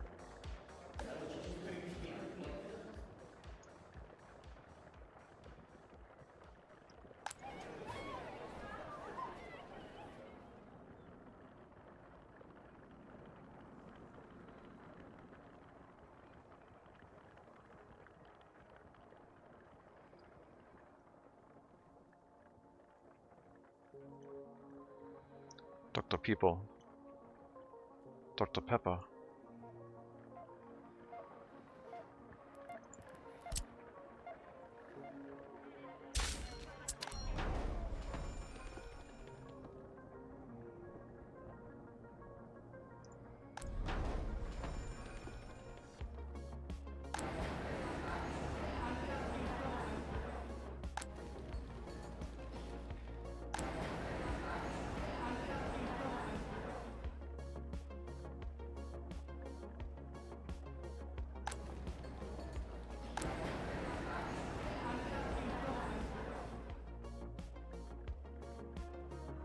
Even the grocer is probably oversized. This could probably be a kiosk or two.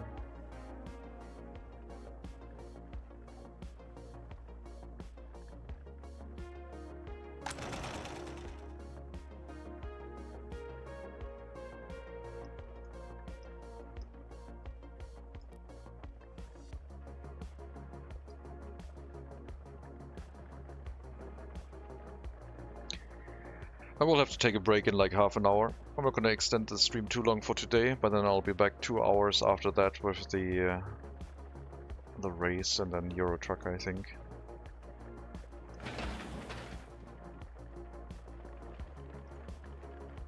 I think we can get this stabilized. Last month we were down. Last month we made a profit if we hadn't imported vehicles, I guess, but that's because of the hazardous waste now. So this month we might already make a profit.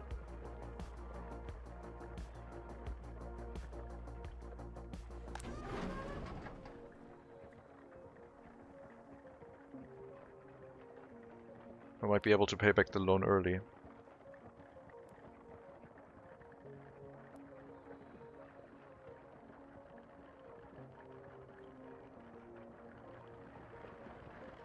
We don't want to overdo the hazardous waste import because it's gonna affect the hazardous waste price quite a lot. If we do. Okay, maybe with horse carriages the impact is gonna be very small. Yeah, the filter here.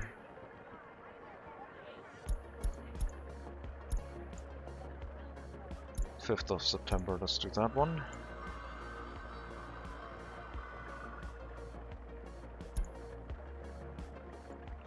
It doesn't really have much of an impact. We'll see. Like, I don't want to overdo it, but I definitely want to make a profit, I guess. I wonder if you could just place it here, let it rot away, and then once the hazardous waste has rotted away, you export the resulting mixed waste. So you don't even use an incinerator, you just have like a giant setup for the waste rotting away on its own. Technically the incinerator is like a fertilizer plant. It just does it very, very quickly. And it does a lot more in this case. It removes most of the waste. And then yeah, we get metal scrap out of it.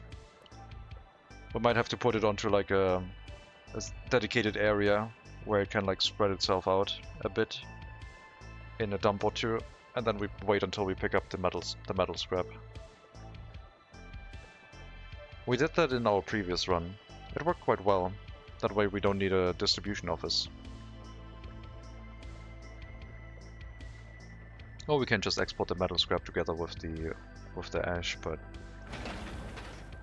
I don't think we need to.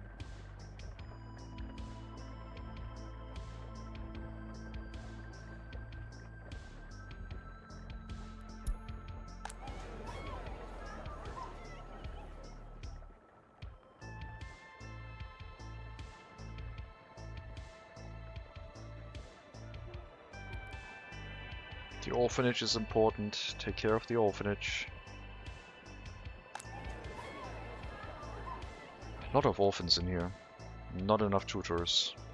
Not enough tutors with enough loyalty.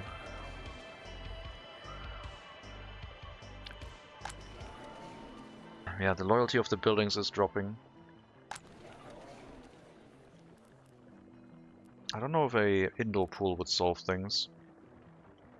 They might drop a lot of loyalty during winter when they can't do sport, I guess. Hello, Kelly McIlrath. Welcome. It could be a pretty big problem for them.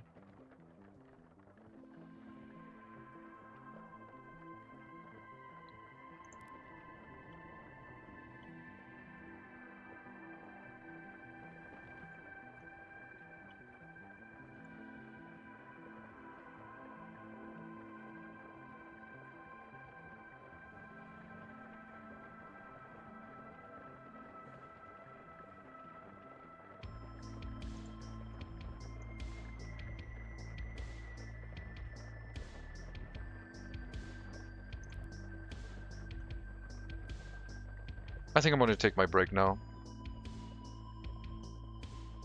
We'll have to look at this next time. I think the import of hazardous waste is going to make us a profit now. More likely than not. And then if we re-export just metal scrap, that is going to be a profit on the return trip too. So the hazardous waste wagons can basically wait until unloaded, and then they check is there any metal scrap to export, no, and then continue going. We just might have to shuffle around that this gets put into like 2, 3, 4 other dumps and spread out so that it can dissipate properly, but we will have to see. Anyways, as always, thank you very much for watching, hope you enjoyed the stream. We have made the run a little bit easier, so loyalty has come crashing down because secret police shenanigans. I got Western migrants, which didn't really help with the harvest, but our population has increased, so if we can get the loyalty back under control, it should work out well. We have an overflow settlement for disloyal people running a clothing factory. Apparently the fabric import is not sufficient anymore, and it's... well, I guess it's mainly the dump trucks slowing the other wagons down, but we'll have to think about these things next time. As always, thank you very much for watching. I'll rate you forward to the Cypher today, who is doing music, DJing, if you want to stick around for that. This time I have copy-pasted the name. Prepared. I hope it's got music. If you want to stick around, please do. If not, that is absolutely fine too. I'll be back in 2.5 hours with racing, maybe a bit earlier. And then Euro Truck after that. I think that's what we will be doing today. And tomorrow maybe something else then, other than workers and resources. We will see. I'm still really happy with this run right now. It's tickling my brain because there's still economic challenge galore. Anyway, take care everyone, all the best, and as always, maybe I'll see you next time.